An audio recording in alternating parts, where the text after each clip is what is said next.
Icelandic Fairy Tales, the legend of the kings.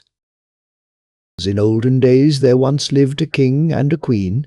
They were wise and good, and their kingdom was known far and near as the happiest and best governed country in the world. They had 3 sons, Osric, Edric, and Frithjof, all handsome and brave and greatly beloved by their parents. But, having no daughter, the king had adopted his little orphan niece Isolde. She grew up with his sons and was their best-loved playfellow, both the king and queen making no distinction between her and their own children. As the princess grew older, she also grew fairer, till when she was 16 years old, there was no maiden in the land so beautiful and sweet as Isolde. All 3 brothers fell in love with her and wanted to marry her, each in turn asking his father for her hand in marriage. Now the king was greatly puzzled what to do, for he loved his sons all equally well. So at length he decided that the princess should choose for herself, and select the one she liked best. He therefore sent for her, and told her that she was herself to choose as a husband whichever of his sons she liked best. "It is my duty as well as my pleasure to obey you, dear father," said Isolde. "But when you tell me to choose one of the princes as my husband, you give me a very difficult task, for they are all equally dear to me." When the king heard these words, he saw that his troubles were by no means at an end. So he thought for a long time how he could best find a way that would satisfy all parties, and at last decided to send all 3 sons away for a year. At the end of that time they were to return, and whoever had succeeded in bringing back the most precious and valuable thing from his travels should receive the hand of Isolde as his reward. The 3 princes were quite willing to accept these terms, and arranged among themselves that at the end of the year they would all meet at their hunting lodge, and thence go together to the king's palace with their gifts. So, bidding farewell to their parents and Isolde, they started off on their different journeys. Osric, the eldest son, travelled from city to city, and explored various foreign countries, without finding anything precious enough to take home. At last, when he had almost given up all hope, he heard that, not very far from where he then was, there lived a princess who possessed a wonderful telescope, which was so powerful that one could see all over the world with it. No country was too distant, and not only could one see every town, but also every house and tree, and even people and animals inside the houses. "Surely," thought Osric, "no one could find a more precious or valuable thing than this glass, for nothing is hidden from it." So, having arrived at the castle where the princess dwelt, he told her the object of his journey, and asked whether she would sell him her telescope. At first the princess said she would not part with it, but when Osric told her how much depended on his taking back so valuable a gift, she consented to let him have it for a very large sum of money. The prince did not mind this. He only thought the gold well spent, and hastened homewards, full of hope that he would secure the hand of Isolde. Prince Edric fared much the same as his elder brother. He also travelled about in distant countries, seeking in vain for something rare and precious to bring home. At last, when the year was nearly at an end, he reached a large and populous town, and in the inn where he lodged he met a man who told him that in a cave outside the town there lived a curious little dwarf called Volund. Past one, who was famed for his rare skill in all kinds of metalwork. "Perhaps," thought the prince, "he might be able to make me some rare and costly article worthy to take back." So he went to the dwarf, but when he told him what he wanted, the dwarf said he was very sorry, but he had quite given up working in metals. "The last thing I made was a shield," he continued, "but that is many years ago now. I made it for myself, and am unwilling to part with it, For not only is it almost the finest bit of work I ever did, but it has also some very special properties." "And what are these special properties?" asked the prince. "Well," replied the dwarf, "it is not only a perfect safeguard in battle, as no ordinary sword or arrow can pierce it, but if you sit on it, it will carry you all over the world, through the air as well as across the water. But there are some old runes or ancient letters carved on the shield, which he who guides it must be able to read. But I will show it you."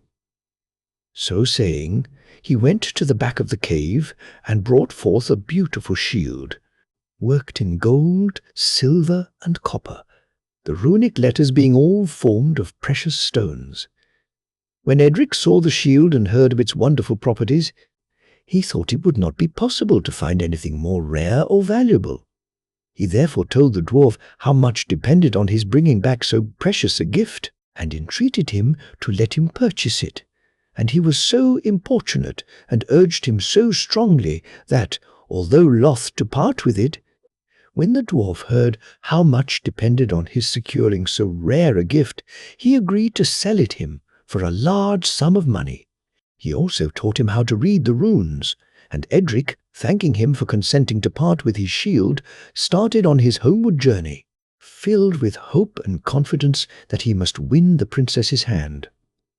Frithiof, the youngest son, was the last to start. He determined to travel through his own country first, so he wandered about from place to place, stopping in this town and that village, and wherever he met a merchant, or hoped to find anything rare or beautiful, he made most searching inquiries. All his efforts, however, proved fruitless.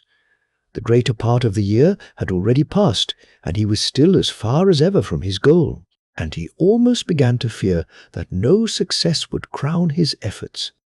At length he arrived at a large and populous town, where a big market was being held, and numbers of people from all parts of the world came thronging in, some to buy and some to sell. So he followed the crowd, and then went on from stall to stall, and from one merchant to another, inspecting their wares and chatting and asking for news.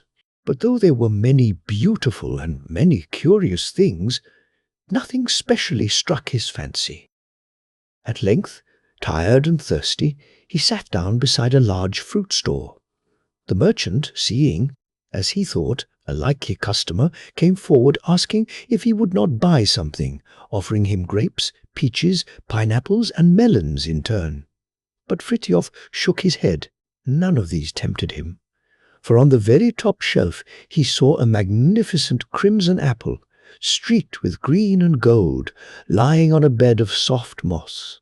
"I should like that apple," said the prince, "and do not mind what I pay for it. It is the only thing that I fancy, though all your fruit is splendid." The merchant smiled, but shook his head. "You have a quick eye," he said to the prince, "for that apple is indeed the rarest and most valuable thing I have. But it is not for sale.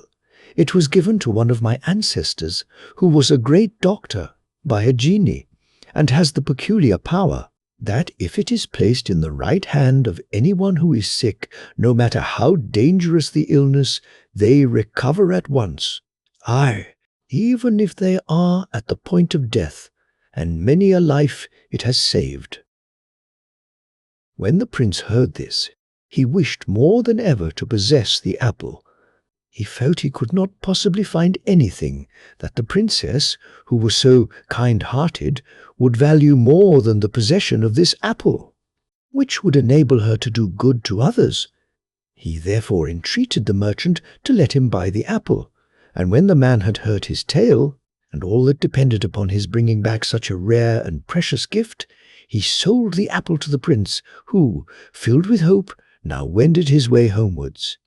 And so it happened that, as they had arranged, the three brothers arrived at the hunting lodge outside the capital, and after they had related their adventures, Osric, the eldest, said, "Now let us hasten to the palace, but before starting I should like to see what the princess is doing."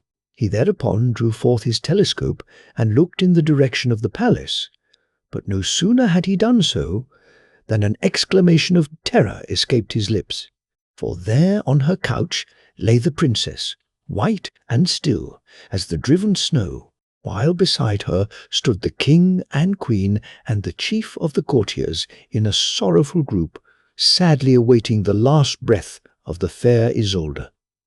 When Osric beheld this grievous sight, he was overwhelmed with grief, and when his brothers heard what he had seen, they too were overcome with sorrow.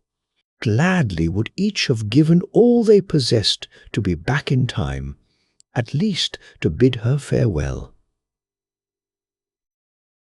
Then Prince Edric remembered his magic shield, which would at once carry them to the king's palace, and, bringing it forth, the three brothers seated themselves on it, and the shield rose up in the air, and in a few seconds they had reached the palace, and hastened up to the princess's chamber, where they found all the court assembled, sadly awaiting the end. Then Frithiof remembered his apple. Now was the time to test its power. Stepping softly up to the couch, he bent over the still white form of the princess and gently placed the apple in her right hand. Immediately a change was visible. It seemed as if a fresh stream of life passed through her body. The color returned to her lips and cheeks. She opened her eyes, and after a few minutes she was able to sit up and speak. The general rejoicing at the princess's wonderful and unexpected recovery, and at the happy and opportune return of the three princes, can be better imagined than described. But as soon as she was quite well, the king, mindful of his promise, called together a great thing, or national assembly, at which the brothers were to exhibit the treasures they had brought back, when judgment would be pronounced. First came the eldest brother Osric, with his telescope. This was handed round for the people to see, while he explained its strange and marvellous properties, stating how by means of this glass he had saved the princess, for he had been able to see how ill she was. He therefore considered that he had earned the right to claim the princess's hand. Then Edric, the second brother, stepped forth and showed the beautiful shield he had got from the dwarf, and explained its peculiar power. "Of what use would have been my brother's glass," he asked, "without this shield, which carried us hither in time to save her life? I claim, therefore, that it was really due to the power of my shield that the princess is not dead, and that I ought therefore to possess her hand in marriage." And now it was Frithioф's turn to come forward with the apple. He said, "I fear that neither the telescope, which first showed us that the princess was ill, nor the shield, which so quickly brought us hither, would have sufficed to restore the Princess Isolde to life and health, had it not been for the magic power of my apple. For what good could our mere presence have done her? Our seeing her thus and unable to help her would only have added to our grief and pain. It is due to my apple that the princess has been restored to us, and I therefore think my claim to her hand is the greatest." Then there arose much questioning and reasoning in the thing as to which of the three articles were of the greatest value, but as they could come to no satisfactory agreement, the judges declared that all three articles were of equal value, for they had all equally contributed to restore the princess to life and health. For if one had been missing, the other two would have been valueless. So judgment was pronounced that, all three gifts being equally valuable, neither of the brothers could claim the princess's hand. Then the king happily hit upon the idea of allowing his sons to shoot for the prize, and whoever was adjudged the best shot should wed the princess. So a target was set up, and Osric, armed with bow and arrow, stepped forth first. Taking careful aim, he drew his bow, and the arrow sped forth, but it fell some distance short of the mark. Then Edric stepped forth. He too took careful aim, and his arrow fell nearer the mark. And now it was Frithioф's turn. He too took a very careful aim, and all the people said his arrow went beyond the mark, and that he was the best shot. But when they came to look for it, behold, it could nowhere be found. In vain search was made in all directions. No sign of the arrow could be found. The king therefore decided that Edric had won the princess's hand. The wedding forthwith took place amid great splendor and rejoicing, and the princess and her husband then went to her own country, where they reigned long and happily. The eldest brother, Osric, greatly vexed that he had not been successful, started off on a long journey, and nothing more was heard of him. So only the youngest brother was left at home. But he was not at all satisfied with the way matters had turned out, for he had always been considered by far the best shot. He therefore searched every day in the field where the trial had taken place, looking for his arrow. At length, after many days, he found it lodged in an oak tree, far beyond the mark. He brought witnesses to attest the truth of this, and though there could be no question that his arrow had gone the furthest, the king said it was now too late to go into the matter, for the princess was married and gone away. Then Frithiof grew very restless. He thought he had been unfairly treated, and at length decided to go away. So he packed up his belongings, and, bidding his parents farewell, started off in search of adventures. After passing along the wide plains that surrounded the capital, he climbed a high range of mountains, and from thence descended into a great forest. Here he wandered about for several days, but whichever way he turned, he could see nothing but trees all around him. The small store of food he had taken with him when he started was exhausted and tired, hungry, and footsore. He sat down to rest on a large, flat grey stone, unable to proceed any further. He thought the end of his days had surely come, when suddenly he heard the noise of horses' feet, and looking up he saw 10 men mounted on horseback coming rapidly towards him. They were all richly dressed and well armed, the last one leading a finely caparisoned palfrey. When they came to the prince, the leader dismounted and, bowing low before him, begged him to honour them by mounting the steed they had brought with them. Frithiof gratefully accepted this offer, and, mounting the horse, the party turned back the way they had come, riding rapidly on till they arrived at a large town. Before entering the gates they dismounted, the prince alone remaining on horseback, and then led the prince in state to the palace. Now, it happened that a most beautiful young queen reigned over this province. She had been left an orphan at an early age, her father entrusting his chief ministers with the care and responsibility of looking after her and finding her a worthy husband. Queen Hildegard received the prince with much friendliness.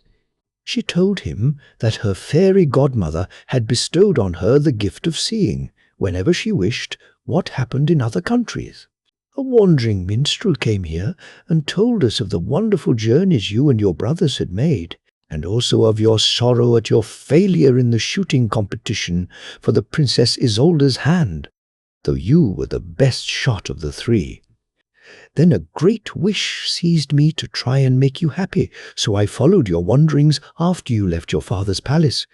And when I saw you, sad and tired, resting on the great stone in my forest, I sent forth some of my knights to meet you and bring you back, and now, with the consent of my ministers, I invite you to remain here as my husband.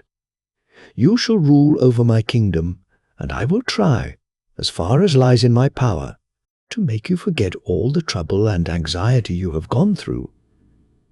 Frithiof was charmed with the beauty and kindness of the maiden, and gladly consented to share her throne, and very happy days followed for both of them. The wedding was on the most magnificent scale, and after they were married, Frithiof, according to the custom of the country, took the reins of government in his hands, amid the general rejoicing of the people. And now we must return to the old king. Soon after his youngest son had gone away, the queen died, and the king, well advanced in years, felt very lonely and dull. One day, while seated beside the great open hearth, in the big audience hall, a peddler woman entered and displayed her wares before him. She told him her name was Brunhilde. She had evidently travelled much, and amused the king with tales of where she had been and what she had seen. When she was going away, the king told her she might come again, which she did, day after day, till the king got so interested in her talk that he never was happy unless Brunhilde was with him, and at length he asked her to marry him and be his queen. In vain the chief ministers and courtiers dissuaded him from taking this step. The king was determined, and the wedding took place. No sooner had Brunhilde gained her object than she showed that she meant to be a real queen, not merely one in name. She always sat beside the king in council and interfered in all state matters. He would do nothing without consulting her, and no matter how wrong or unfair it might be, he always did whatever she wished. One day she said to him, "It seems very strange to me that you have never made any attempt to recall your son who went away. Why, only the other day we heard that he had become king of a neighbouring country. You may depend upon it that, as soon as he has got a sufficiently large army, he will come back and attack you here in order to revenge himself for the fancied wrong he imagines was done him in the trial of skill for the princess's hand. Now, take my advice. Call out your army, attack him first, and so ward off the danger that threatens your country." At first the king would not listen to what the queen said, and declared she was only frightening herself for nothing. But Brunhilde brought forward fresh arguments each day, till at length the king thought she must be right, and asked her what he had better do, so that the prince should not suspect anything. "You must first send messengers to him with presents," said the queen, "and invite him to come and see you, so that you may arrange with him about his succession to the throne after your death, and also to strengthen the friendship and neighbourly relations between your two countries. After that, we will consult further." The king thought her advice very good, and at once sent messengers laden with presents to his son.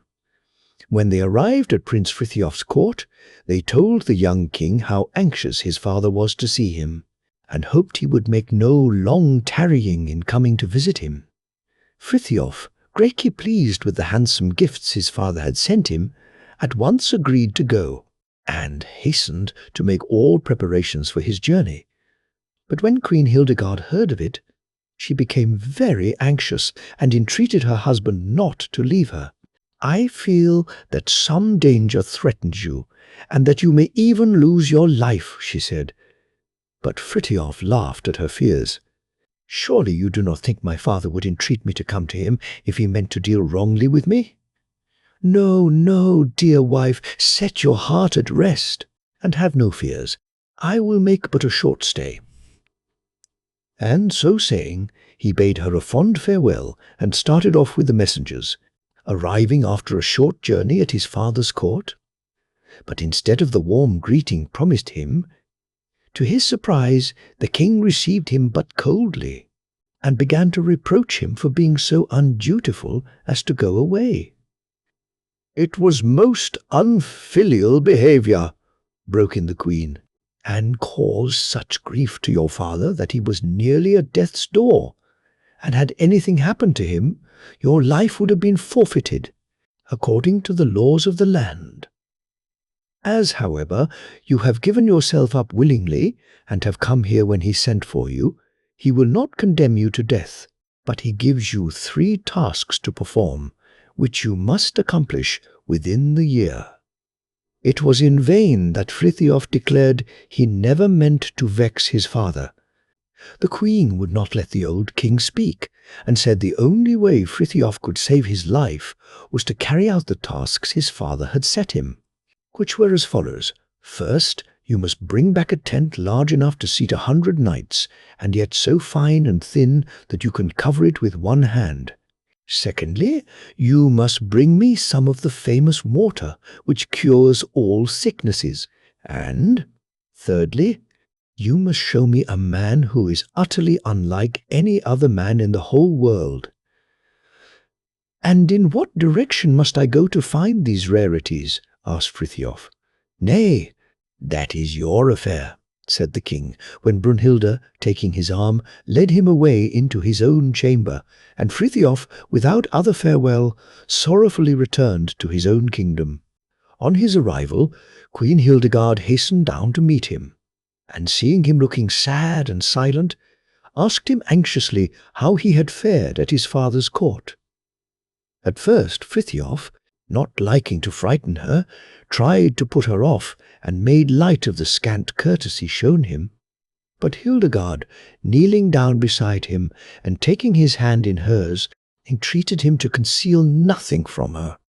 I know you have had some difficult tasks given you, which will not be easy to perform. But do not lose heart, dear husband. Tell me all, and then we will see if some way cannot be found to carry them out. A thing bravely faced is half accomplished, and it is not at all impossible that with my kind godmother's help I may be able to aid you. Tell me, therefore, what makes you so anxious?"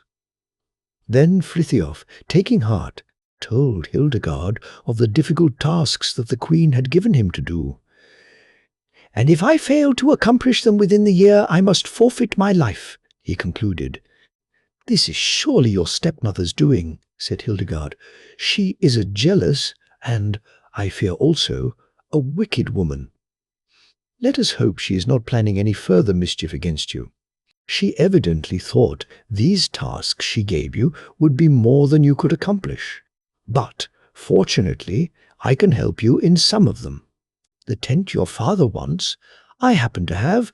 It was given me by my godmother, so that difficulty is disposed of. Then the magic water which you are to bring is not far from here. Nevertheless, it is not easy to get, for it is in a deep well, inside a dark cave, which is guarded by 7 lions and 3 huge snakes. Several persons have tried to get in and fetch some of the water, but no one has ever yet come back alive. I might give you some poison to kill these monsters, but, unfortunately, the water loses all its healing power if it is taken after the animals are dead. But I think I may nevertheless be able to help you to get it." Queen Hildegard then sent for her cowherd, and he and his 2 assistants drove 7 oxen and 3 great boars to the mouth of the cave.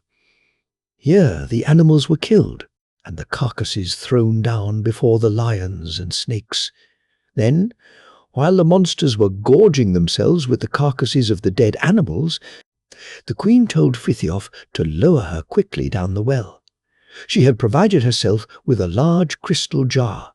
This she immediately filled with the water, and when Frithiof drew her up again, so exactly had she timed it, that they both reached the mouth of the cave just as the lions and snakes were finishing the last morsels of their meal. Thus the second task was safely accomplished, and Frithiof and Hildegard hastened back to the palace. "The 2 first tasks are happily ended," said Hildegard, "but the third and most difficult one still remains to be done, and this you must carry out by yourself. All I can do is to tell you how best to set to work about it. You must know that I have a half-brother called Randor. He lives on an island not very far from here. He is 9 feet high, has 1 big eye in the middle of his forehead, and a black beard 30 yards long, and as hard and stiff as pig's bristles. He also has a dog's snout instead of a mouth and nose, and a pair of green cat's eyes. In truth, it would be impossible to find another creature like him. When he wants to go from one place to another, he swings himself along by means of a great pole 50 yards long, and in this way he almost seems to fly through the air like a bird. The island on which he lives forms about 1/3 of my father's kingdom, and my brother thought he ought to have had a larger share.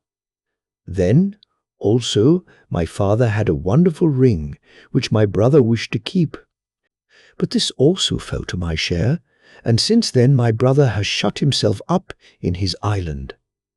Now, however, I will write to him, enclosing the ring he always coveted. Perhaps that may dispose him to be more friendly to us, and we may get him to go to the king's court, for I know no one else who could so well fulfill the third task given you. Now, therefore, you must go to him, accompanied by a large following of knights and squires, for that will please him. When you come near his castle, take off your crown and approach his throne bareheaded. He will then stretch forth his hand, and you must bend your knee and kiss it, and then hand him my letter and the ring. If after reading it he tells you to rise and seat yourself beside him, we may hope that he will aid us. And now, good luck attend you." Frithiof followed the queen's instructions exactly. When he arrived at the three-eyed king's palace, both he and his attendants were greatly startled at the frightful ugliness of the three-eyed monarch, but quickly recovering himself, Frithiof handed him Hildegard's letter and the ring. When the giant saw the ring, he seemed greatly pleased and said, "I suppose my sister wants my help in some important matter, that she sends me so valuable a present?" He then bade Frithiof sit down beside him, and, having read his sister's letter, he said he was quite ready to help and carry out her wishes. He then stretched out his hand, grasped the long pole that always rested near him, and in an instant he had swung himself out of sight. The king feared at first that Randur had gone away altogether and left them, but a loud shout told them he had only gone in advance. And thus they went on, the giant waiting for them every now and then, and when they reached him scolding them well for being so slow and dilatory. In this way they at last arrived at the queen's palace, and Randur at once asked Hildegard what it was she wanted him to do. The queen then told him what Frithiof's father had required of her husband, and begged her brother to accompany Frithiof back to his father's court. Randur, greatly pleased at having at last got the ring he so much coveted, declared himself quite ready to do as she desired. So they started off at once for the old king's palace, which they reached without any further adventures. Frithiof announced his arrival to his father, but though he informed him that he had obtained the 3 things required of him a year ago, he carefully kept Randur in safe hiding till his presence should be required, and asked that a thing might be called together in order that he might show the people how he had succeeded in carrying out the tasks assigned him. So the old king issued a proclamation all through the land, and on the appointed day so great was the interest and curiosity of everyone, from the king and his courtiers down to the very poorest labourer and herd-boy, that there was hardly standing room in all the great Thing Valley. Queen Brunhilda was furious at the thought that Frithiof should have been successful, but she still hoped that, when the things were brought to light, it would be found that he had failed in something. The tent was produced first. When it was fairly set up, it was so large and roomy that 100 knights and squires easily found room inside, yet it was so finely wrought that when closed, anyone could cover it with their hand. So all the people declared Prince Frithiof had fully acquitted himself of his first task. Then the prince brought forth the crystal jar with the healing water and handed it to his father.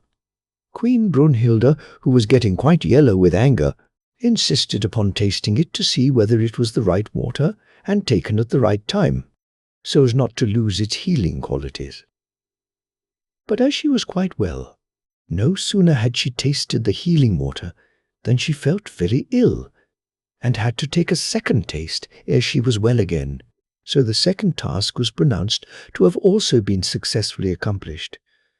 "Now," said the king, "there only remains the third and last task, and that was the most difficult one. See that you have not failed in that." Then Frithiof sent for the 3-eyed giant, whom he had kept in safe hiding till now.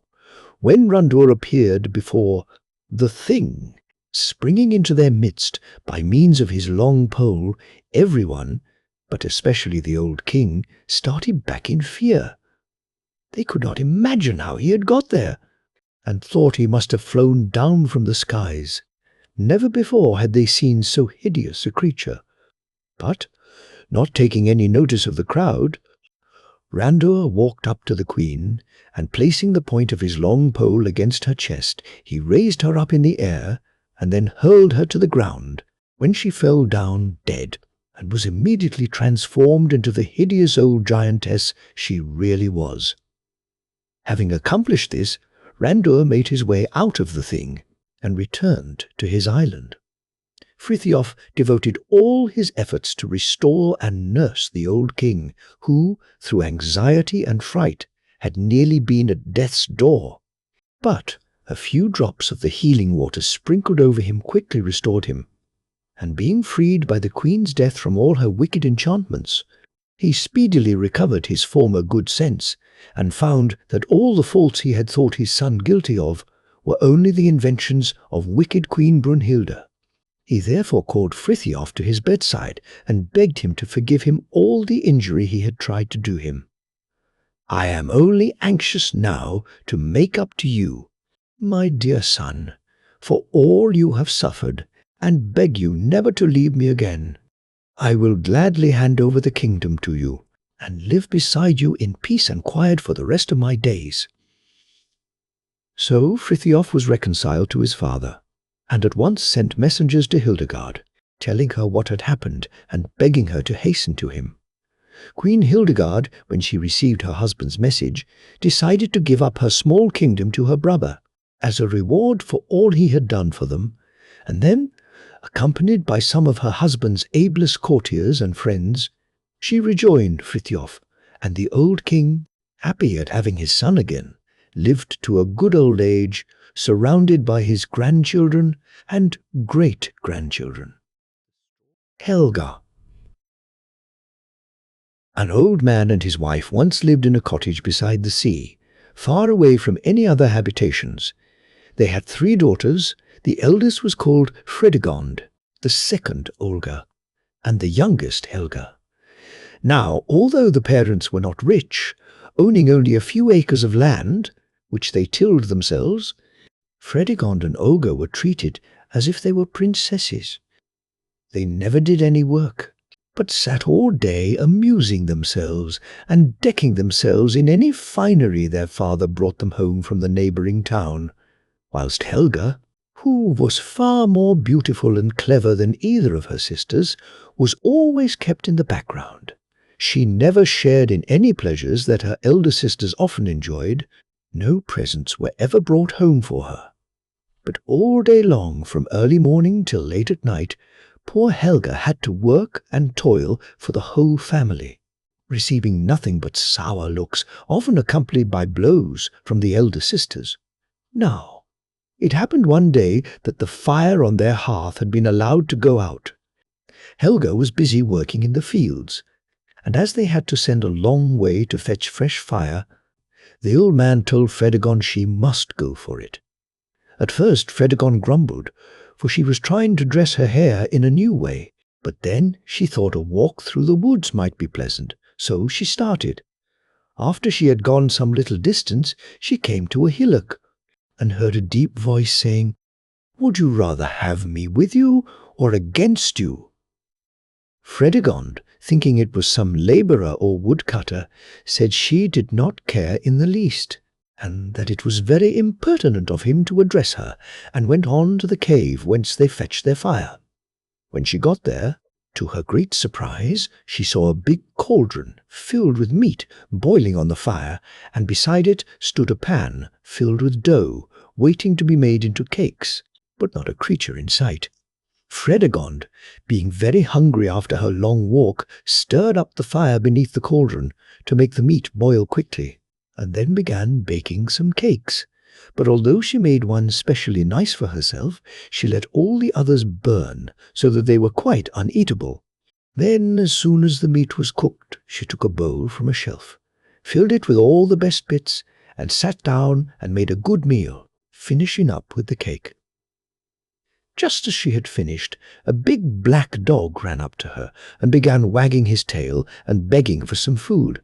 But Fredegond angrily gave him a slap and chased him away. Then the dog grew angry and, jumping upon her, bit one of her hands. Screaming with fright and pain, Fredegond jumped up, and, in her hurry to get away, forgot all about the fire she was to bring, and ran home to tell her parents what had happened. They were very sorry, both for her sore hand, which they bathed and bandaged, and the lack of the fire. It was really very unfortunate, for that cave was the nearest place where they could procure some fire, as it was generally used by charcoal burners.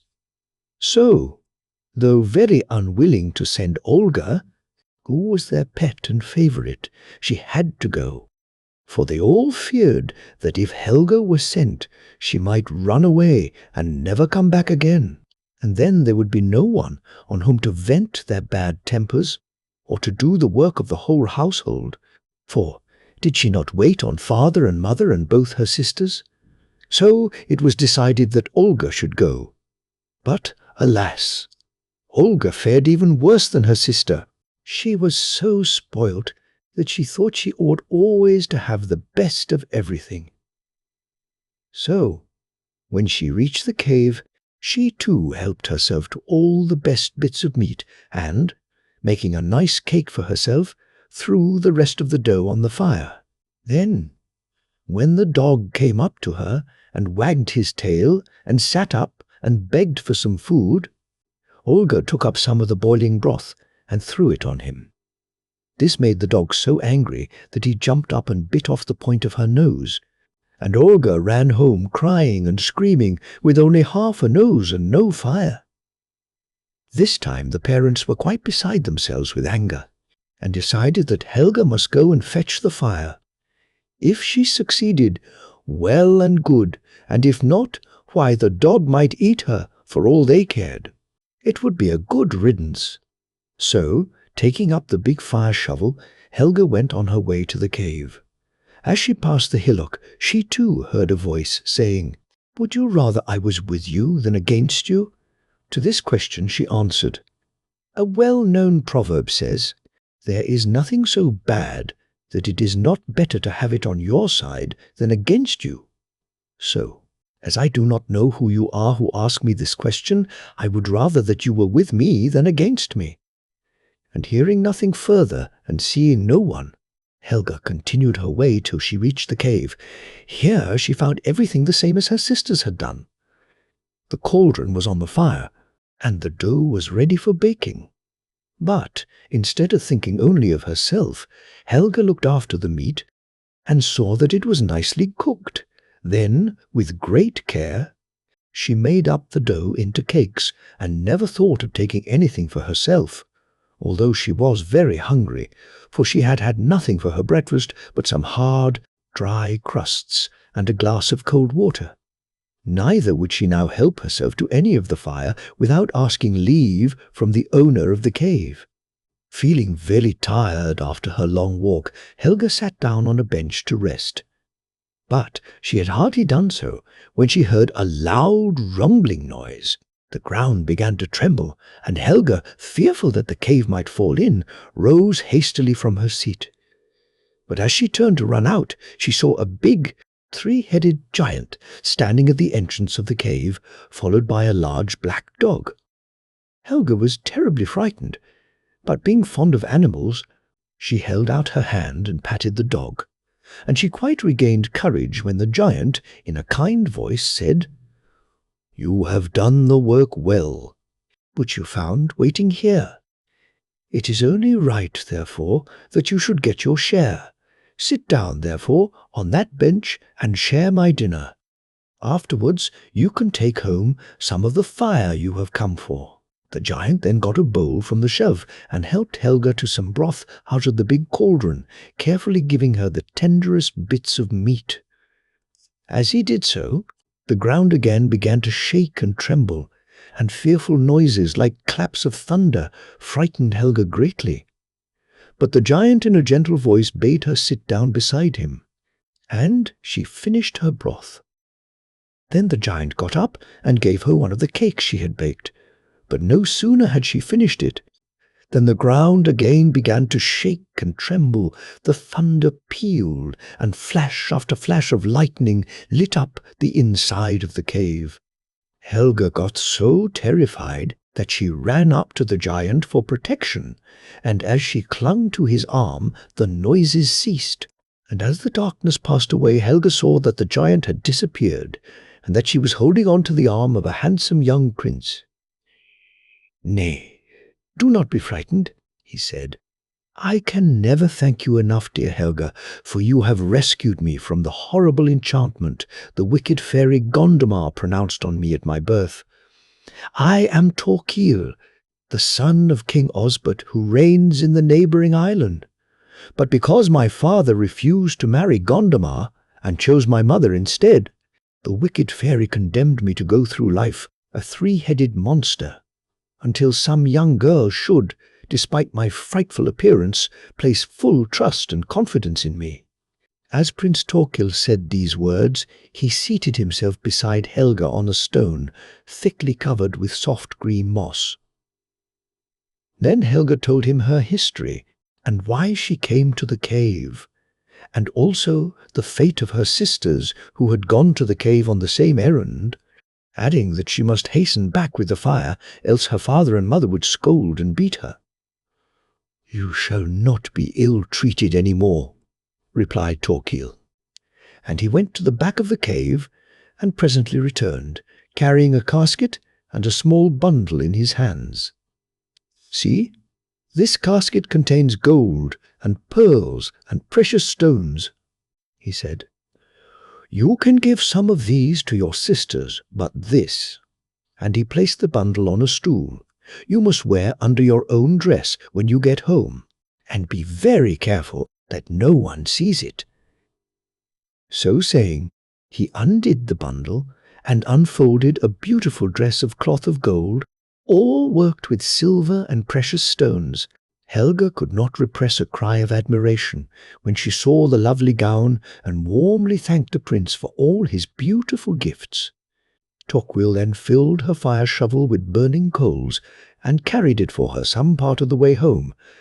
But ere they came in sight of the cottage, he stopped, and, taking her hand, placed a heavy gold ring on her finger. "Keep this ring, dear Helga," he said, "and let no one take it from you. It will not be long ere I come to claim my bride, but I must first return to my parents and tell them the joyful news that the wicked charm is broken at last." With these words he took a loving farewell of Helga, and started her on her homeward journey. When she reached the cottage, and her parents saw that she had succeeded in bringing back the fire, Helga, for once in her life, received a kind word of welcome.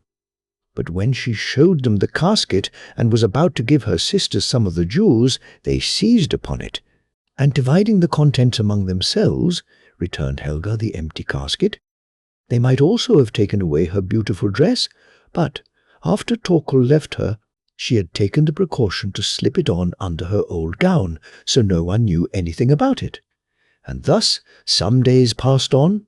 Matters relapsed into their former way. Fredegond and Olga did nothing all day but deck themselves with the jewels out of the casket, quarrelling and fighting over them. And Helga, as before, had to do the work for the whole family. When one day the mother, who had been to the higher meadow for some herbs she wanted, came back and said that she had seen a beautiful big ship lying at anchor on the shore below their cottage. The old man hastened down to the strand to find out who the owner of the fine vessel might be, and seeing a boat pulling off from it, he waited till the stranger, who was a handsome young man, had landed, and then entered into conversation with him.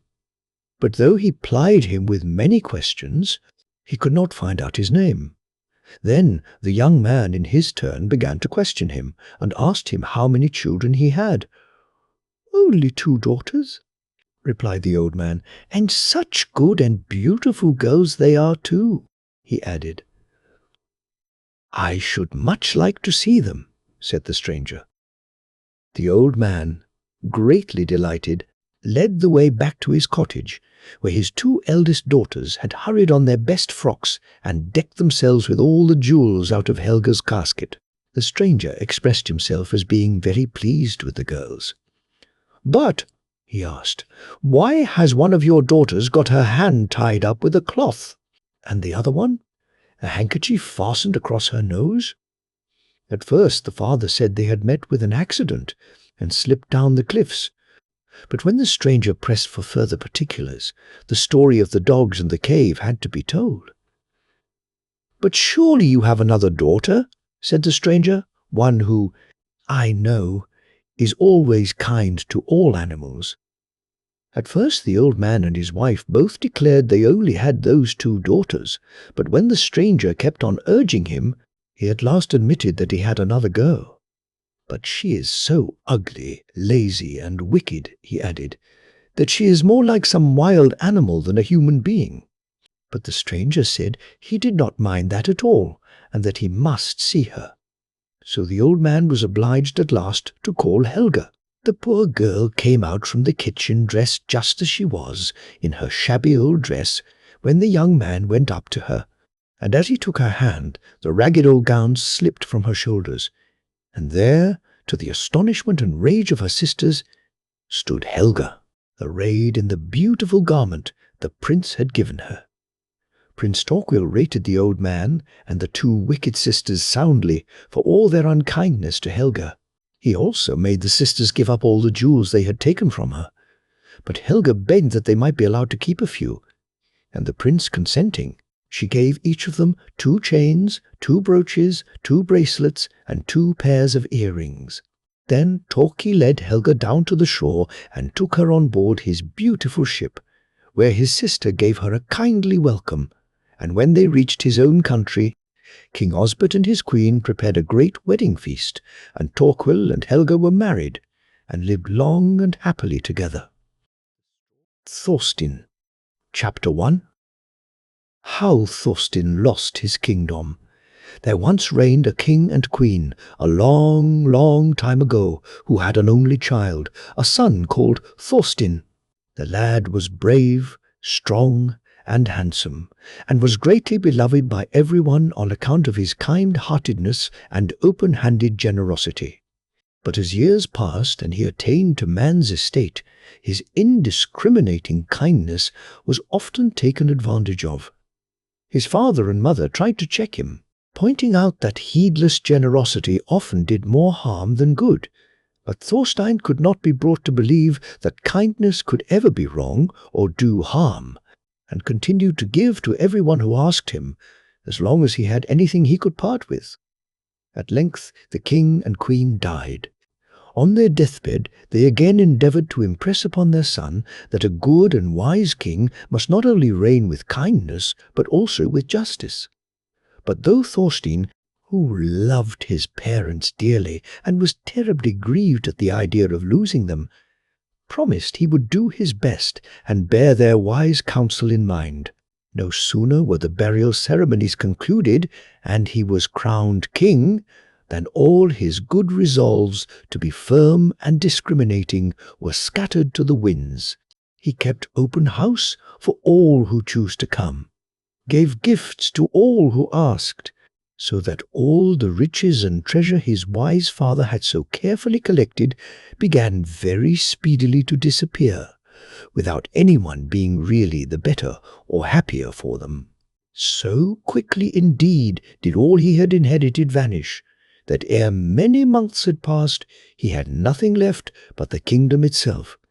And then, realizing the truth, that a penniless king has but small authority or power, he decided to part with his throne, and thus have some money wherewith to make a fresh start in life.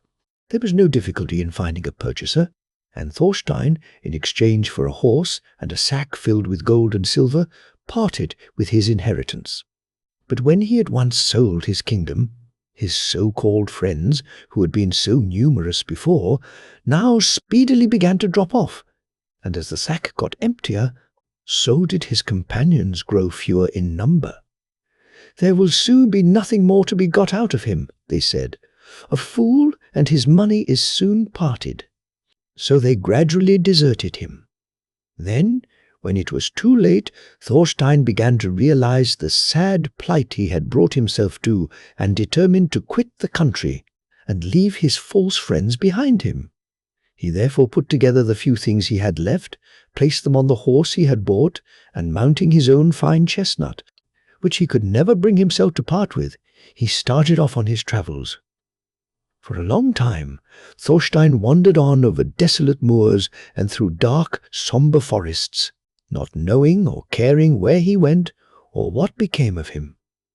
He had no friends, not a single creature to care for, or who loved him. So he allowed the horses to roam where they listed, letting them graze whenever they came to any fresh grass, but beyond this never resting or pausing anywhere. Once, when they had stopped to graze near a tiny stream on the banks of which the grass looked specially fresh, he got off his horse, and throwing himself down on the ground, almost made up his mind to go no further. Why not rest there till death overtook him?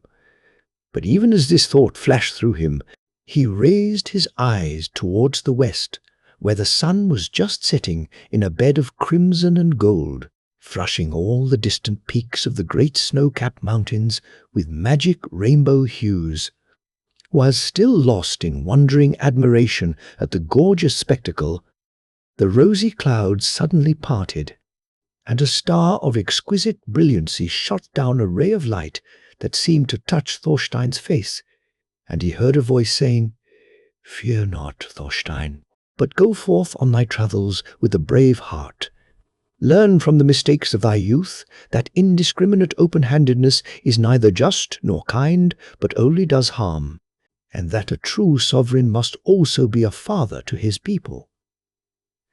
And even as the voice died away, the rosy light gradually faded from sky and mountain, and the pale golden moon rose and shed its soft silvery radiance over earth and sky. Thorstein started to his feet. He felt the warm blood coursing quickly through his veins, and whistling to his horses, who came obedient to his call, he mounted his noble chestnut with a light heart, fully determined to seek his fortune. Chapter 3. His Arrival at the giant's castle. For some time he followed the rough track across the open plain, but presently he arrived at a small farm. Knocking at the door, he asked the old man who opened it if he might rest the night there. "Oh, yes," replied the man, "if you don't mind taking things as you find them. You are very welcome." Thorstein thanked him kindly, and after stabling his horses in the shed at the back, threw himself down on the rushes that were lying in one corner of the room, the farm servants occupying the opposite corner, and the old man sleeping in a third corner, the remaining one being filled by the huge stove. Thorstein, tired out with his long day's journey, slept soundly all night, but when he woke next morning he was surprised to find the farmer and his men had already gone out. Fearing lest some treachery might be meditated, he sprang up from his bed and rushed out of the house. There, to his surprise, he saw the farmer and all his men busily at work with their pitchforks, digging and raking up the earth from a large tumulus or grave at some little distance from the farm. Thorstein hurried up to the farmer and asked him what he was doing and why he was disturbing the grave. "I have very good reason for doing so," replied the man. "The man who lies buried there owes me $200. "But," said Thorstein, "no amount of digging will give you back the money he owed you. On the contrary, you are losing your own time as well as that of your men, and you will probably, in addition, get fined for disturbing the grave." But the farmer was obstinate. He said he did not care. Only he was quite determined that the dead man should not rest peacefully in his grave, while he owed him all that money, and that he and his men would continue to dig and stir up the ground day after day. Then Thorstein asked him if he would be satisfied and let the man rest in his grave if someone else paid the dead man's debt. "Oh, yes," answered the farmer. "But I don't see where that man is likely to come from, as he had no sons." Then Thorstein drew forth his purse, which contained the last of his money, and gave it to the farmer in payment of the debt. The farmer thanked him warmly, and promised not to disturb the grave any more, so Thorstein bade his host farewell. But ere he left he asked him which road he should take, so as to reach a populous neighbourhood where he might chance to get some work to do. "You must continue along this same road," replied the farmer, "until you come to 4 crossroads. Then don't take the road that goes east, but take the one that goes west." Thorstein thanked him and rode away. After some time he arrived at the crossroads and took the road to the west, as the farmer had advised him. But he had not gone very far when he thought he would rather like to know why the man had said he should not go the other way. "Perhaps there are giants or some other dangers one may meet," thought Thorstein. So he promptly turned back till he arrived at the crossroads, when he proceeded along the road leading east. For some time he saw nothing new or strange.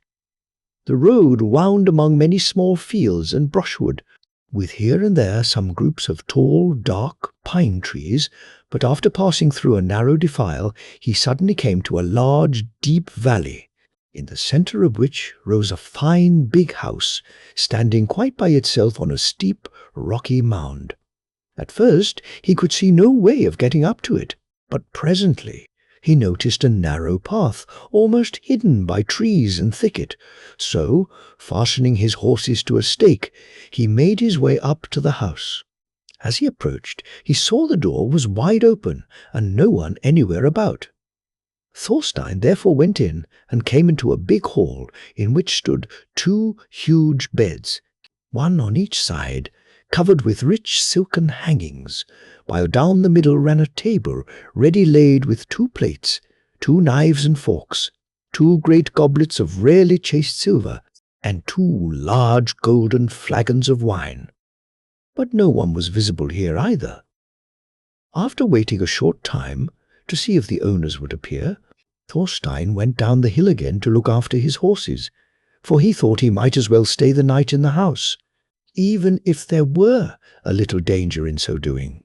So he lifted the saddles off the horses, tethered them with sufficient length of rope that they could both graze and lie down comfortably, and then took all he needed out of his saddlebags with his sword, which, after his favourite chestnut, was his most precious possession. Then, giving a last look to the horses to see they were all right, he returned to the house, and going to the kitchen, he brought thence some bread and the meat which was roasting before the fire. Cutting this up carefully, he placed a good portion in each plate. Together with a large slice of bread, he then went to the beds, shook up the pillows, and made them all ready for the night. After this, feeling rather tired, he thought he would lie down and rest.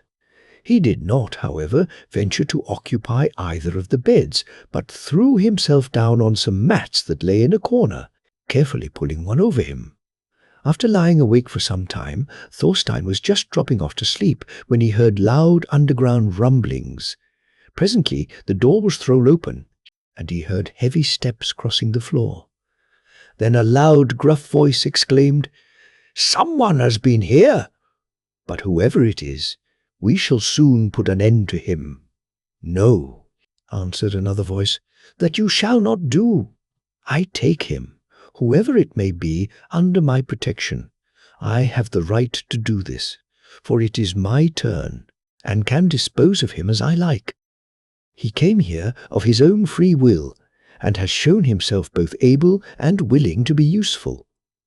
He has made our beds, prepared our food, and all has been well done. Let him now show himself, and no harm shall befall him." When Thorstein heard these words, he once again began to breathe freely, and throwing back the rug he had drawn over him, stood up before them. The young men were regular giants, both in size and strength, especially the elder, who had taken his part and who was quite a head taller than his brother. Thorstein then went to fetch another plate and cup, and shared in the giant's meal, after which the two brothers retired to their beds, Thorstein again taking possession of his rugs, where he soon fell soundly asleep, never waking till long after the sun had risen. Then, while they were at breakfast, the elder giant, whose name was Osric, asked Thorstein whether he would stay on with them, that all he would have to do would be to get their meals ready for them and make their beds. He might also keep his horses in their stables. And as to food and wine, Thorstein would only have to tell them what was needed, and they would always keep the larder and cellar filled, so that Thorstein need never leave the hill. Thorstein said he would try it for a week. At the end of that time, the giants were so well pleased with him that they urged him to remain with them, for a year at any rate. And though Thorstein found the life rather dull and stupid, he agreed to stop Osric, the elder giant, promising him a rich reward at the end of his term. He then handed him the keys of all the rooms in the house, except one key, and this the giant always wore fastened to a string round his neck, only taking it off at night when he went to bed. When the two brothers had gone off on their daily expeditions, Thorstein made a regular round of the house, looking into the storerooms, cellars, and every room except the one of which Osric kept the key. In vain he tried all the keys on his bunch, hoping one of them might open the lock, but in vain. He then tried to force open the door by throwing himself against it with all his might, but in this also he failed. Later on, Thorstein noticed that Osric always went into this room every night and morning, while Bifru, the younger giant, waited for him outside. So one day he asked Osric why. When handing him the keys of all the other rooms, he had kept back this one. "Surely," he continued, "if you have found me faithful in all you have entrusted me with, you might also trust me with what is in that room." But Osric said there was really nothing particular in the room. Thorstein might be quite sure of that, for, having found him so faithful and honest, respecting everything placed under his care, they would certainly also have trusted him if there had been anything valuable in that room. But although Thorstein pretended that he was quite satisfied with the giant's answer, he made up his mind to solve the mystery in some way.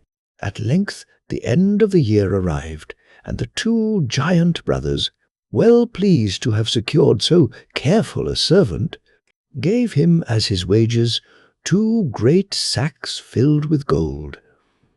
They had never been made so comfortable before, and again begged Thorstein to remain another year. To this Thorstein would not agree, but said he would remain 6 months, as he was more than ever determined to find out the mystery of the locked room. He therefore carefully watched every opportunity, hoping Osric might perhaps by chance leave the key behind him. But the giant was much too careful to do so.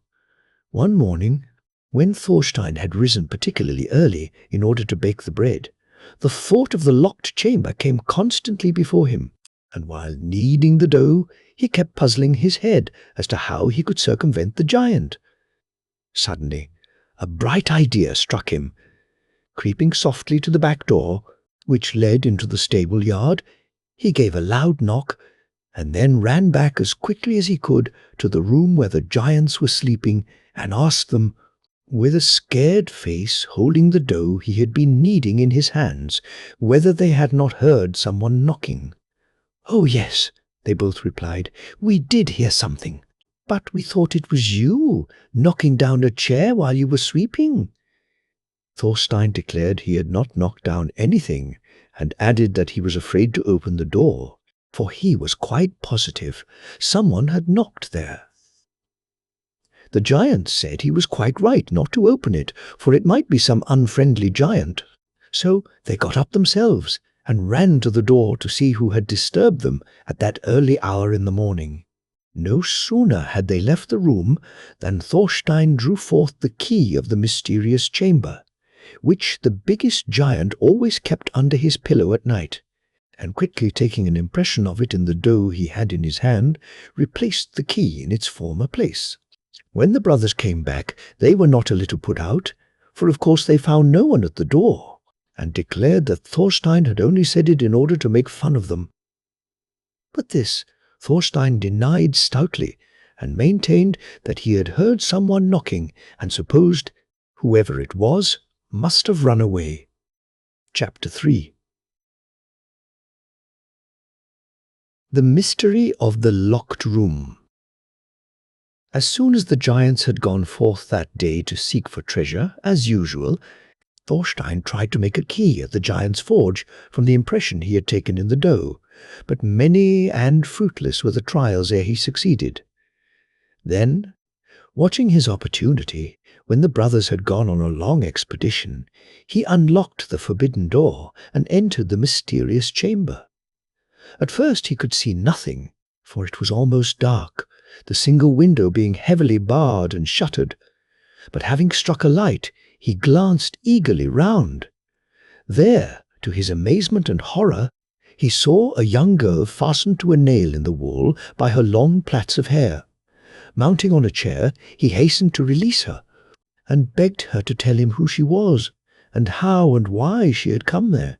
At first the poor girl could scarcely believe that she had at last found a friend, but Thorstein looked so good and kind that her fears quickly vanished. "Alas," she said, "I am a most unhappy maiden. My name is Thekla, and my father is King Alfhelm. One day, as I was playing in a field near the palace with my maidens, a great giant suddenly rushed in among us from the neighbouring wood, and snatching me up in his arms, despite all my cries and struggles, carried me down to the shore, where his boat was waiting.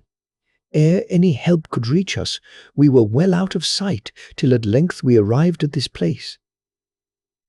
He then asked me to marry him, which I indignantly refused to do, and though he comes every day to try and persuade me to consent, I will never give in.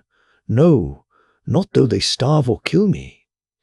And she burst again into bitter sobs. Thorstein tried to comfort her as best he could. He told her that, having now made a key, he would be able to come and see her every day while the giants were away.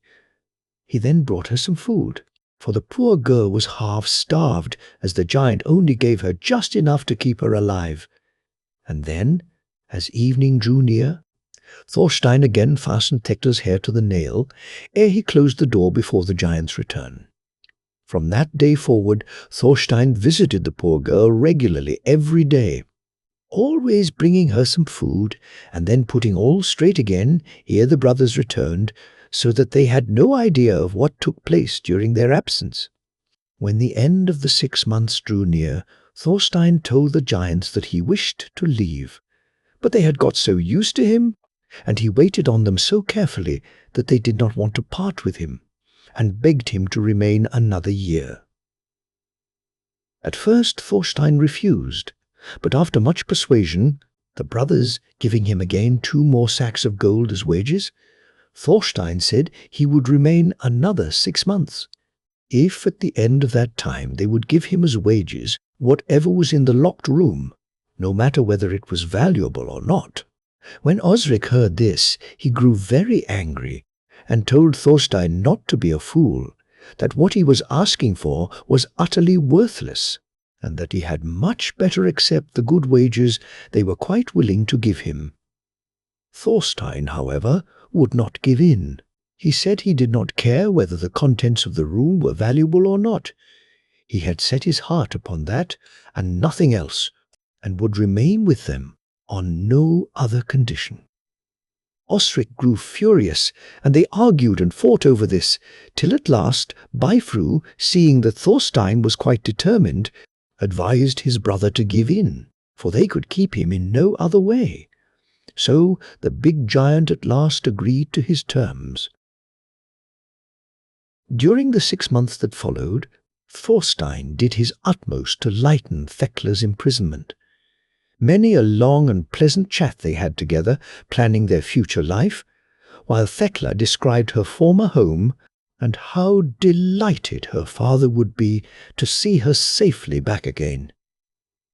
At length, the weary 6 months came to an end, and though the giant brothers again tried to persuade Thorstein to remain with them, He was firm, and would listen to no further promises of future wealth and greatness with which they tried to bribe him. So, seeing that neither persuasions nor threats would prevail, Osric at last opened the door and brought out Thekla. Very much surprised he was to see her looking so well when he saw her in the daylight, and half repented him of his promise. But Thorstein led forth his 2 horses, which he had all this time carefully groomed and tended. Placing 2 sacks of gold on each, he lifted Thekla on one horse, and buckling on his sword as well as a sharp dagger, mounted the other horse. As he did so, Thekla noticed the giants whispering together, and heard the younger one mutter with a laugh, "Yes, as soon as they get to the ravine." "Oh, Thorstein," she said, when they had ridden on a short distance, "I know they mean to attack us. I heard them say so." "Never fear," replied Thorstein. "My good sword has never failed me yet. But you ride on in front." As soon as they were out of sight, he placed the other sacks of gold on Thekla's horse, and bidding her ride on ahead, he drew his sword and kept a keen lookout. They rode on thus for some little distance. The country was open, and though the road was rough, they were soon out of sight of the castle. At length they arrived at the narrow ravine which led down to the shore. They had not long entered it when they heard the clatter of horses' hoofs behind them. Thorstein bade Thekla ride on. He then hid himself behind a projecting rock, and as Bifru, who was in front, rode past, Thorstein rushed at him, and with one blow of his sword severed his head from his body. Osric, seeing what had befallen his brother, and fearing the same fate, rode back to the castle for more help. Thorstein then joined Thekla, who had anxiously watched the combat, and they rode on, hoping that all danger of pursuit was now over. But just as they emerged from the ravine, Thorstein, looking back, saw Osric, accompanied by a still bigger and fiercer-looking giant, hurrying after them. Again sending Thekla on in front, he turned and faced his enemies. A terrible combat now ensued. They attacked Thorstein, one on each side, but he swung his great broadsword round his head and with one blow cut off Osric's head. Then the big giant, seeing his friend fall to the ground, grew furious. He threw away his sword and, grasping Thorstein round the waist, flung him to the ground. But in an instant Thorstein was on his feet again, and now a desperate conflict ensued. They wrestled together fiercely. Sometimes one, sometimes the other was uppermost, but at length the giant's weight and size began to tell, and Thekla was horrified to see Thorstein grow pale and stagger. Without a moment's thought or hesitation she sprang from her horse, and, snatching up the dagger that had fallen from Thorstein's girdle during the struggle, she thrust it through the heart of the giant, who rolled over on his side without a groan. Both the giant brothers and their friend being now dead, Thorstein said they had better return to their house and take possession of all the treasure they could find. This they did, and by making several journeys backwards and forwards, they had quite a large store of boxes on the shore, filled with gold and precious stones. Then, to their joy, they one day saw a vessel nearing the land, which, as it came closer, proved to be a ship belonging to Thekla's father, the captain, called Randur, being one of his chief ministers. The latter was delighted when he saw Thekla, for her father had been so greatly distressed at her disappearance that he had fitted out several ships to go in search of her, promising that he would bestow her as a bride on whoever was fortunate enough to find her. Randur therefore at once offered to take them home, and sent some of his men ashore to help and carry Thorstein's treasure down to the ship. When everything was put on board, the sails were set, and the good vessel sped gallantly on her homeward way. Chapter Wolf. How? Thorstein's kind. Actions receive their reward. Thekla and Thorstein now thought all their trials were surely over, and gave themselves up to the enjoyment of each other's society. But Randor had no intention of letting the latter reach Thekla's home. So he watched his opportunity, and one night, when they were well out at sea, he had one of the boats lowered. In this he placed Thorstein, who was fast asleep in the after part of the ship, and, casting loose the boat, let it drift away. He then made the men take a solemn oath never to mention what had been done, but that if anyone asked about Thorstein, they were to say they knew nothing about him. Next morning, when Thekla, surprised at not seeing Thorstein, asked where he was, Randor pretended to be greatly surprised at his non-appearance and instituted a search all over the vessel for him. Thekla was very unhappy to think that Thorstein should have disappeared so unaccountably. Then, suddenly missing one of the boats, she said that perhaps he had gone fishing and insisted upon the vessel being put about to search for him. But though Randor pretended to obey her orders, shifting the sails and issuing various commands, he was in reality hurrying home as fast as he could, rejoicing at having so successfully rid himself of his rival. The boat, meanwhile, in which Thorstein lay fast asleep, had drifted a long distance from the ship ere he awoke, and on first opening his eyes he could not imagine where he was. But when he once realized his position, he decided that Randor's jealousy must have played him this trick, and he set himself to think what he had better do. When Randor had sent him adrift, he had put neither food nor water in the boat, and as the sun rose higher and higher in the heavens, the heat grew intense. In vain he steeped his clothes in the water, hoping thus at least to assuage his thirst, which was causing him much suffering. He gradually grew more faint and weary, and a feeling of hopelessness was stealing over him, when suddenly he heard a voice saying, "Do not lose heart, Thorstein, though your plight is sad, drifting thus hopelessly about on the ocean. But as you once spent your all to give me rest, so now I will also aid you." And immediately the boat flew rapidly over the water, propelled by an unseen force.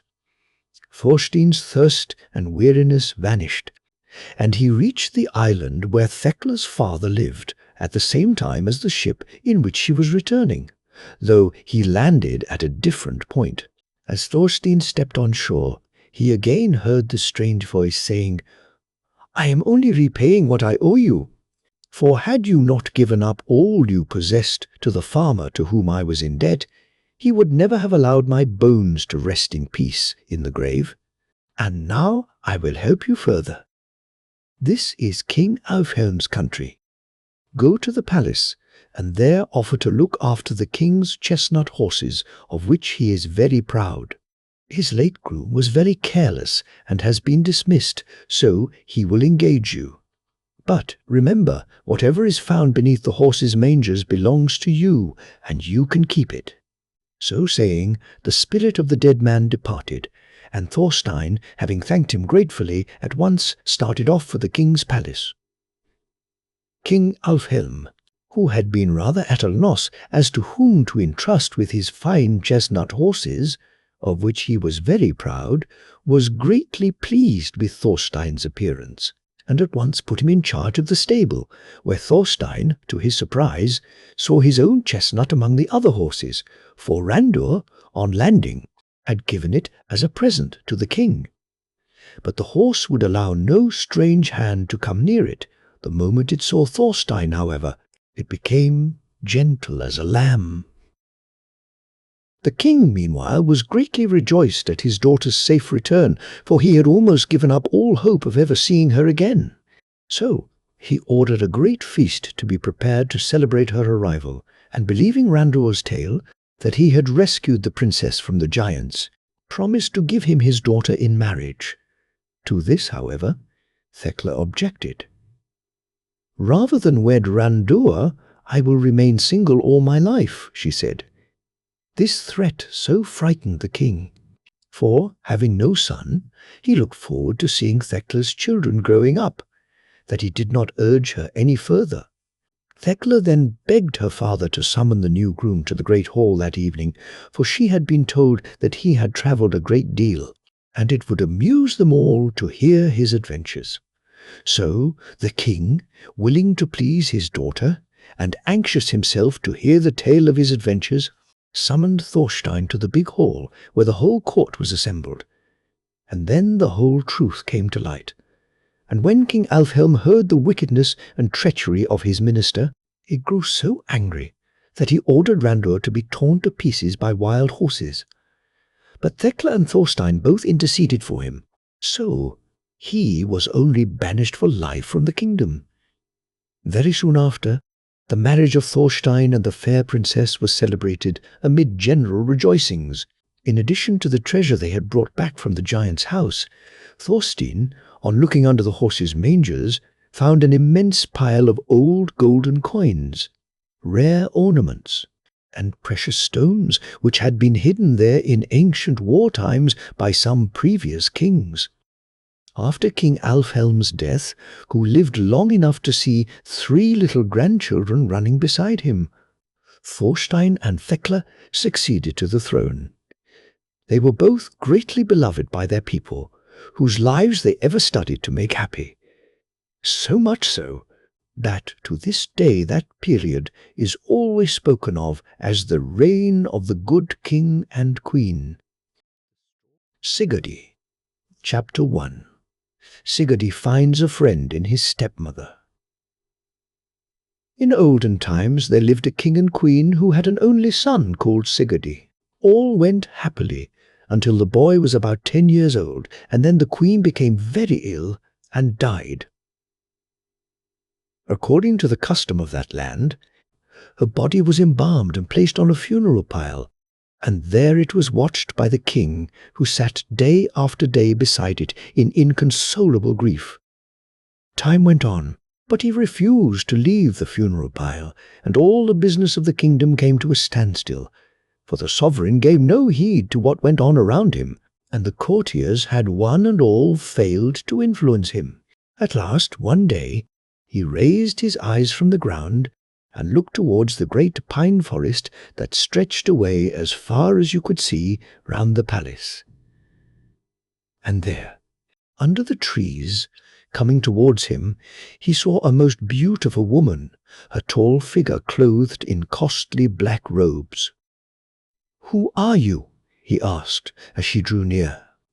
"My name is Ingibjorg," she answered in a low, sweet voice. "Why are you sitting here alone?" "Because the queen is dead, and my heart is filled with sorrow." "Alas, I can sympathize with you in your grief," she replied. "I, too, lost my husband only yesterday, and now I am alone in the world." The king for the first time began to be interested in something. Here was a person as sad as himself. They soon began talking like old friends, and in the end decided that, as they were both so lonely, it would be a wise thing for them to marry. The king invited her to return with him to the palace, and in a few days the wedding took place, amid the rejoicings of the people at the return of their sovereign once more to everyday life and work.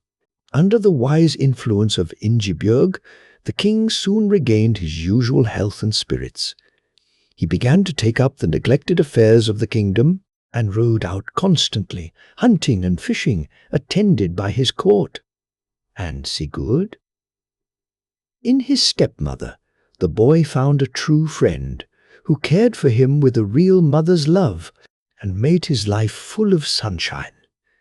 They were inseparable companions, and people would stop and watch them as they passed along the roads, or played together in the palace gardens, saying, "Ah, the good stepmother! See how she loves the poor motherless boy." They were a pretty picture, the fair-haired, handsome little prince and the beautiful tall woman, with her gracious manners and winning smile. And thus their lives went happily on until Sigurd was almost a youth and as tall as his stepmother. One evening, Sigurd and Ingibjorg were returning to the palace from a long stroll. The sun was lighting up the stems of the pine trees as they walked along beneath them. He had noticed for some days that his mother, as he loved to call her, appeared sad and out of spirits, but today the deepest depression seemed to possess her. As they drew near home, she laid her hand lovingly on the boy's arm. "My son, your father goes hunting tomorrow. It is my wish that you go with him and leave me alone for a day." "But, mother, why?" "You are sad, I see. My place is surely with you. I love hunting, as you know, but I cannot leave you thus." And all her persuasions were in vain. Next morning the king set out, but the young prince remained with his stepmother, in spite of all she could say. "Alas, alas," she said when they were left alone, "why did you disobey my wishes? I fear me that you will repent it sorely." Then she led Sigurd to her own room and told him to hide under her bed until she called him forth. Directly he was safely hidden, the ground began to tremble. There was a terrific noise like thunder, and out of a great fissure appeared a huge giantess. Her feet were buried in the earth up to her ankles, for she was too tall to stand upright in the room. Through a small aperture in the hangings of the great bed, Sigurd watched to see what would happen. "A pleasant greeting to you, Sister Ingibjorg," he heard the giantess say. "Is Sigurd, the king's son, at home?" "No," replied Ingibjorg. "He has gone hunting with his father."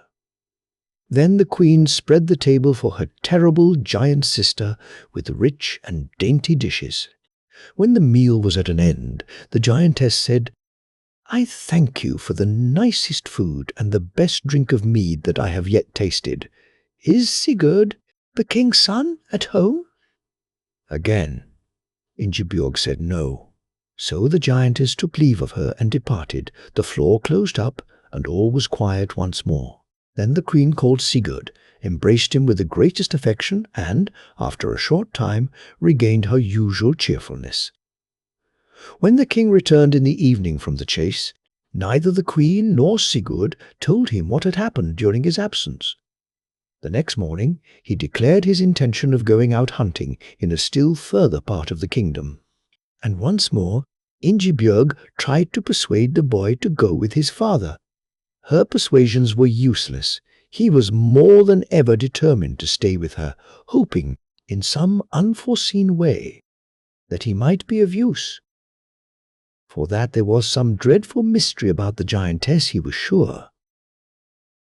This time, directly the king left, Ingibjorg put the prince into a large press, and as she turned away, he saw tears in her eyes, and guessed that she feared some terrible new visitor.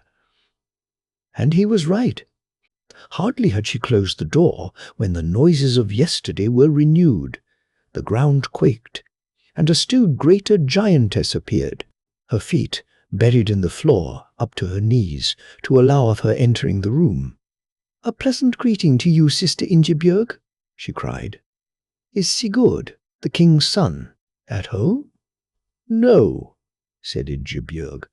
"How should he be when the king, his father, is hunting far from the palace?" And, as yesterday, she immediately began to spread the table with delicacies. When the meal was over, the giantess took her leave, saying, "I thank thee for the best food and most refreshing draught of ale that I have yet tasted." "Is Sigurd, the king's son, at home?" Again Ingibjorg said no, and in a few moments she was alone, and all was quiet. Then Sigurd came out of the press, and once more his mother clasped him in her arms, and he heard her say to herself, my son, if I can but save him once more, all may yet be well." With tears she entreated him, for her sake, to go away with his father the next day. "Twice I have hidden you successfully, but my third sister comes tomorrow, and she is sharper and fiercer than either of the others. If I can save you this time, they will never come again. My son, leave me this once. Even if they do me harm, I shall know that you are safe." "Mother," Sigurd answered, "I am no longer a little child. If you are in danger at all, my place is with you, and I am sure that your sister cannot do me any real harm." Chapter 3. He wrestles with the giant sisters.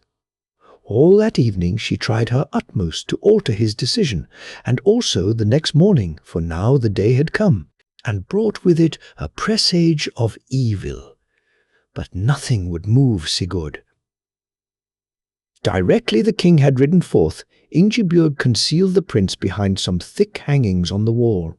The earth quaked.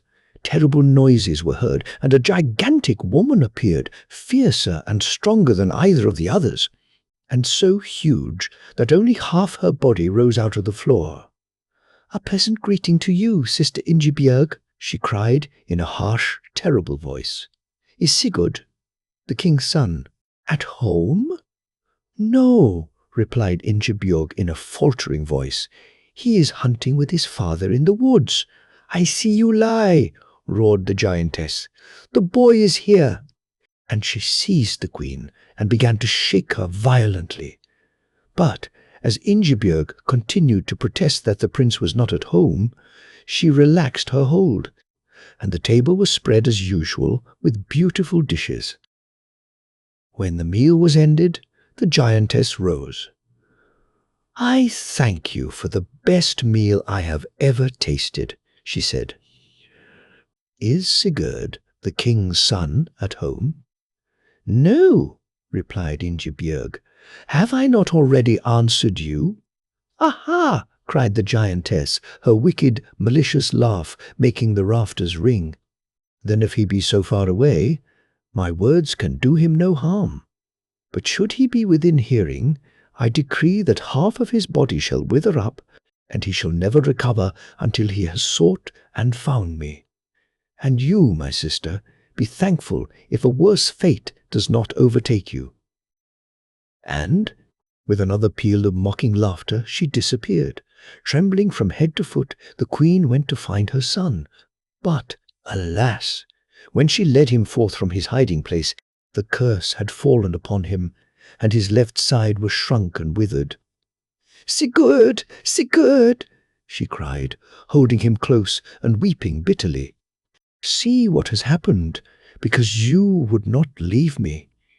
Better far that I should have suffered than that this should have fallen upon you. Alas! Alas! What shall we do?" "Mother," he answered bravely, "there is but one thing. I must seek your sister," as she said, "and perhaps, in doing that, I may chance to free you also from their dread visits forever. Tell me what I must do to find her, and let me depart at once before my father returns, lest he see me like this and be angry with you. I grieve to leave you, but it is best, I know. Watch for my return day by day, dear mother, and give me your blessing before I go. Your love will make me strong to bear all that may lie before me." Then Ingibjorg took a large ball of wool out of a chest and gave it to her son, with 3 golden rings. "As soon as you let this ball fall to the ground," she said, "it will go on rolling till it reaches some rocks. Follow it till it stops, and one of the giantesses will come forth.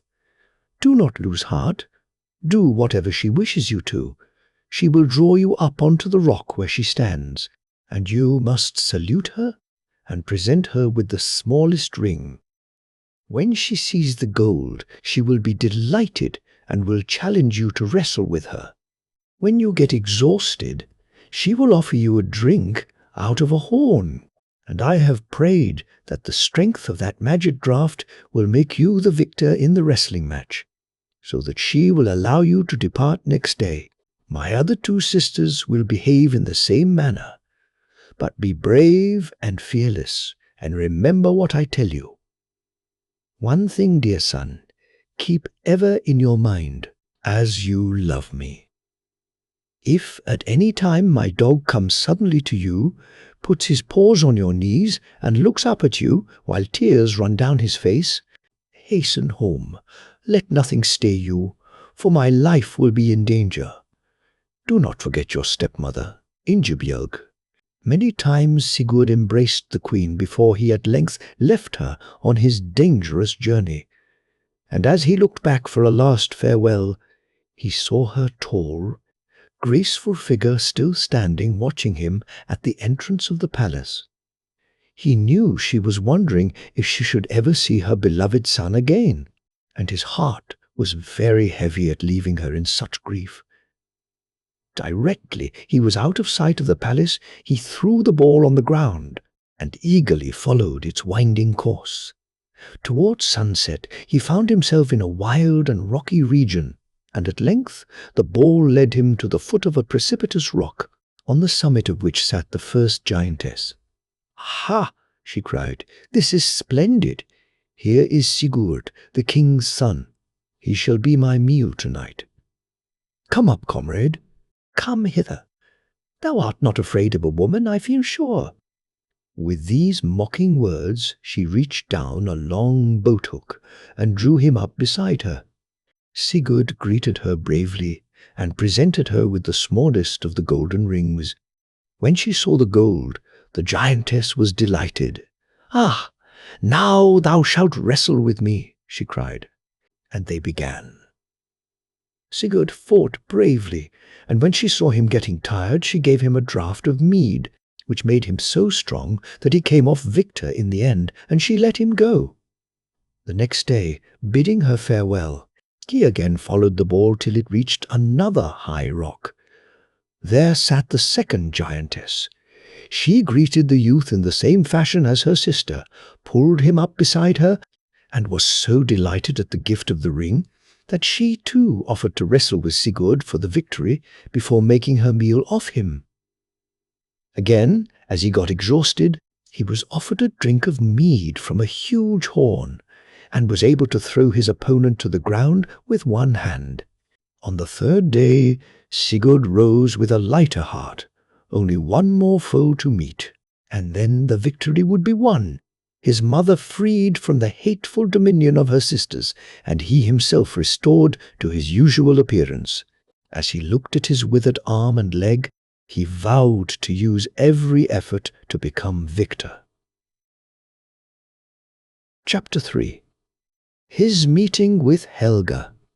It was early morning when Sigurd left the home of the second giantess, but night had nearly fallen before his ball stopped at the foot of the highest rock he had yet come to.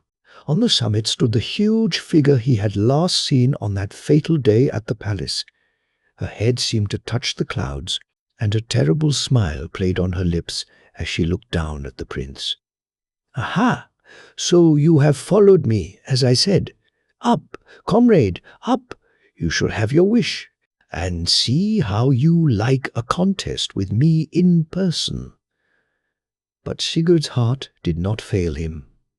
"Draw me up," he said. "I have a message for you from my stepmother, Queen Ingibjorg." Then the giantess drew him up, as her sisters had done, and he presented the last and largest of the golden rings.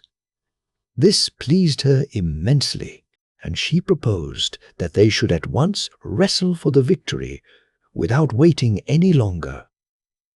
Sigurd exerted his utmost strength, feeling that on this combat all his future happiness depended, and just when he thought he could hold out no longer, the giantess reached him a horn of mead, which, as before, gave him supernatural strength, and he forced her to her knees. In a moment he felt that his withered side was healed. The glow of perfect health came over him, and he could have sung aloud and danced for joy. "Thou hast conquered, Sigurd, the king's son," the giantess said, "conquered in fair fight. I am no longer thine enemy. My power over thee is gone forever. Now, go forth. Not far from here is a lake. There thou wilt see a maiden rocking herself in a boat. Give her this small ring, and it will be of use to thee. Thou art a brave youth, and I have done that for thee, which I would not do for anyone else. Thy strength is now fully restored to thee, and thou shalt succeed in all thine undertakings. With grateful thanks, Sigurd bade her farewell and took his way to the lake she had told him of. All through the night he went on, and when the morning sun arose, he saw the glitter of its rays on the water. As he reached the shore, he beheld a lovely girl in a tiny green and gold boat, gently rocking herself to and fro on the waves, close to the edge of the water. Sigurd approached, doffed his cap, and ventured to ask her name. "My name is Helga," she said, "and I live yonder with my father," pointing to a castle in the distance. Then Sigurd showed her the ring he had received from the giantess. "I have come all this way to give it to you," he said. "Fate has decreed that we are to be great friends. Will you accept it and wear it always?" "I have no friends," Helga answered. "I will gladly have you for one." "And wear your ring." So he placed it on her finger, and they rowed in the little boat and wandered about the woods on the shores of the lake until the sun began to sink behind the hills. "Alas!" cried Helga as she saw the slanting rays, "it is getting late. I must away home." "I will come too," Sigurd answered. "No, no," she cried in a terrified voice. "My father allows no stranger to enter our home. He would certainly kill you if he found you. No, you must not come." And she set off running. Sigurd ran too, and came up with her just as they reached the door. Helga put out her hand, the one which bore the ring he had given her, to stop him. In a moment the young prince had disappeared, and where he had stood there was now only a huge bundle of wool. Helga then realized that the ring he had given her was a magic one, which she must use for his protection.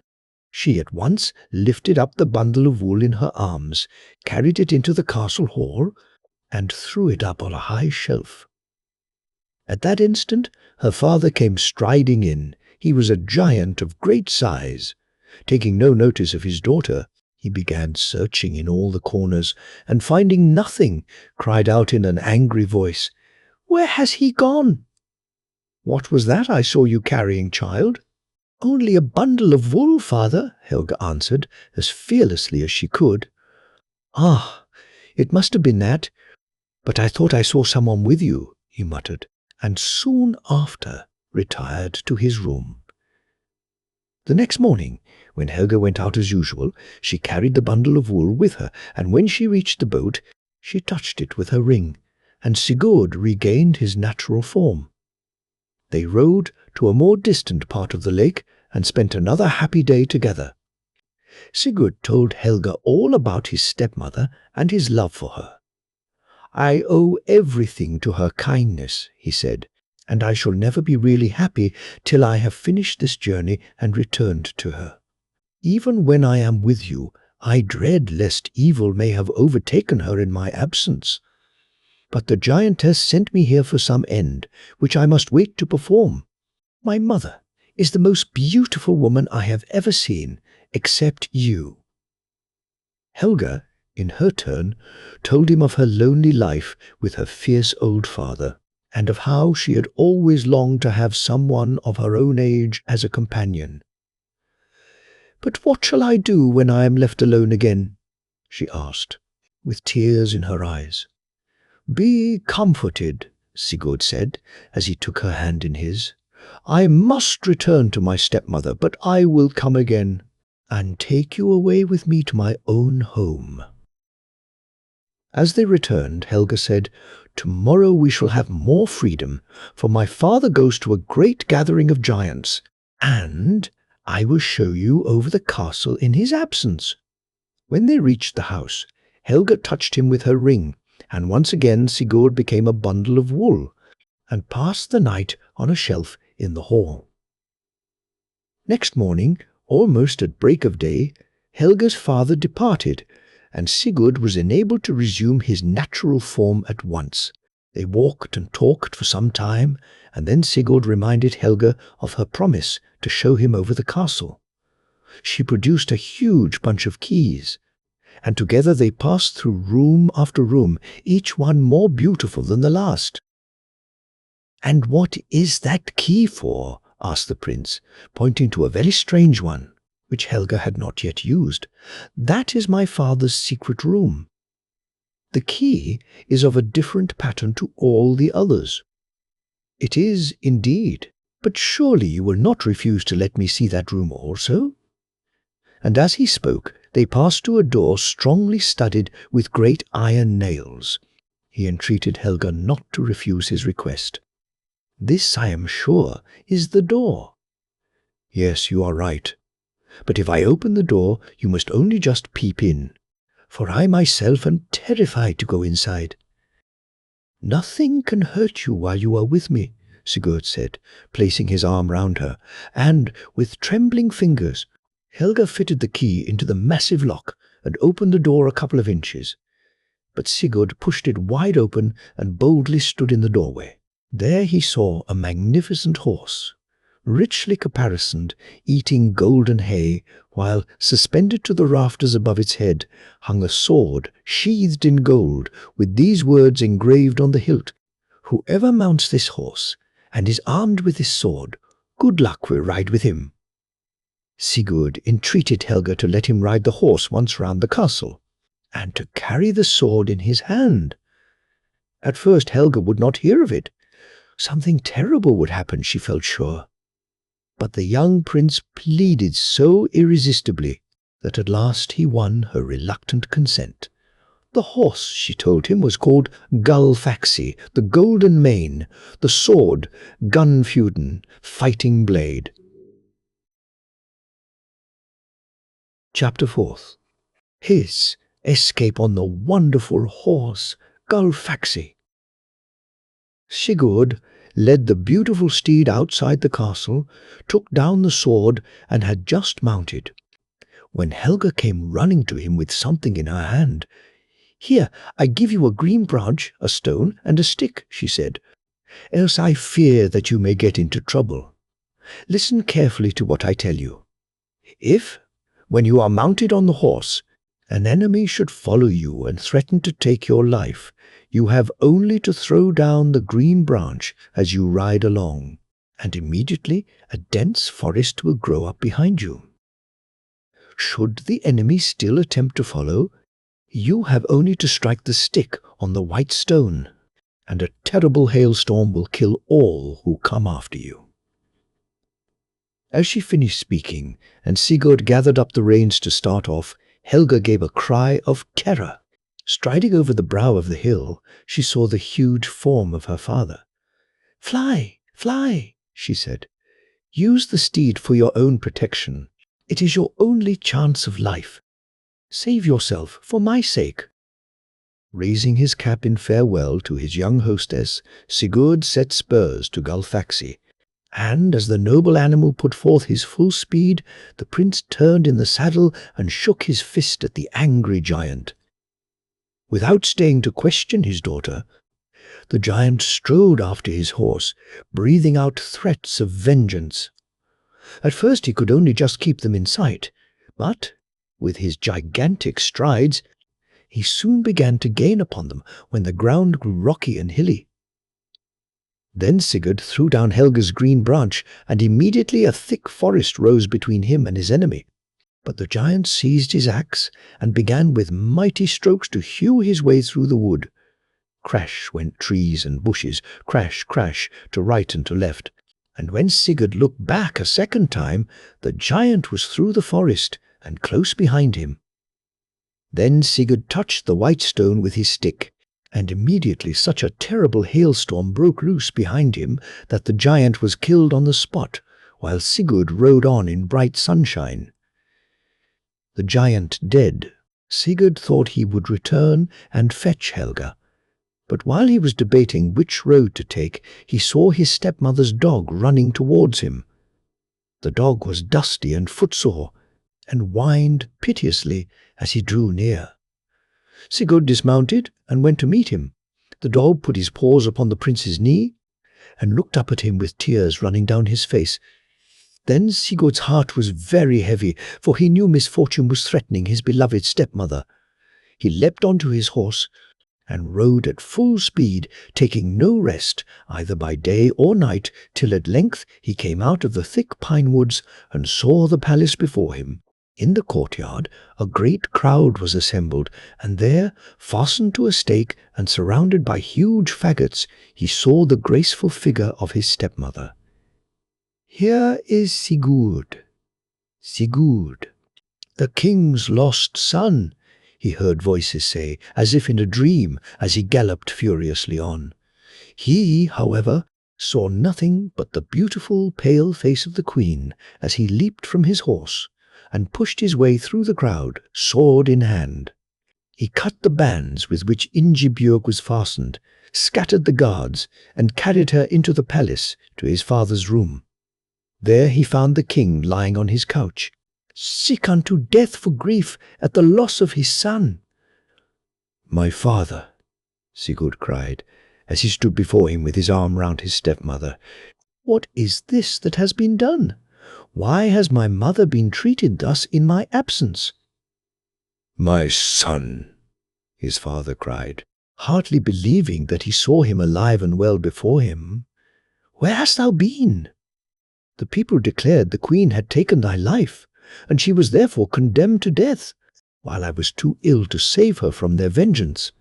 Forgive me, Sigurd, and beg the queen also to pardon me." And he embraced them both with the utmost affection. Then Sigurd related all his adventures, and how he had freed Ingeborg forever from the hateful power of her sisters. His love for his stepmother was greater than ever, as he heard of all that she had suffered in his absence.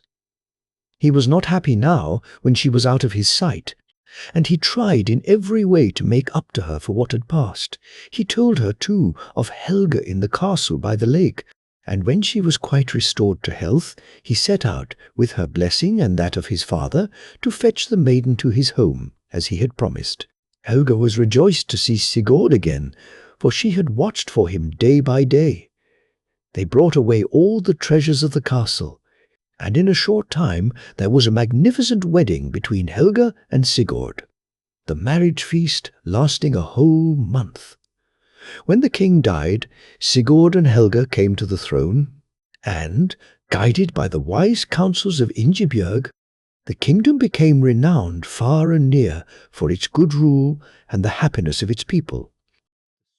Lineik and Laufey. In olden days there once lived a king called Ring and his queen Githa, who reigned over a mighty kingdom.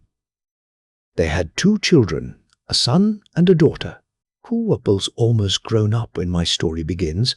The boy was called Siegfried, and the daughter Lineik. They were both as beautiful in person as they were gifted in mind. No one in the whole kingdom was their equal, and they loved each other so dearly that the one was never happy when the other one was away. Their father, therefore, had a beautiful palace built for them, where they had as many servants as they wanted, and everything they could possibly wish for. Here the brother and sister lived together very happily until the queen fell ill, and feeling her end was drawing near, she called the king to her bedside. "Dear husband," she said, "we have lived very happily together, but now my end is drawing near, and, before I die, I hope you will grant 2 requests I wish to make. First, if ever you marry again, do not choose your wife from any small village or lonely island, but bring your bride from one of the large cities in the neighboring kingdoms. If you do this, good fortune will attend you. Secondly, never let any one or anything come between you and our dear children. They will bring you good luck and happiness if you always let them stand first in your love and affection." When the queen had spoken these words, she lay back and died. The king was very grieved at her death. He sorrowed so greatly that he never left his room and would not see anyone, and all the affairs of the kingdom came to a standstill. Then one day the prime minister came to him and told him that there would be a rebellion, and that the country would go to ruin if he continued to shut himself up instead of attending to the affairs of his kingdom. "It is far more kingly," he concluded, to pull yourself together and try and overcome your grief for the sake of your people than to sit alone and lament. Besides, why should you not look around for another queen, who will be worthy to succeed your late consort?" "Alas, that will be no easy task," said the king, sighing deeply. "I will not, however, gainsay your words. As, however, such is your advice, it is best that the responsibility of the choice should also be yours. I therefore empower you to find me a bride worthy to share my throne and be a successor to my late wife. I only make one stipulation. You must not seek her in any small village or lonely island, but from some large neighboring state." The minister, delighted that he had at last roused the king and filled with the importance of his mission, promised to bear in mind the king's instructions and set about preparing for the journey. The king provided him with a magnificent outfit and a large and imposing following, and started him on his journey. When they had sailed for about 3 days on their way to the neighboring kingdom, suddenly a thick white fog arose. They could no longer see where they were going, and for a whole month they sailed about first in one direction, then in another, for they had lost all reckoning. Whichever way they steered their vessels, no land was in sight, and they were beginning to lose all heart, when at length, one day, they saw a faint grey line on the horizon. Gradually, as they came nearer, they could distinguish hills and trees, and finding a nice gently shelving beach in a sheltered nook, they ran their boats ashore, and landing, pitched their tents on the strand. But not a single human being was in sight. All was perfectly still, and they thought they must have landed on a desert island.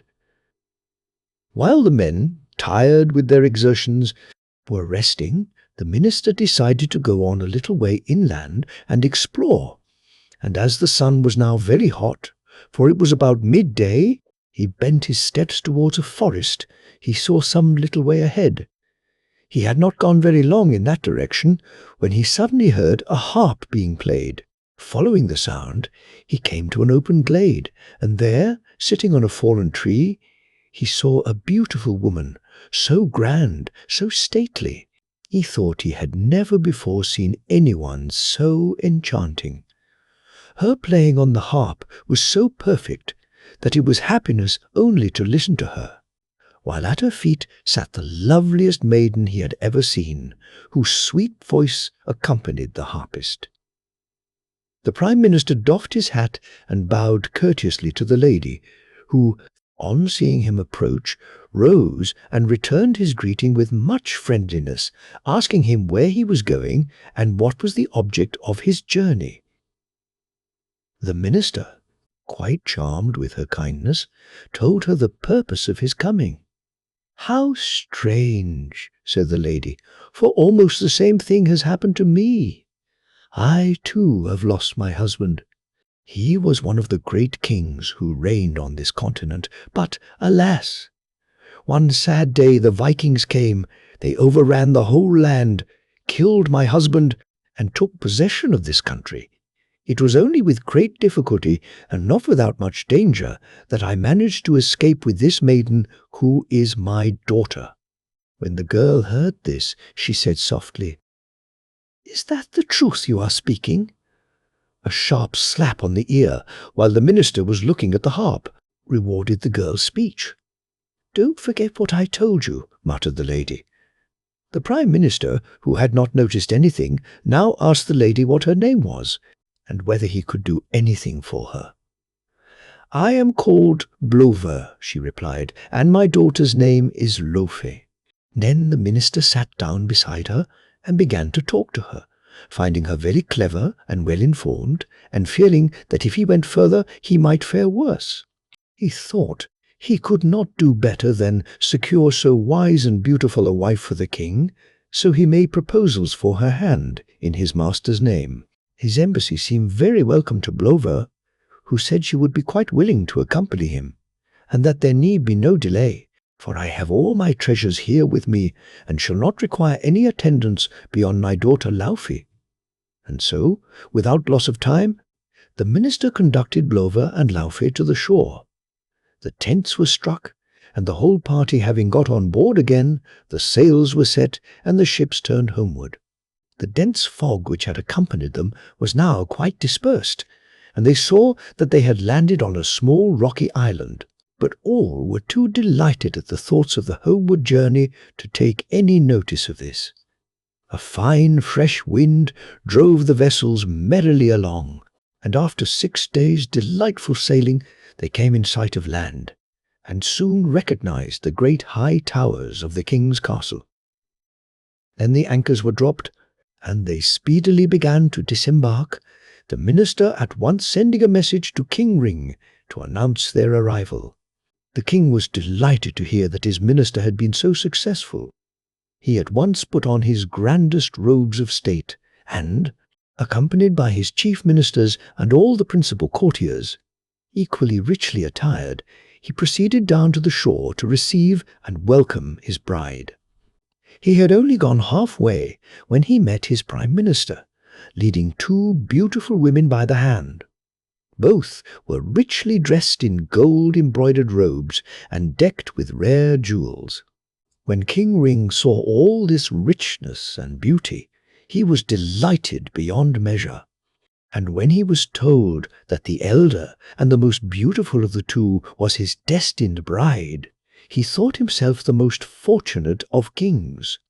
He thanked the minister warmly for what he had done, and in his joyful greeting of mother and daughter, he quite forgot to ask whence his bride and her daughter had come, but led them with great pomp into the city, and lodged them in the most magnificent rooms in the palace. A grand wedding feast was speedily arranged, and all the great people in the kingdom were invited. Only Sigurd and Lineik were not asked.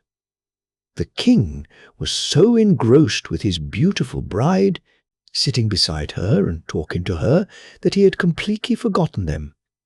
The wedding was one of the grandest that had ever been seen, and after this feast all the guests received rich gifts ere they departed. And then, at the end of the week, the king began again to look after the affairs of his kingdom. Thus some time passed quietly. The queen was always present when the king received his ministers, and though she never said much, whispers soon went abroad that matters were not as they should be. The queen wished everything to be done her way, and insisted on hearing all that was being arranged, so that King Ring began to think that his marriage was not, after all, such a great piece of luck as he had at first imagined. As for Sigurd and Lineik, the queen never asked about them, nor did she see them. They never came to the palace, but kept to their own house and grounds. Then, after a time, some of the people about the court began to disappear. No one could find out where they had gone, or what had become of them, and it was always those who had opposed the queen in the council. The king, thinking they had gone away because they would not agree to the queen's wishes, at first took no notice of these strange disappearances, but appointed other ministers in their place, and so things went on for some time. Then one day the queen came to the king and said she thought it was time for him to make his journey through the country to collect the revenue. "I have helped you so much in all your business that I can easily carry on the government while you are away, so you need not hurry home. But take your time and enjoy yourself," she added. The king did not much care to go away.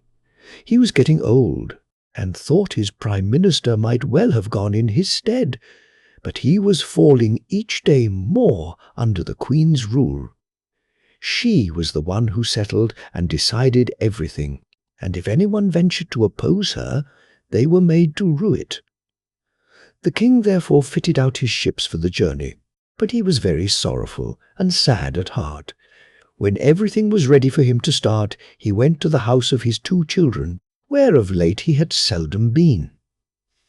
A warm greeting welcomed him, and both Sigurd and Lineik could not make enough of their father. When the time for bidding them farewell drew near, the king grew very sad again, and sighing deeply said, "I cannot tell you, my children, What a sad foreboding haunts me that some evil threatens you. If I should not return from this journey, I fear it will not be safe for you to remain here. Take my advice, therefore, and go away secretly as soon as you are sure that there is no hope of my return. When you start, remember you must go towards the east. You will then soon arrive at a high, steep rock. When you have climbed this rock, you will come to a long, narrow valley. Follow this valley till you come to two beautiful trees. The one has bright, glossy green leaves, the other dark bronze ones. They are hollow, and so arranged that they can be securely fastened from the inside, the opening being invisible from the outside. You must each get into one of these trees, and as long as you remain in them, nothing can touch you." Then the king took a tender farewell of his children, and getting on board his ship, the sails were unfurled, and he started off on his journey. They had not, however, been long at sea before a frightful storm arose. Peals of thunder rent the air, the lightning flashed incessantly, and the wind and rain lashed the sea till the waves rose mountains high and engulfed the ships, so that the king and all on board the ships were drowned. That same night of the storm, Prince Siegfried had a strange dream. He saw his father standing beside his bed, his clothes streaming with water. Bending over his son, he took the crown off his head and placed it beside Siegfried on the pillow, and then passed silently away. When Siegfried awoke next morning, he told Lineik his dream, and they both agreed that this could only be a warning from their father, telling them of his death at sea. They therefore quickly gathered together all their clothes and jewels, and ere the sun had fully risen, they were well on their way on the road their father had told them of. When they reached the foot of the hill, they looked back, and there they beheld their step-mother in the distance, following them. She looked so fierce and angry, and so big, that she appeared more like some terrible giantess than an ordinary woman. Fortunately, they had passed the wood at the foot of the hill, so they set fire to this, and the flames rose so quickly and brightly that their stepmother was unable to pass it, and had to go round. This gave Siegfried and his sister time to get up the hill. But it was a long and weary climb, and once or twice Lineik was fain to sit down. But Siegfried took her up in his arms and carried her till she was again able to walk. At last they reached the narrow valley in which stood the two trees their father had told them of. Lineik chose the one with the bronze-coloured leaves, and Siegfried, having seen her safely fastened in, got into the other tree, drawing the opening to after him. But though no one could look into the trees, the rough, thick bark grew in such cunning twists and turns that those inside could see everything that happened outside, and the brother and sister were thus able to talk to one another. About this time there reigned a great and powerful king in Greece called Menelaus. He had 2 children, a son called Tellus and a daughter called Hebe. They were beautiful, clever, and good, and it would have been difficult to find their equals in all the land. When Tellus grew to man's estate, he distinguished himself by many brave and noble deeds during his numerous warlike expeditions, which often carried him far away into foreign lands. And while thus travelling in search of adventures, he had more than once heard of Princess Lineik, who, it was said, surpassed all other women in beauty, wit, and goodness. So he determined to try and win her for his bride. When he neared the island of King Ring, the wicked queen, who by her enchantments was aware of his coming and also his reasons for so doing, prepared to receive him with all honour. Dressing herself in her most magnificent garments, she ordered Laufey to do the same, and then went down to the shore with her maidens to receive him. The prince, on landing, greeted her with great respect, and asked after King Ring, whereupon the queen, drawing forth her handkerchief, pretended to wipe away her tears, and told him that the king and all his attendants had perished at sea in a frightful gale, and declared she could never get over her great loss. "And where is Princess Lineik?" asked Tellus. "This is my dear stepdaughter," replied the queen, drawing Laufey forward, who, ashamed and angry, had kept in the background. The prince seemed much surprised, for though Laufey was very pretty, yet from the fame of Lineik's beauty he had pictured the latter as much handsomer. But the queen, seeing his disappointment, said he must not be surprised that the dear child looked pale and sad, having lost both father and brother at one blow. Prince Tellus thought this was but natural, so he formally demanded the princess's hand in marriage. As may well be imagined, he did not meet with any opposition from the queen, who said she would hurry on the preparations. But Prince Tellus said he had promised his father that the marriage should take place in Greece with all due splendor, and that the princess must therefore return with him. The queen offered to accompany them, but this the prince would not consent to. So Laufey and her maidens were escorted to the prince's ship, and they set sail for Greece, leaving Brunhild behind, greatly to her chagrin. They had not sailed far when a dense white mist overtook them. The steersman lost his reckoning, and when at length the fog lifted, they found they had sailed up a beautiful fjord.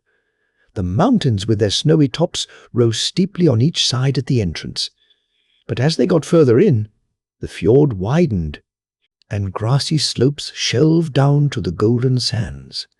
The prince ordered a boat to be lowered, and getting in, they rowed on till they came to the entrance of a narrow valley in which stood 2 beautiful trees.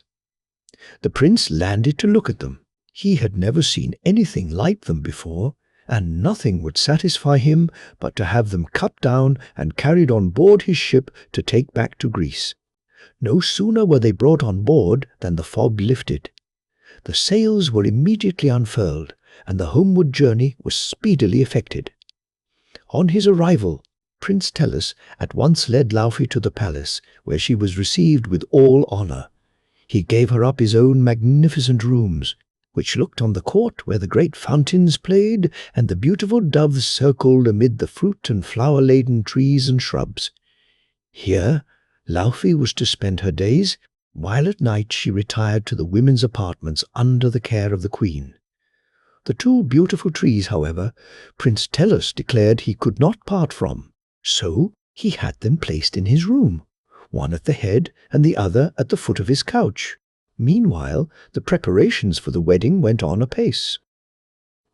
The prince, according to the custom of the country, then brought Laufey, believing she was Lineik, 3 pieces of rich silk, to make him 3 tunics. One was blue, the other was red, and the third one was green.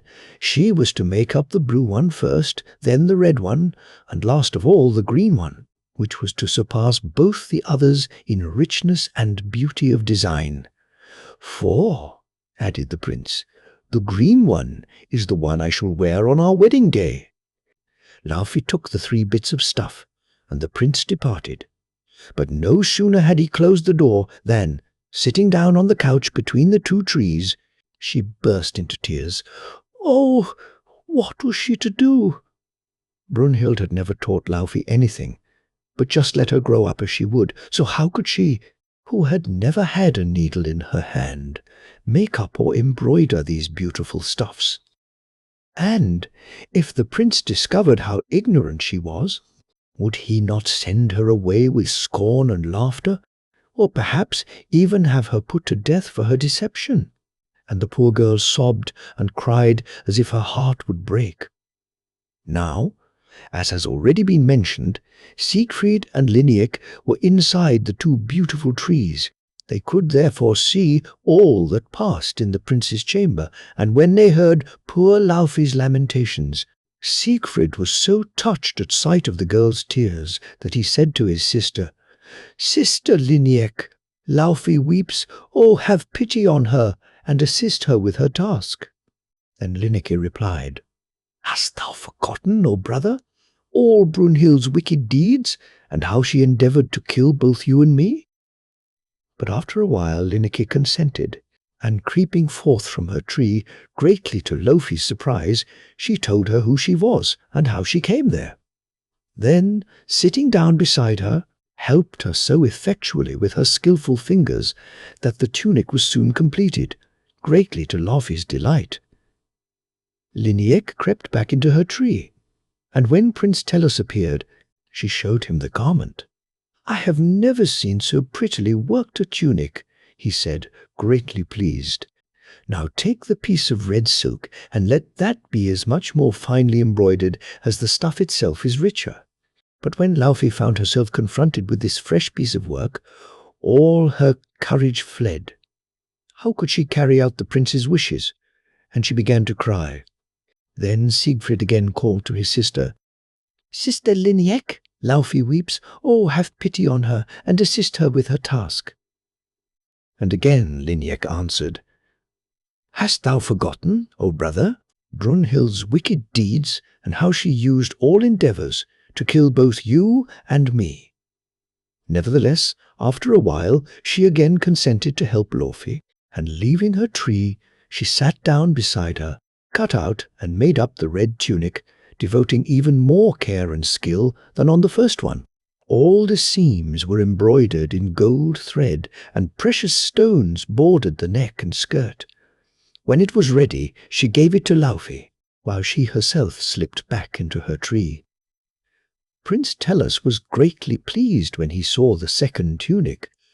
"Why, this is more beautifully worked than the first tunic.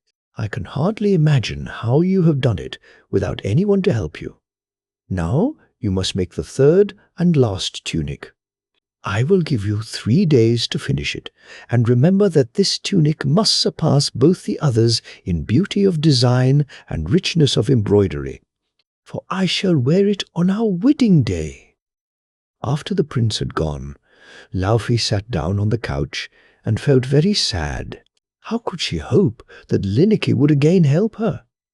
She had done so twice, notwithstanding all the ill the queen had intended against her and Siegfried, and it was too much to expect her to aid her again, and, thinking thus sadly, the tears streamed down her cheeks.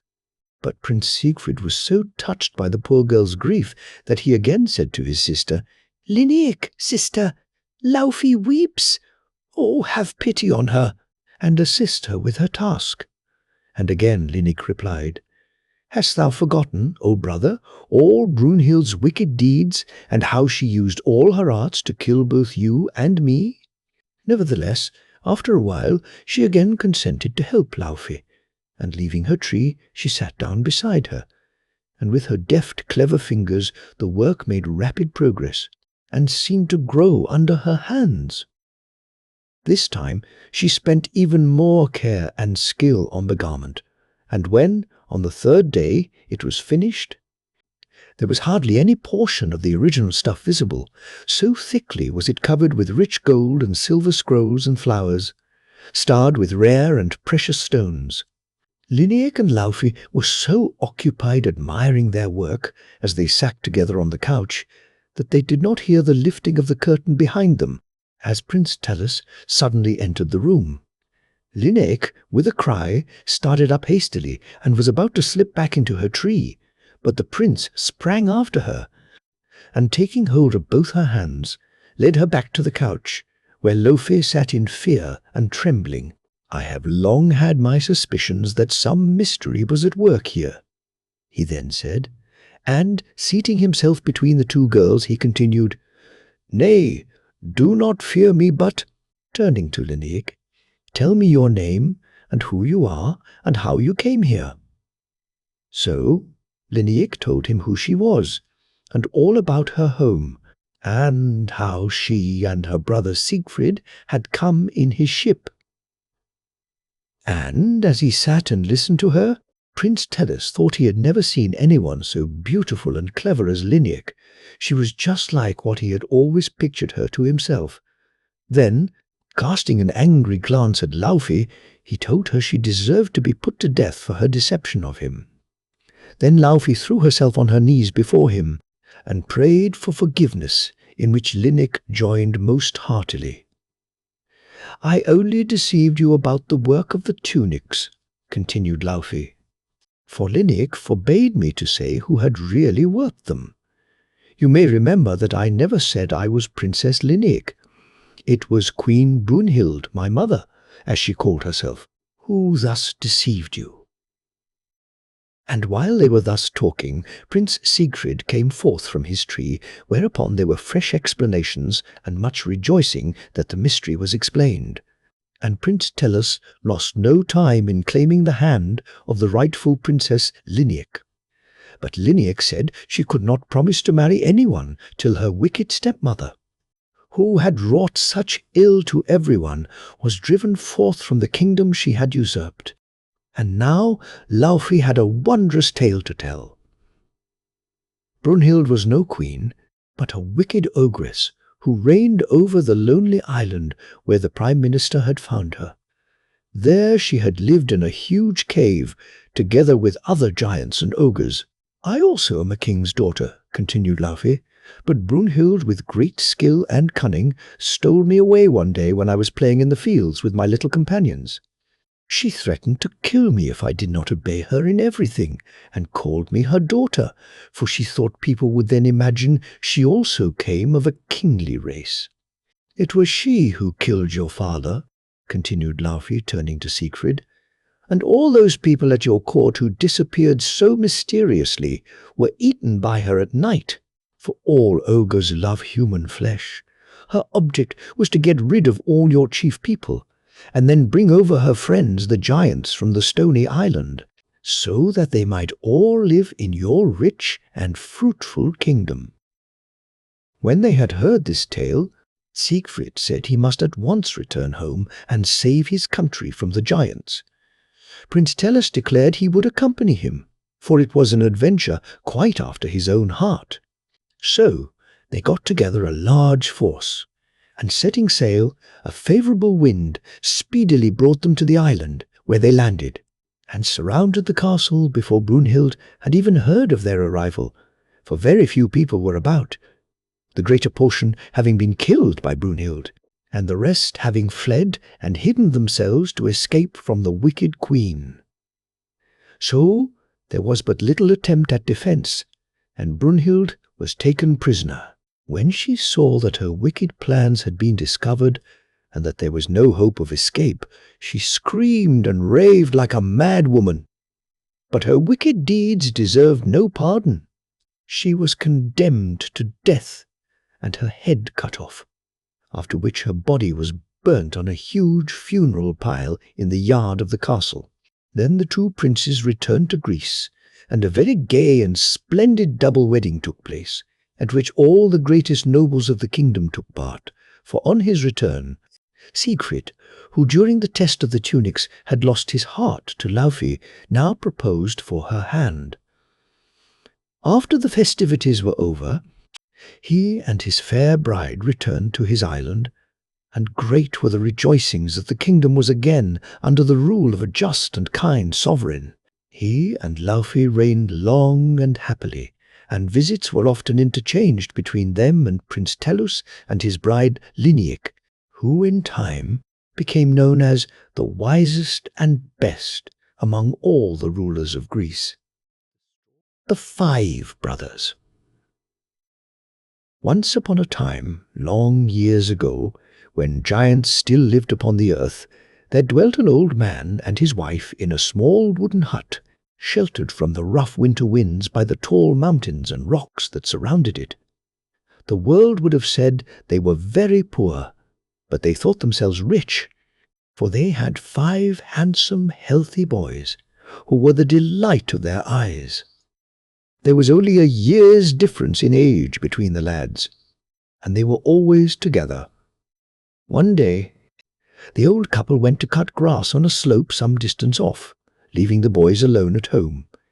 It was a bright, warm morning, and, tired of playing indoors, the children went out into the little garden, and soon their merry shouts were heard echoing from the hills. Presently, up the path towards them came an old woman, feeble and lame. "May an old woman beg for a draught of water?" she said in a weak voice. Stopping their games at once, the eldest boy ran to the well, while the others made her sit down by the door and rest. In a moment he was back with a pitcher of cool, sparkling water. "There, Granny," he said, "that will refresh you. I let the bucket run down ever so far to make the water nice and cold." The old dame thanked him heartily, and, having quenched her thirst, asked what their names were. The boys laughed merrily. "We have no names," they said. "We are all so near in age that we do everything together. And when father or mother want anything, they just call out, 'Boys,' and there we are, always at hand." "You have kind hearts," the old woman said. "You are good to the aged and feeble. I was nearly dying of thirst, and could not have gone further without your help. Would that I could reward you as I should like. Alas, I have not the power. But one thing I can do for you. You shall no longer be nameless. I am going to bestow a name on each. You, my young cupbearer," turning to the eldest boy, "shall be called Watchwell. Your brothers, Holdwell, Hitwell, Spywell, and Climewell. May these names in the future bring you good fortune, as a reward for your kindness to a poor old woman." Then she bade them good-bye, reminded them once more of their names, told them to act up to them, and turned away down the path. In the evening, when their parents returned, the boys related what had occurred, and repeated the strange names they had been given. The old people were much astonished, and asked where the stranger had come from, and all particulars about her. But the boys could only tell what had happened, and the whole thing would soon have been forgotten had it not been for the names. These they did not forget, and, strange to say, the more they were used, the more the owner of each name seemed to develop the special quality that his name denoted, Watchwell, in addition, constituting himself the general guardian of the five. Was there a burden to carry? Holdwell's strong arms were ready. Did the parents require faggots for the winter? Hitwell would cut a pile, up in the dark pine woods on the mountains, that gladdened their hearts. Not a rabbit or bird could escape the keen eyes of Spywell, and by constant practice little Climewell could scale the steepest cliffs along the fjord. Years rolled on. The bright boys had grown up into tall, handsome young men, and all this time they had never crossed the high rocky hills that walled in their valley, never seen the great world that lay outside. But now that they were men, a great wish was rising in their hearts to go forth from the old home and play their part among other men. The old people gave them their blessing, and bade them continue to stand by one another as they had ever done, for, if they only did that, there was nothing they could not achieve. And so the young men departed, following the steep track over the high mountains at first, and then gradually leaving the hill country behind them, as they went ever onwards. Sometimes they rested at a farmhouse, sometimes in a village, but nowhere did they find any permanent work. Many a farmer would gladly have engaged Watchwell and Spywell to guard his flocks, but he had no employment for Holdwell and Climewell, and when the two last could have joined the village lads in fishing or seabird hunting, there was, again, no post for the other three. Still, they would not be discouraged. They had stout hearts and strong limbs, and the good fortune they sought must be found elsewhere. So on they went, climbing high mountains and fording swift rivers, till at last they entered an interminable dark pine wood with a tangled undergrowth of brambles and tall ferns. Hitwell cleared a path before them, and at length they emerged on a vast plain. The sun was setting and pouring a flood of crimson, gold, and purple over the scene before them. The rays lit up the tall spires and high grey walls of a large city, and turned the broad, flowing river that encircled it into molten gold. The brothers stood still, entranced, "It must be the city of the king," cried Watchwell at length. "Yes," said Spywell. "Look, there is the royal flag flying on the tower of the palace."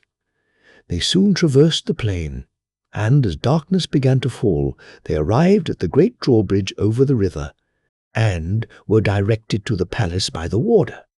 The king received them, and listened to their request for employment in his service.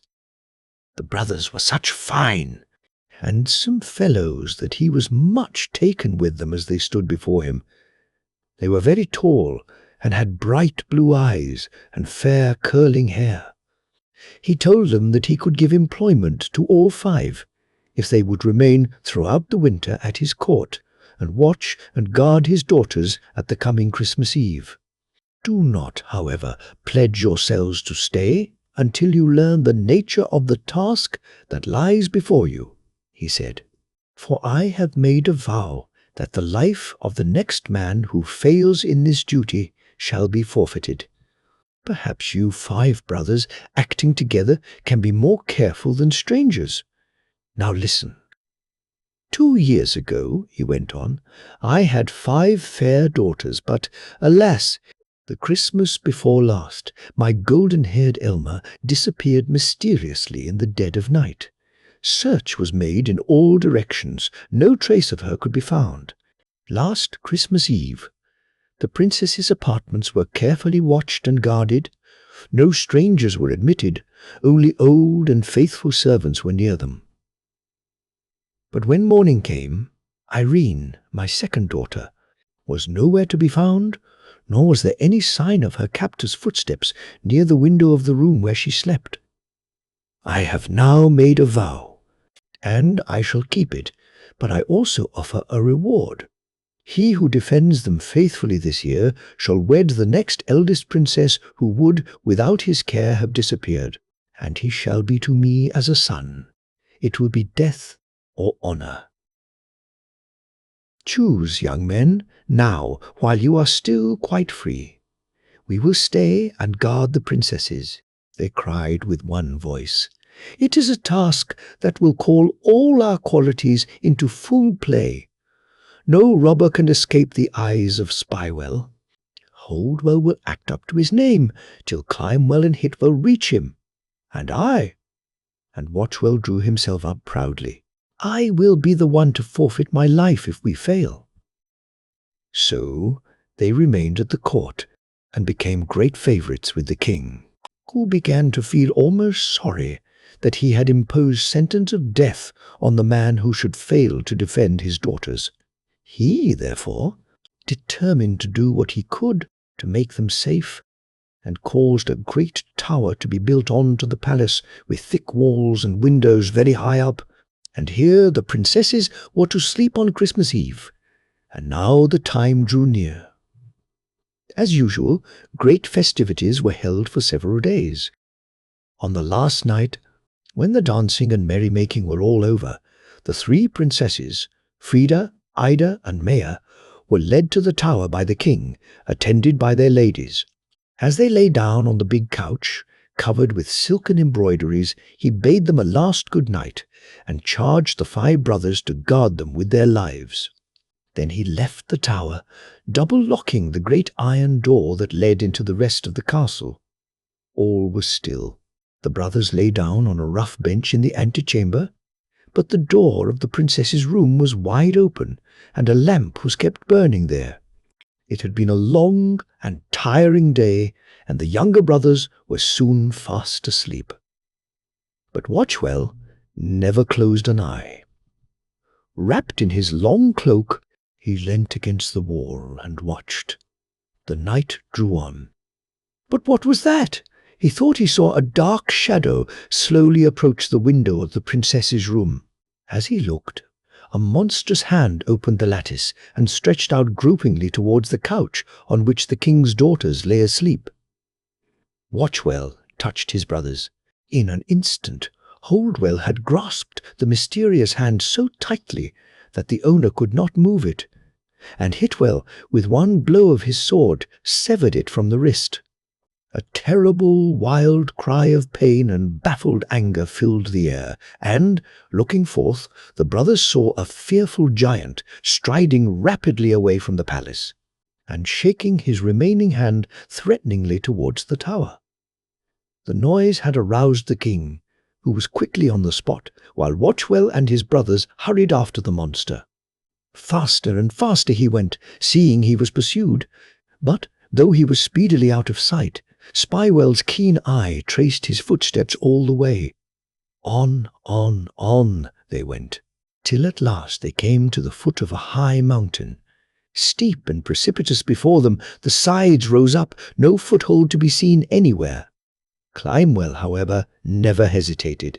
He showed his brothers a strong silken cord that he always carried with him. Then, making a bold spring to a tiny ledge he had noticed, he commenced to climb, never taking a false step, till he reached the summit in safety. Then, lowering the silken rope, he drew up his brothers one after the other. When they reached the top, they found an enormous cavern, and just inside the entrance sat a huge giantess on a low stool, crying bitterly. The brothers asked what ailed her. "What matters it to you?" she said, and cried more than ever. But at last she told them that the previous night her husband had lost one of his hands, and she feared he would die, he was in such terrible pain. Then they told her that they could heal her husband if she would let them in, but no one, they said, must be there but ourselves. We must bind all others, lest they should find out the secret of our healing power.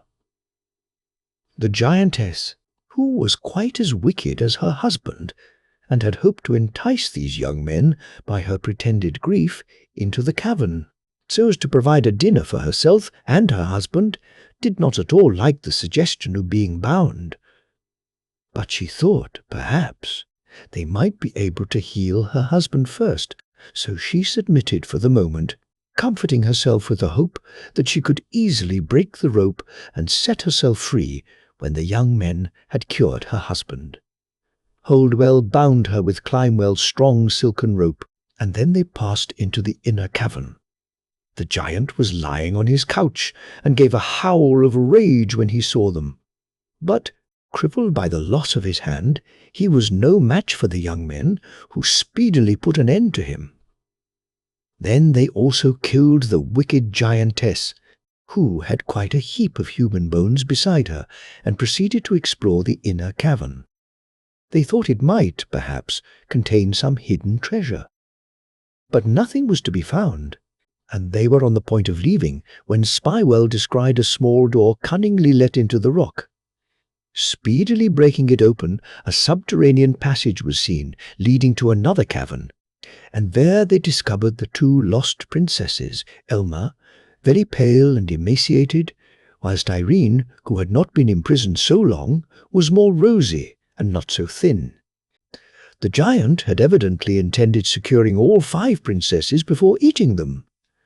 The king's daughters were greatly overjoyed when they saw their noble deliverers and heard that they were prisoners no longer. They quickly departed, Spywell and Climewell having discovered an easier road for them to return by.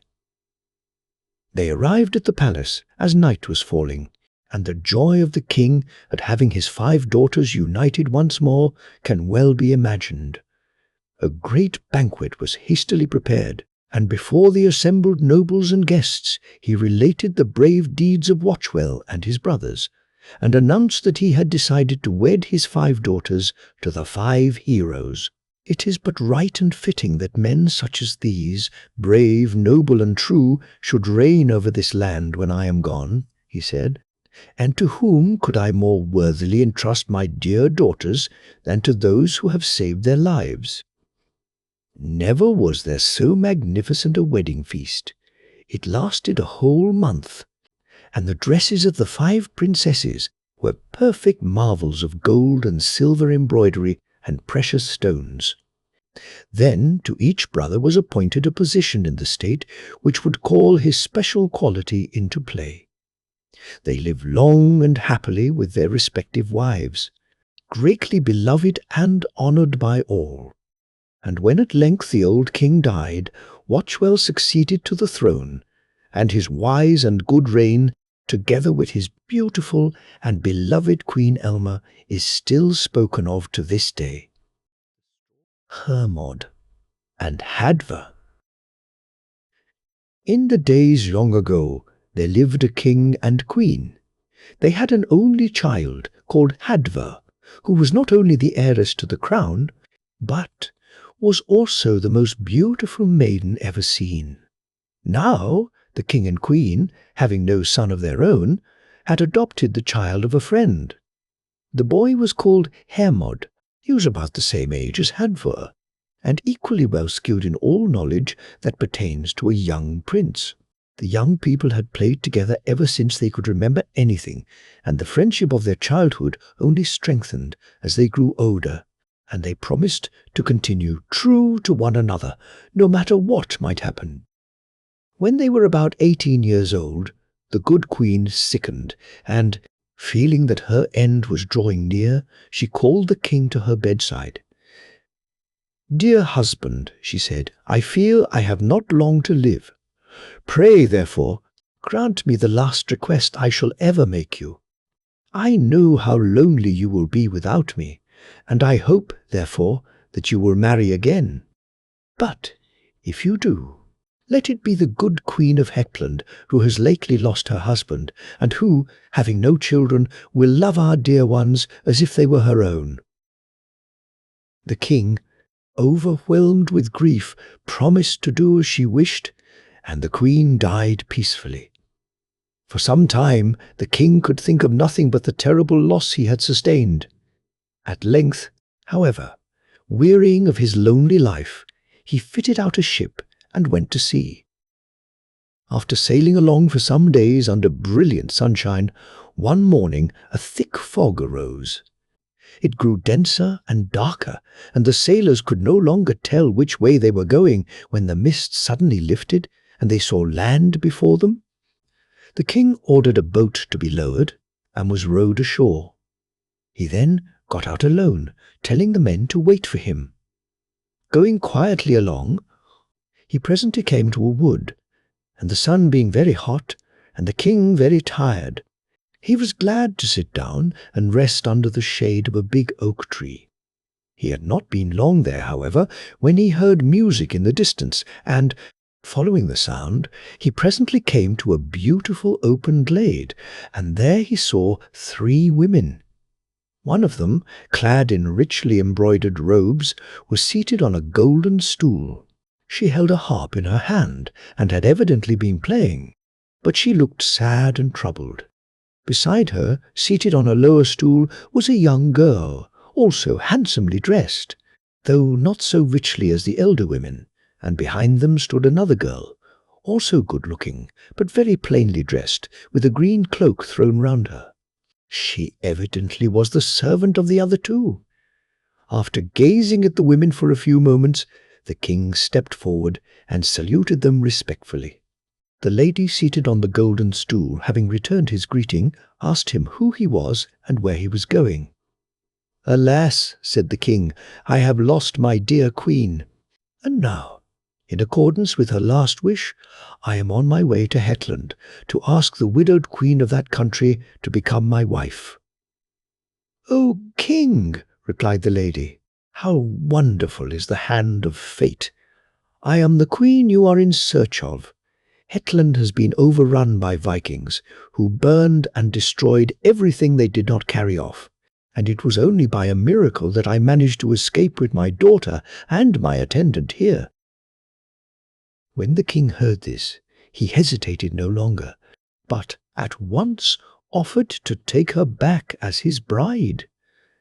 After a slight hesitation, the lady accepted the king's offer, and, having rested a little longer, the king led the way back to the boat. They quickly embarked and, without any further adventures, arrived at the king's country, where a great wedding feast was immediately prepared, and the marriage took place amid great rejoicing. For some little time matters went very smoothly. Hermod and Hadvor kept much to themselves. leaving the queen and her daughter to enjoy all the splendor and gaiety of the court. But as time went on, Hadvor, who was always kind to those about her, seeing that Olaf, the queen's attendant, was much neglected and snubbed by her mistress, took compassion on her and often asked Olaf to come and see her. After some months, a war broke out with one of the neighboring countries, and the king had to go forth at the head of his army. No sooner had he sailed than the queen went to Hermod and told him she wished him to marry her daughter. "That I cannot do," replied Hermod, "for I love Hadvor, and she alone shall be my wife." Then the queen, finding that no persuasion and no threats had any effect, got very angry. "If you will not marry my daughter," she cried angrily, "neither shall you wed Hadvor. I have not forgotten the magic taught me by my mother, and, as you will not obey me, I lay my spell on you. You shall live on a desert island, and all day long you shall roam about in the shape of a lion. Only after sunset shall you return to your human form, and then you shall think of Hadvor and remember your former life, and thus suffer doubly in looking back on the past. And you shall not be freed from this enchantment till Hadvor succeeds in burning your lion's skin." "I am in your power now," replied Hermod, "but your punishment will overtake you ere long, for I also possess some magic gifts, and, though I am at present powerless, as soon as your wicked spell is broken, which it assuredly will be, you and your daughter, who is as wicked as you are, shall be turned into a rat and a mouse, and you will bite and tear each other till you kill one another." So Hermod suddenly disappeared, and no one knew what had become of him. The queen made a pretense of sending out people to search for him, but no trace of him was found. When Olaf next visited Hadvor, she found her in great grief at Hermod's disappearance. "Nay, do not weep," she said. "The queen, by her wicked enchantments, has caused him to disappear for a time. Both she and her daughter are two wicked giantesses who have only assumed their present form, and, when Hermod refused to marry her daughter, she put in practice her magic arts. She has transported him to a desert island, where he will be a lion during the day, but resume his own form every evening. And this charm will last until you succeed in burning the lion's skin. The queen has also further arranged that you are to marry her brother, a terrible three-headed giant, who lives underground. I, too, have suffered from her arts," concluded Olaf. "She carried me away from my parents' house, forcing me to serve her. Fortunately, however, she is powerless to hurt me, for the green cloak I always wear over my dress was a gift from my godmother, and nothing can harm me while I have it on. Poor Hadvor, she felt very hopeless when she heard of all her stepmother's wicked plots against her, and entreated Olaf, by the love they bore each other, to assist her. This Olaf gladly promised she would do. But first, you must keep watch and guard against the queen's brother," she said. "He lives in a cave beneath the castle, and will rise beneath your chamber some night. You must, therefore, always keep a large pot of boiling pitch ready, and as soon as you hear a great rumbling noise, like an earthquake, and see the ground cracking, at once pour the boiling pitch down the cracks, and this will kill the giant.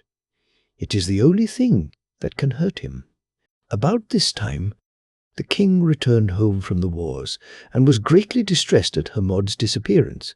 He made inquiries and sent out messengers in all directions, but no trace of him could be found, and the queen had to use all her arts to console the king under the loss of his adopted son. Hadvor, meanwhile, remained quietly in her own house. Following Olaf's advice, she kept ready the boiling pitch for the giant, and had not long to wait. One night, shortly after the king's return, she was suddenly awakened by a loud rumbling noise. The ground began to shake and tremble, but Hadvor, having been fully prepared, was not frightened, and summoned her maidens to assist her. Then, as the noises grew louder, and several great cracks appeared in the floor, Hadvor and the girls poured the boiling pitch down the open seams. Then gradually the noises ceased, till everything was perfectly quiet again. The next morning the queen rose up early, and as soon as she was dressed, she hurried to Princess Hadvor's house. There, lying on the ground outside, she saw the dead body of her brother, the giant. "Oh!" cried the queen angrily, "that must be Hadvor's work. But the minx need not think she shall go unpunished and upset all my schemes." And bending over the body of the uncouth monster, she continued, "By my magic power, I will that your body shall be transformed into that of a beautiful prince, and that Hadvor shall be accused of causing your death."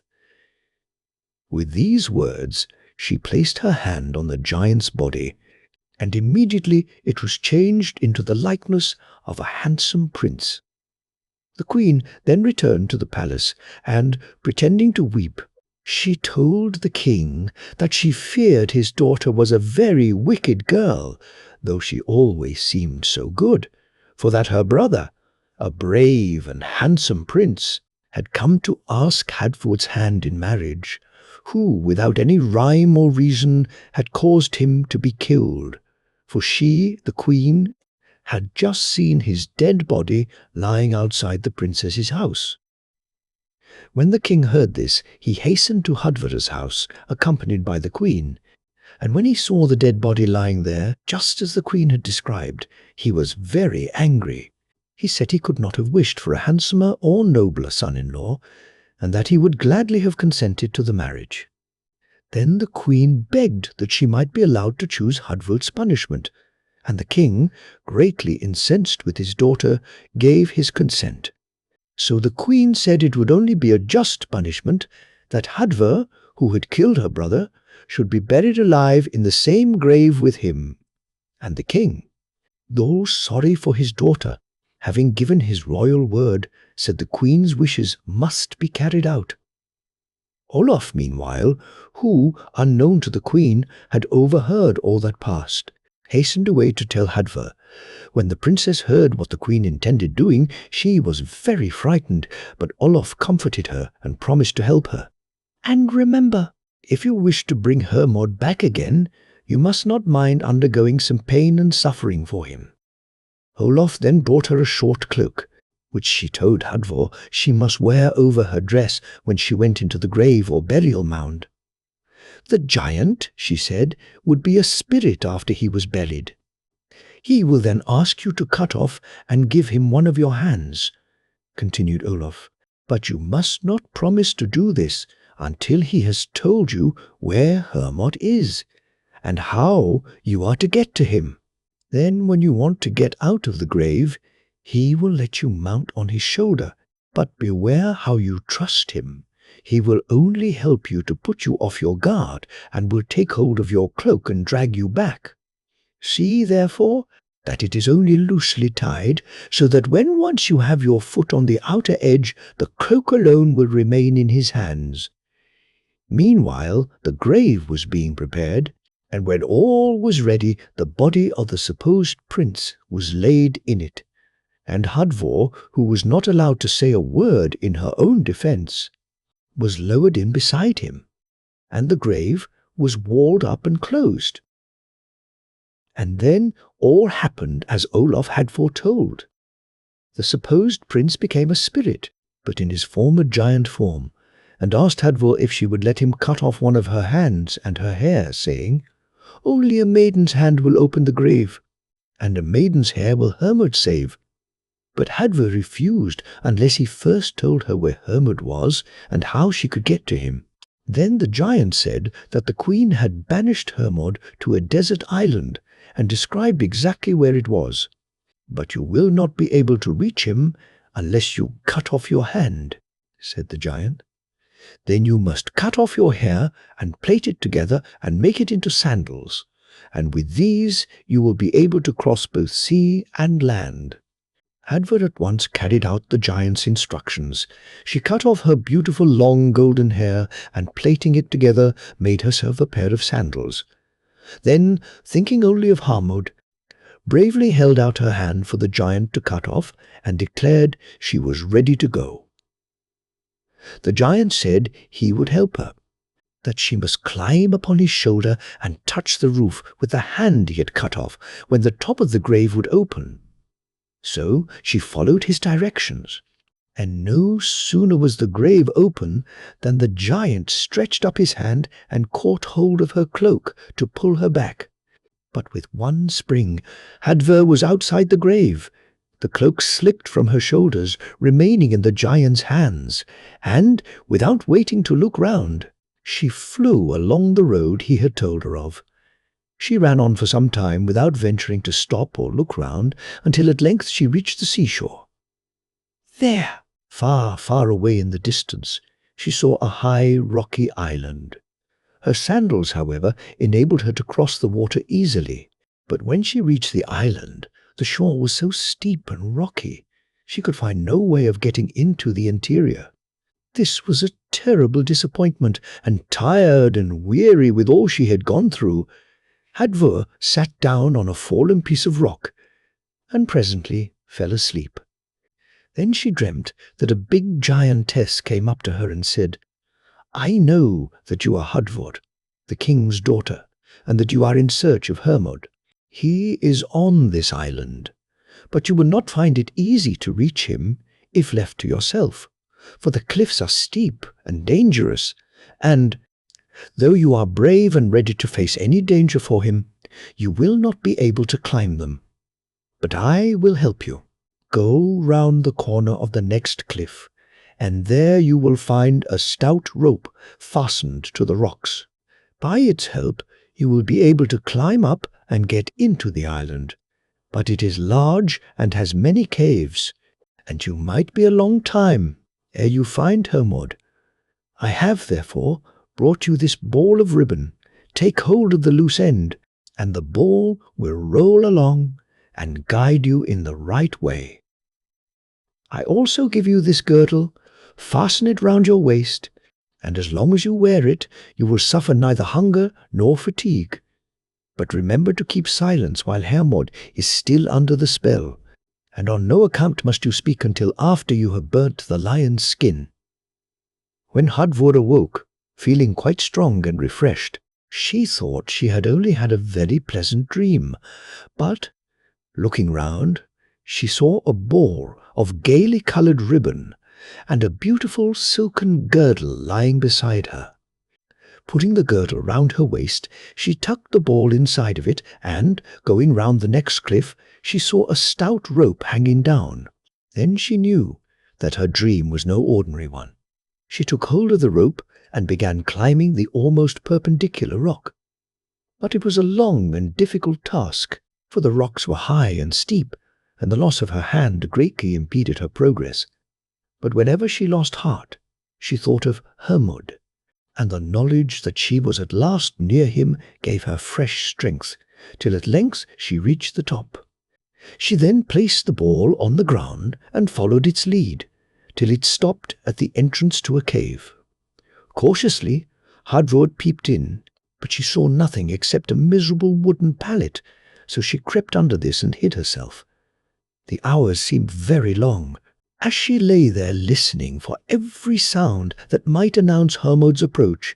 Then, just as the sun was setting, sending a bright crimson gleam into the cave, she heard a loud roar, accompanied by heavy footsteps, and presently a huge lion entered the cave. Hadvor's heart leapt into her mouth, but she remembered that she must be silent if she wished to save him. The lion then went towards the hearth, and giving himself a vigorous shake, the lion's skin fell off, and Hadvor saw that it was indeed Hermod. He sat down on the bed, little thinking that Hadvor was hid underneath, and began talking aloud of his love for Hadvor, and his great grief at their separation, and his utter inability to help himself. "For, alas," he concluded, "it is only by Hadvor's finding and burning my lion's skin that I can ever get back my human figure and power. And how is it possible she should ever find me here?" Hadvor, when she heard these words, almost jumped out from beneath the bed.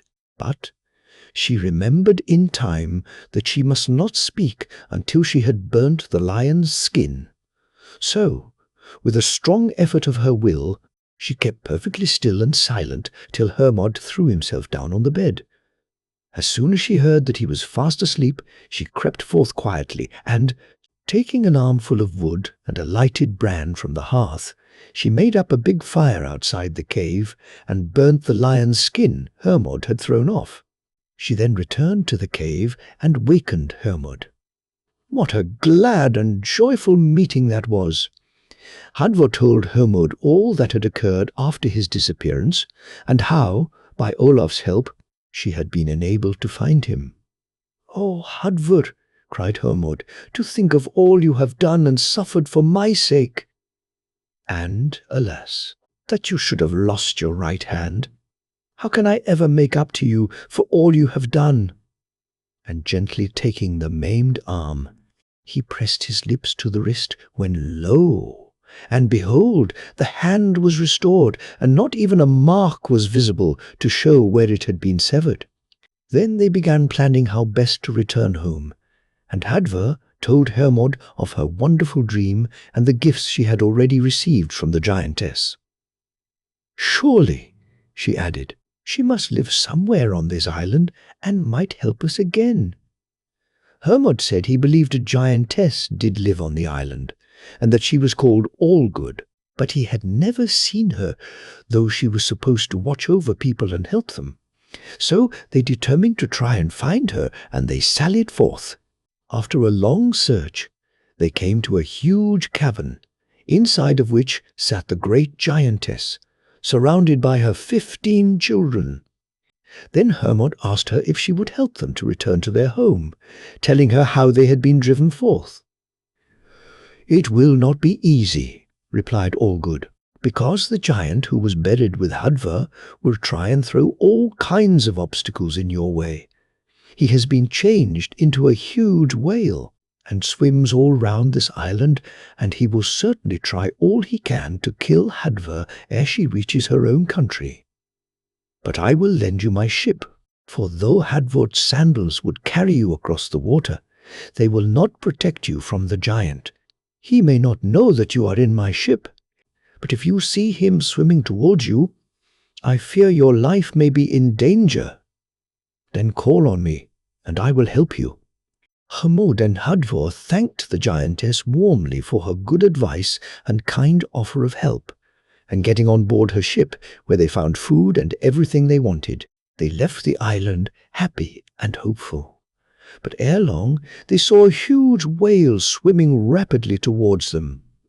He spouted the water up, yards high, and lashed the sea with his tail as he came near the ship. "Oh, Hermod," cried Hadvor, "that surely must be the wicked giant. Let us call on Allgood to help us." And they both called loudly on the giantess for aid. Immediately, a still bigger whale than the first one appeared, followed by 15 smaller ones. They swam swiftly towards the ship, and when they had completely surrounded it, they turned on the first whale. Then a terrific battle began. The water shot almost up to the clouds. The sea was lashed into such great waves that it seemed as if the vessel must be swamped, and Hermod and Hadvor watched eagerly for the result. The fight lasted for some time, but when at length it was over, they saw that the sea for some distance was red with the blood of the dead whale. And then the big whale, followed by the 15 smaller ones, swam back to the island, and Hermod and Hadvor reached their own land in safety. Meanwhile, strange events had happened at the king's castle. The queen and her daughter had disappeared, and in their apartments a big rat and a mouse fought all day and night. In vain the servants tried to drive them away. Even if they ran off for a short time, they always came back again and disturbed the whole castle by their cries. Thus some time passed, and the king was once again plunged into grief, not only at the disappearance of the queen, but because these horrid animals left neither him nor his court any peace. One evening, When they were all assembled in the great hall, very sad and silent, quick steps were heard approaching, and, to the surprise of everyone, Hermod entered. As soon as the king saw him, he embraced him warmly, greeting him like one returned from the dead, and anxiously inquiring all that had happened to him. But before sitting down, Hermod said he must first go to the queen's apartment. There the rat and mouse were fighting and biting one another, uttering frightful cries. But, drawing his sword, Hermod smote them both, when, to the amazement of all, there lay 2 hideous giantesses dead on the ground. The servants quickly carried them out into the great courtyard, where they were thrown on a pile of wood and burnt. Meanwhile, the king and Hermod, accompanied by the whole court, returned to the hall, and then Hermod related all his wonderful adventures, greatly to the delight and amazement of the king and his courtiers. And, while they were exclaiming at the wonders of his tale, Hadvor came in, accompanied by Olof. Then, indeed, there was general rejoicing, and the king at once acceded to Hermod's wish to become his son-in-law. There was no long delay over the wedding, and as the king was now growing old, he handed over the government of the country to Hermod, whose reign is still known as that of the Good King. Hadvor, in the midst of her own happiness, did not forget Olaf and all the good services she had rendered her. She married one of the great nobles of the kingdom, who became King Hermod's right hand, and Hadvor and Olaf remained close friends all the days of their life, their friendship descending to their children and grandchildren. Ingebjorg. There once lived a king and queen who ought to have been as happy as the day is long, for they had a fine kingdom, a beautiful palace, plenty of horses and carriages. Their treasure room was fumed with gold, silver, and precious stones, and no matter how much they took out of it, it always remained full. Their people were quiet and industrious, and they had no cares or troubles, yet, notwithstanding all this, they grew daily more sad and sorrowful, for they had no children to inherit all the riches they owned. One day the queen went out into the palace garden. It was a fine, bright winter's morning. The snow lay hard and firm on the ground, and each tree and bush sparkled and glistened in the sunshine, just as if the jewels in the king's treasury had been scattered over them. The queen, feeling tired, sat down on a stone bench beneath a huge oak tree, when suddenly a large white bird flew down from the tree. It brushed past so close to the queen's face that the wing feathers scratched her cheek, and a few drops of bright crimson blood fell on the snowy ground. "Oh!" cried the queen, "would that I might have a daughter who would be as beautiful as those crimson drops on the white glistening ground." "You shall have your wish," sang the bird, as it flew away, its white wings shining in the sun like silver. The queen had hardly recovered from her surprise than she heard a noise behind her, and, turning round, she beheld the old man Surtur, who lived in a little hut near the palace, and who was well known and dreaded as a wicked magician. "Aye, you shall have your wish," he muttered in a fierce, angry voice. "But I, too, intend to have a say in the matter. A daughter shall indeed be born to you, but she shall cause you more sorrow than happiness, unless, indeed, she returns you good for evil." And he laughed wickedly and disappeared. When the queen heard these words, she was greatly troubled, for she knew that Surtur was her enemy, and that he was powerful. But as weeks and months passed and nothing happened, she forgot all about the old man's words, and when at length her little daughter was born, everyone agreed that she was the most beautiful child ever seen. She was christened Ingebjorg, and grew up as good as she was beautiful. At first the queen could not do enough for the child, and could hardly bear her out of her sight, but as she grew older, and when she saw how fond the king was of Ingibjorg, and how everyone praised and admired her, she began to grow jealous. and all her love seemed to turn to hatred.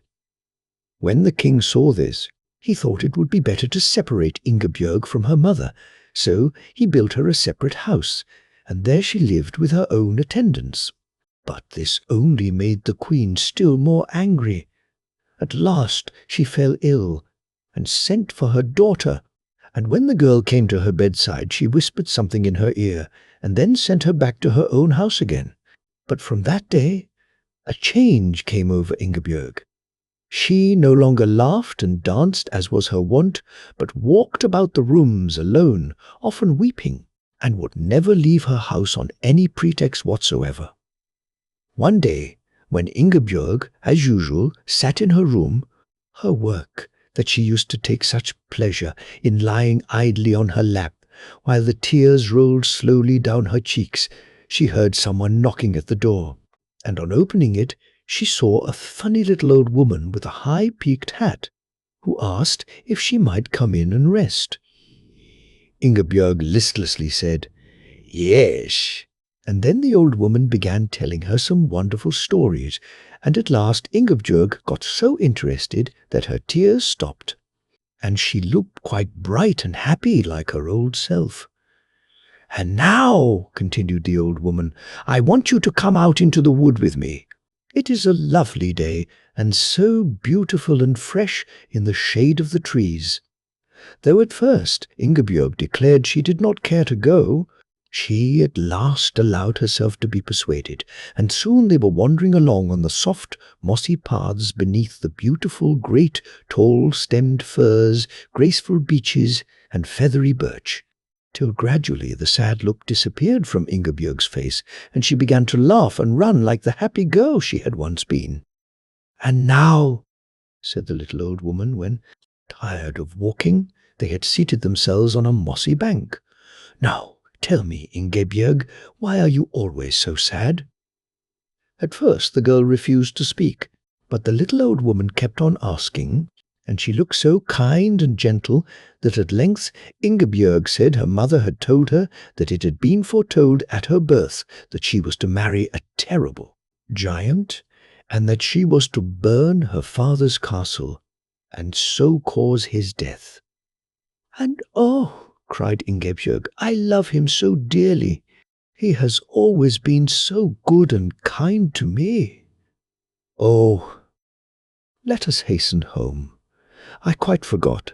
I ought never to have left my house, and I never will go out again, and then I cannot possibly harm him or marry that horrible giant." And the poor girl hurried home, sobbing and crying all the way. "Nay, nay," said the little old woman. "Comfort yourself, my child.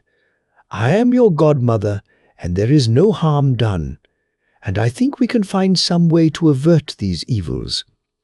It is all that wicked Surtur's doing. He wanted to marry your mother, and when she would have nothing to say to him and married your father, he vowed he would never rest till the king was dead and she was punished.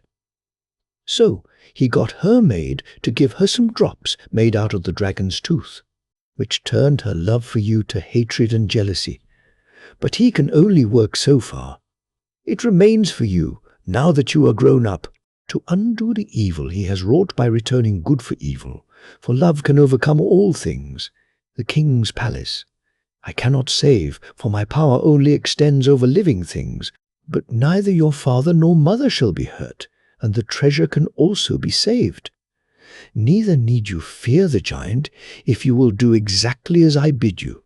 Now you must first go and persuade your father to go out riding in the forest with all his attendants." With a heart greatly relieved at her godmother's cheery words, Ingebjorg hastened to do her bidding. "Dear father," she said, as she entered his presence, "the day is so fine, and the woods are so beautiful. Will you not go out for a ride in the woods, and take the courtiers with you?" And the king, pleased at seeing her look so bright and happy, at once said he would go, and with all his courtiers in attendance, started off for a great hunting party in the forest. As soon as they were well out of sight, Ingebjorg sent the servants away on different errands, and when the palace was quite empty, The little old dame helped the princess to carry out all the treasure and whatever else was of value in the castle. And then, when they stood in the great empty hall, she told Ingibjorg that she must now take down the big can of oil from the mantelshelf. In so doing, the girl's foot slipped, and the oil ran over the hearth and into the fire. In a few minutes the whole place was in a blaze, the little old dame and Ingibjorg having just time to escape. "Thus," said the old woman, "one part of old Surtur's enchantment has been fulfilled, without harm to anyone, and the rest you must now carry out." So saying, she gave Ingibjorg a little silver ball. "Now go to the forest, throw down this ball, and follow its windings till it stops at a woodman's hut. Go in, but keep the door ajar, so that you can see who comes in. And, whatever you do, remember that you must see the owner of the hut before he sees you. Remain there till I summon you, but when in your dreams you hear me calling you, do not lose an instant, but hasten to the palace, for your mother will need you. Remember, love is the great conqueror, and can overcome all evils." Ingibjorg promised to do exactly as the old dame had told her. She threw down the silver ball and followed its course as it rolled along, till at last it stopped before a woodman's hut, and, going in, she hid behind the half-closed door, peeping curiously between the slit. Presently she saw a huge giant coming towards the hut, carrying a dead bear across his shoulders which he had killed out hunting. He pushed open the door, and, as he threw down his burden, he beheld Ingibjorg. However, she had seen him first, and felt very frightened. But though he looked terribly fierce, his voice was very soft and kind, as he told her that she might remain with him, but that she would have to make the beds, cook the food, and sweep the floor, all which Ingibjorg promised to do. He then showed her a little inner chamber where he said she might sleep. "And whatever noises you hear," he added, "don't come in here unless I call you." And thus passed 3 days. The giant went out early every morning and never returned till sunset, while Ingebjorg cooked the food, made the beds, and kept the little hut clean and tidy. Every night she heard frightful noises in the outer room. The walls of the hut shook and the earth trembled, but as the giant never called her, she lay quietly in her bed, pulling the clothes over her ears to deaden the terrible noises. And then, as she fell asleep, each night she dreamed that, instead of the giant, a handsome young prince stood beside the hearth. On the 3rd evening, she had hardly fallen asleep when she fancied she heard someone calling her. Quickly jumping out of bed, she hastily threw on her clothes, cautiously opened the door, and, seeing the hut was empty, she ran as quickly as she could to the palace. She knew that her mother needed her. There, in front of the chief entrance, she saw a wooden stake had been driven into the ground, to which the queen was tied, while the servants were piling faggots of wood round her, for the queen had been condemned to be burnt to death for having set the palace on fire during the king's absence and stolen all the treasure, though she in vain pleaded her innocence. Pushing her way through the crowd, Ingebjorg threw herself down on her knees before her father. "Oh, stop, stop!" she cried eagerly. "Dear father, my mother is not to blame. It was I who was forced to burn down the castle in order to save your life, which was threatened by the wicked magician Surtur, and the treasure also is safe." When the king heard this, he at once ordered the queen to be released, who, freed from the wicked spells that Surtur had thrown over her, embraced her daughter with many loving words. Surtur, hearing that his evil deeds were known to the king, tried to hide himself in the woods, but he was caught and brought back by the giant, who had also fallen under his enchantments. But Ingebjorg remembered her silver ball, and, throwing it towards the giant, he caught it, and as he did so, he was immediately changed into the handsome young prince Ingebjorg had seen each night in her dreams, but Surtur was not to escape. The king called his servants, who bound the magician with strong cords. He was condemned to death for all his wicked deeds, and was led forth into the desert, where he was torn to pieces by wild horses. All the queen's old jealousy now died out forever. She loved Ingibjorg more fondly each day, and before long there was a great marriage feast between the prince and Ingibjorg. They lived happily together all the days of their life, and on the death of the king and queen, Ingibjorg and her husband reigned in their stead, beloved by all their people. Hans. Chapter 1. Hans starts on his travels. Once upon a time, many, many years ago, there was an old man and his wife who lived in a little cottage beside a big wood. They had 3 sons, called Kurt, Conrad, and Hans. The father was very proud of his 2 elder boys, who were great tall fellows, but he never troubled about Hans, the youngest son, who, poor boy, often fared rather badly, as he only got whatever his brothers did not care to keep. He was never allowed to join in their games or trials of skill, in which the father trained his elder boys, but had to stop at home doing the housework and helping his mother in the kitchen. She was, indeed, the only one who ever showed him any love or kindness. Thus poor Hans was often very sad and lonely, and so, in order to while away the time and have some kind of companionship, he got a kitten from a neighbour, teaching it all kinds of tricks. And as the animal grew older, it became so attached to Hans that it followed him about wherever he went. So matters went on till all 3 brothers were grown up. Kurt and Conrad gave themselves great airs, for, being tall and robust and well skilled in all games of strength, they laid down the law whenever they appeared on the village green, and bragged so loudly that most people were afraid to contradict them, more especially as their father backed them up in everything. He thought they could do no wrong, whereas Hans was always wrong and of no use at all. He ought, in fact, to have been a girl, always pinned to his mother's apron string. And thus ignored by his father and set aside by his brothers, there was only his mother to stand up for Hans. But she only loved him all the more, and he in return was devoted to her.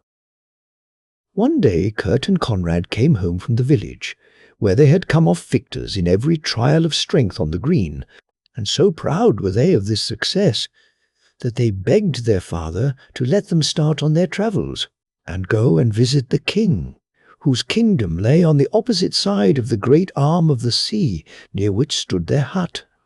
At first the father did not like the idea of parting with his sons, but when he looked at them and saw what great strong fellows they were, he felt convinced that they would certainly win riches and renown, so he agreed to let them go, fully convinced they would return both famous and wealthy. Not long after this, the father heard in the village that a big ship lay in the offing, so he told his wife she must get new shoes for Kurt and Conrad, as well as money for the journey, for he meant them to go to the great kingdom across the water, where they would be sure to win both fame and riches. The old woman did her best to obey her husband's behests. She took the great hanks of flax she had spun during the winter, and having sold these in the village, she bought new shoes for Kurt and Conrad with some of the money, keeping the rest for their journey. But when Hans saw all these preparations going on, he had no rest or peace, and a great longing came over him to be allowed to go with his brothers. Plucking up his courage, he went to his father and begged and entreated to be allowed to accompany Kurt and Conrad. At first the old man was very irate at what he considered Hans' impertinence and angrily refused. But when he came to think over it, he decided that he would rather not have him at home alone when the others were away, so he told him he might go, but only on condition that he did not join his brothers. He must keep quite apart from them, so that they need not be ashamed before strangers of its being known that such a small, useless fellow was their brother.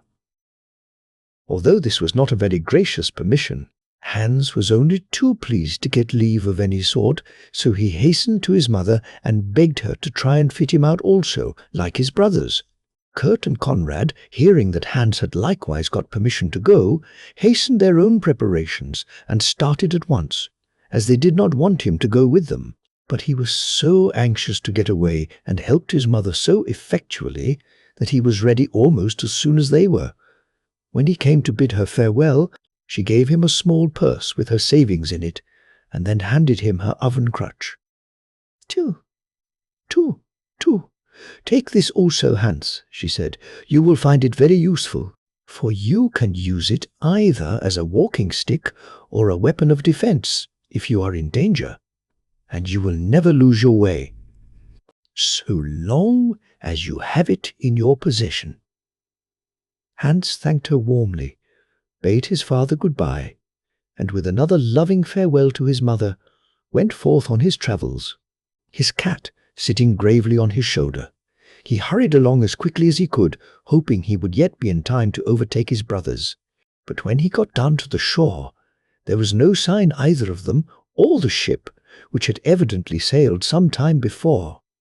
Unwilling to lose any chance, Hans kept along the shore for some time, thinking that perhaps the vessel had gone into some of the fjords that surrounded the coast, but seeing no sign of a sail, he at last left the beach as the sun was setting, and took a path leading up towards the hills. His cat, who had sat on his shoulder all this time, now jumped to the ground, purring and arching his back as he trotted beside Hans. Suddenly, a huge bird came flying rapidly towards them.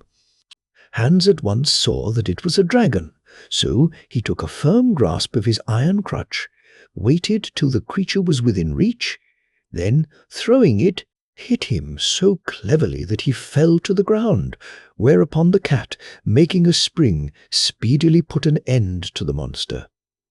When Hans ran up, he saw that the bird held something white between its talons, and, stooping down, perceived it was a little girl, who cried most piteously. Hans tenderly lifted the little thing in his arms, and tried his best to quiet her. But it was not till the big cat came up purring and rubbing itself against the wee creature that she ceased her sobbing and was comforted. Hans was now somewhat at a loss as to what he had best do. Night was coming on. There was no house in sight, and no food at hand. But just as he was driven to his wits' ends, he saw a little old man running towards him, puffing and panting. As soon as he came up to Hans, he thanked him warmly for having rescued his child from the dragon. He was a quaint-looking little man, almost a dwarf, but when he took the child in his arms and began to soothe and quiet it, his face was so kind and gentle that Hans, who had expected to pass the night out of doors, gladly accepted his offer to go home with him and stay the night. They walked on a long way, Pussy always trotting by her young master's side, till at length they came to a big stone or rock. Here the dwarf paused, and, knocking 3 times, the stone opened. Then the dwarf bade Hans enter, and, giving 3 taps, the stone again closed. When Hans looked round, he was surprised to find himself in a fine large room, fitted up with every comfort. Great couches, spread with soft rugs, ran along 2 sides. In one corner was the hearth, on which a bright fire was burning, and on the other side was a table with some chairs beside it, and covered with various papers and quaint instruments. The old man put the child into a pretty little cot, and after he and Hans had partaken of some food, he invited the latter to rest. Hans, nothing loath, threw himself on one of the couches, with his cat beside him, and, thoroughly tired out with all the excitement of his departure and the long distance he had walked, fell asleep almost as soon as his head rested on the pillow. But even in his sleep he heard the dwarf working at his papers during the greater part of the night. Next morning, after they had breakfasted, and Hans was ready to start forth on his travels, the dwarf again thanked him for his timely rescue. "I can never be grateful enough to you for saving my child," he continued. "And now I am going to give you 3 things, which I hope will be useful to you, though nothing can ever cancel my debt to you." "Indeed, you owe me but small thanks," replied Hans, laughing. "It was really my cat who saved your child, by killing the dragon ere I came up to him." But though Hans declared he wanted no payment, the dwarf would take no denial. "You see this small stone," he said. "It possesses the power of making whoever holds it in his hand invisible. This sword," he continued, drawing forth a tiny but exquisitely damascened sword, "is both sharp and strong, and though small enough to carry in your pocket, you have but to express the wish when you need to use it, and it will at once attain its full size and strength. And here," he added, "is my 3rd gift. It is, as you see, but a tiny little ship, like a child's toy, so small that you can easily carry it also in your pocket. And yet, whenever you desire, it will become as large as you may need it, either to go on a river or across the sea, and it further possesses the property of being able to sail, no matter whether there is any wind or not." It was in vain that Hans protested. He had in no way earned such valuable gifts. The dwarf insisted, so Hans was fain to take the precious treasures, thanking him most warmly for his great kindness. He then bade him farewell, kissed the pretty child who clung round his neck, and, taking up his iron crutch, shouldered his cat and departed.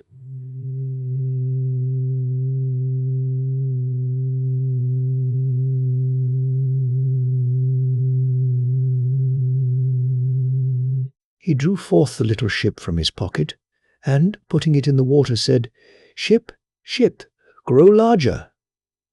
Immediately the tiny boat expanded, and behold, a beautiful vessel lay there at anchor. Hans got on board, and then, having said where he wished to go, the vessel sailed merrily along towards the kingdom on the opposite side of the big sea. When they were halfway across, a violent thunderstorm came on, but though he noticed that the other vessels near him were tossed about by the great waves, his ship sailed straight on towards its destination, and never lay to or swerved aside till it was safely anchored in its destined port.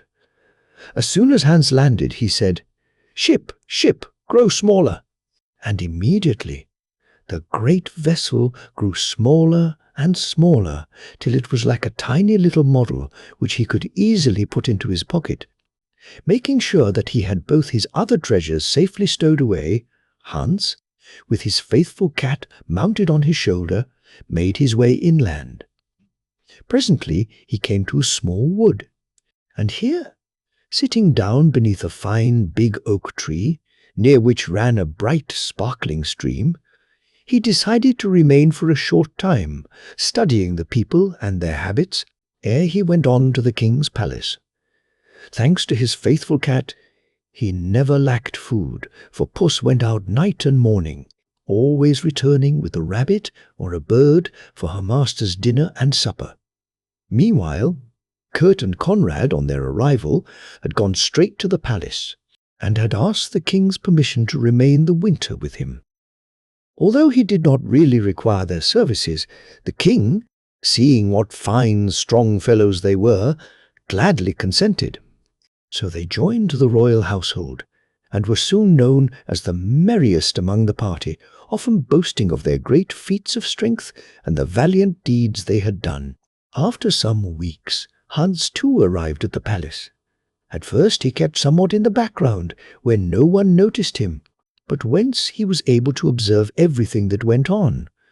Now, the king had no son, but an only daughter named Gerda, who was both beautiful and wise.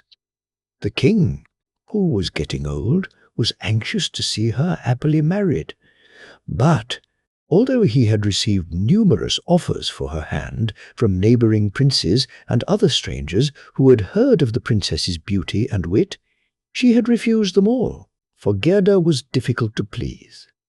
At length one day, just at the commencement of winter, And when all the foreign princes and courtiers were assembled in the big hall of the palace, the king announced that he had quite made up his mind to give his daughter, together with the half of his kingdom during his lifetime, to whosoever would bring him by Christmas Eve the 3 most precious treasures in his kingdom. These were a chessboard and men, made of pure gold and silver, a gold-handled sword, set with precious stones, in a golden scabbard, and with an unbreakable blade, and which always killed your enemy, and a wonderful bird with golden plumage, which, when it sang, could be heard in every part of the kingdom. Yet its wondrous melodies were so sweet and soft that they were not too loud even when quite near. These marvellous treasures, said the king, had originally belonged to his ancestors, but during a great war with the giants many years ago, they had been carried off and were now in possession of a terrible ogress, who lived on a rocky and almost inaccessible island, and always kept these treasures in a cave, on a shelf above her head, and they could only be taken away while the giantess was asleep. The courtiers did not pay much attention to the king's words. They had heard them before, and they also knew that all those who had ventured on this quest had either never been heard of again, or, if they returned, were maimed both in body and mind. Some of the foreign princes, however, started off, hoping they might succeed. But when days elapsed and they did not return, Kurt and Conrad thought they would like to try. Knowing how big and strong they were, the task did not seem an impossible one to them, and they were eager to make the venture. Kurt, therefore, as the eldest, came first before the king, and said that if he could have a ship and crew, he would gladly start in search of the treasures. The king at once acceded to his request, a vessel was fitted out, and Kurt sailed away. After many days he at length reached the island, but being still daylight when they arrived, they kept well out of sight, and did not attempt to land till it was dusk, when Kurt hoped the giantess might be asleep. Then, making his way cautiously to the cave where she lived, he peeped in, and there, sure enough, lay the great ogress, fast asleep on her bed. Creeping cautiously along the floor, Kurt looked up for the shelf, and there he saw the 3 golden treasures. He hardly knew which to take first, so he decided to begin with the most difficult one, and, cautiously stretching forth his hand, laid hold of the bird, which sat on its perch with its head tucked under its wing, thinking to put it in his pocket. But, unfortunately, he grasped it too roughly, and immediately the bird began to screech so loudly that the whole cave shook and trembled. In an instant the giantess sprang from her bed, caught hold of Kurt, threw him down on the ground, and tied his hands and feet firmly with ropes. "Ha! Ha!" she laughed. "Here is another one. What fools they all are! To think they could outwit me! But this one will do nicely for my Christmas dinner when I have fed him up a little." And with these words, and despite his loud cries and remonstrances, she trundled him into a small cave at the back. "And you need not fear that I shall starve you," she grinned maliciously, "for I want you to get nice and fat. At present you are so thin, you are not worth eating." So saying, she ran out of the cave and hurried down to the shore, hoping to catch some of the crew, and so fill her larder still further. But no sooner did the men see the monster running down to the shore than they rowed back to the ship with all their might, and, lifting the anchor, set sail at once, and were soon out of sight. When the men returned home and described the awful ogress who had raced down to the shore to catch them, the king feared there was but little hope that Kurt would ever be heard of again.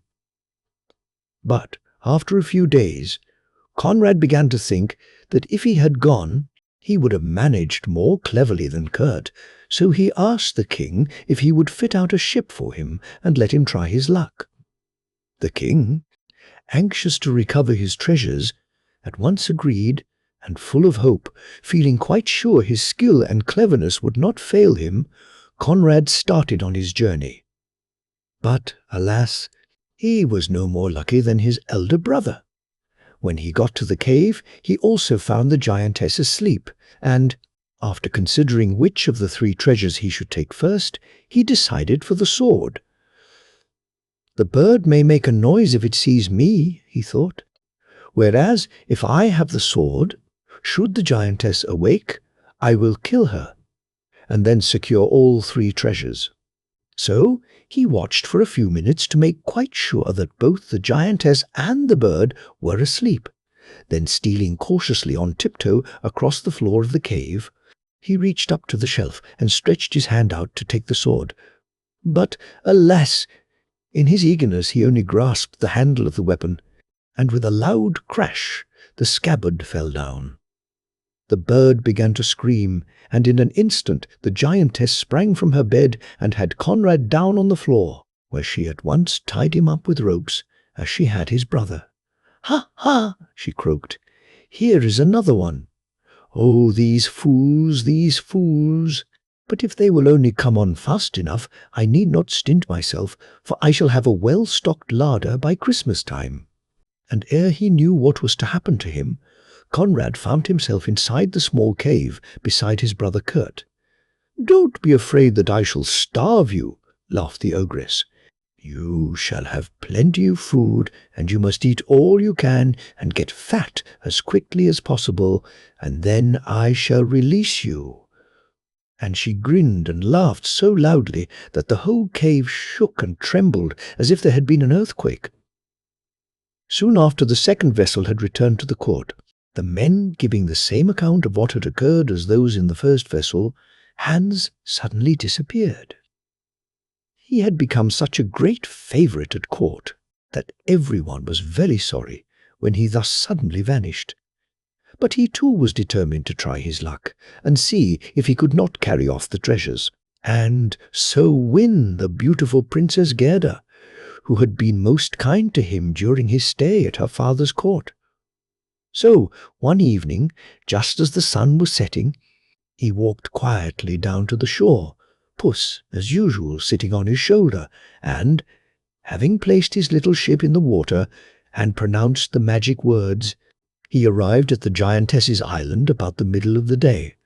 Having landed, Hans took his stone out of his pocket, and thus at once becoming invisible, started off for the ogress's cave. Looking in, he saw it was empty, so although he was invisible, he thought it better to hide behind a projecting bit of rock, in case she might knock up against him. As evening closed in, the giantess returned. But no sooner had she entered the cave than she sniffed about in all directions. "Phew! It smells of humans here," she muttered. Not seeing anyone, however, she concluded it must be the 2 men she was fattening up in the inner cave. So, after a little time, she lay down on her bed. For some time she could not sleep, and kept on muttering, "Phew! It is very strange that I should smell those humans so strongly tonight. I could have sworn there was a fresh human here." At last, after tossing about restlessly, she dropped off asleep. Hans crept forth softly, but the fire on the hearth had died so low he could not well see his way, and stumbled over a small stone. In an instant the golden bird raised its head, but just as it was going to give a shrill scream, Hans's big cat pounced on it and silenced it. Then the giantess started up, and, jumping out of bed, began feeling all round the walls, swearing angrily. Hans knew that he must kill her, for, though he was invisible, if she caught hold of him she would certainly kill him. He therefore drew the sword which the dwarf had given him out of his pocket and wished it to grow bigger. Then, when the giantess came near him and stretched out her huge arms to throw him down, Hans, with one blow of his sword, cut off her head, which rolled away into a corner. Hans then blew up the fire and began searching round the cave in addition to the king's 3 treasures. He found several great chests filled with gold and precious stones. Then he noticed that there was a smaller cave at the back, and, lighting a pine knot. He entered and found his brothers. He immediately loosened their bands, and they were both so grateful to be freed from the terrible fate in store for them that they ever after treated him as true brothers should. They all three then set to work and carried the treasures from the cave to the ship, and when everything had been taken on board, they quickly returned to the king's country, where they arrived on Christmas Eve, greatly to the astonishment of the whole court, who had quite given them up as lost.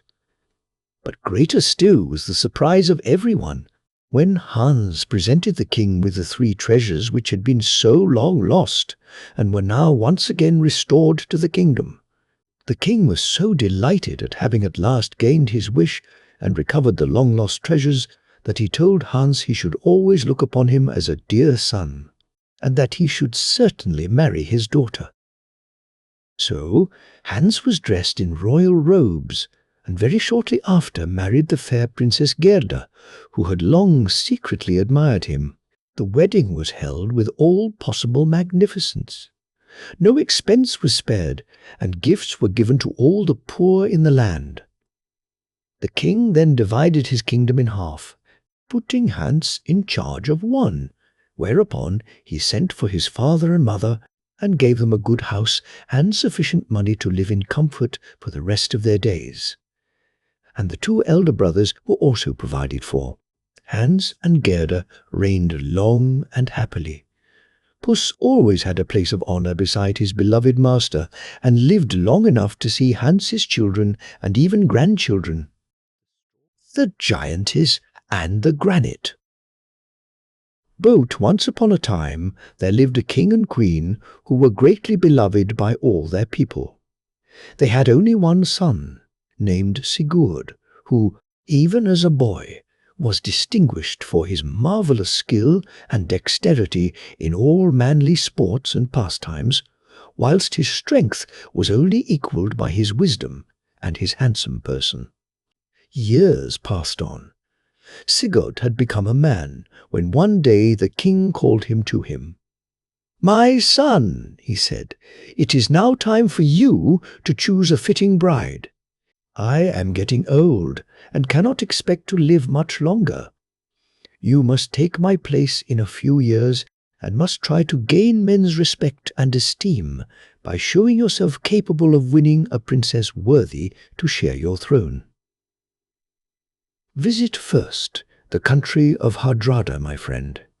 His daughter is indeed, I hear, a marvel of beauty and goodness."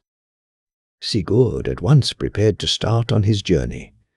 With a few chosen companions, he set sail in his noble galley, the high prow breasting the waves and the stern, all gorgeous with carving and gilding, glittering in the sun. After sailing for some days over the tossing waters, the vessel at length reached Hardrada's country. It was night, one of those glorious summer nights of the north, when the moon is almost as brilliant as the sun. The bold shore, with its strange, grotesque crags and peaks, seemed utterly unapproachable, till suddenly a large creek or fjord was seen, at the head of which rose the king's palace. The windows were all ablaze with light, and the sounds of music and revelry told the travellers that some banquet was in progress. Leaving their ship, Sigurd and his companions proceeded towards the palace, where they received the warmest of welcomes from the king and his daughter Helga.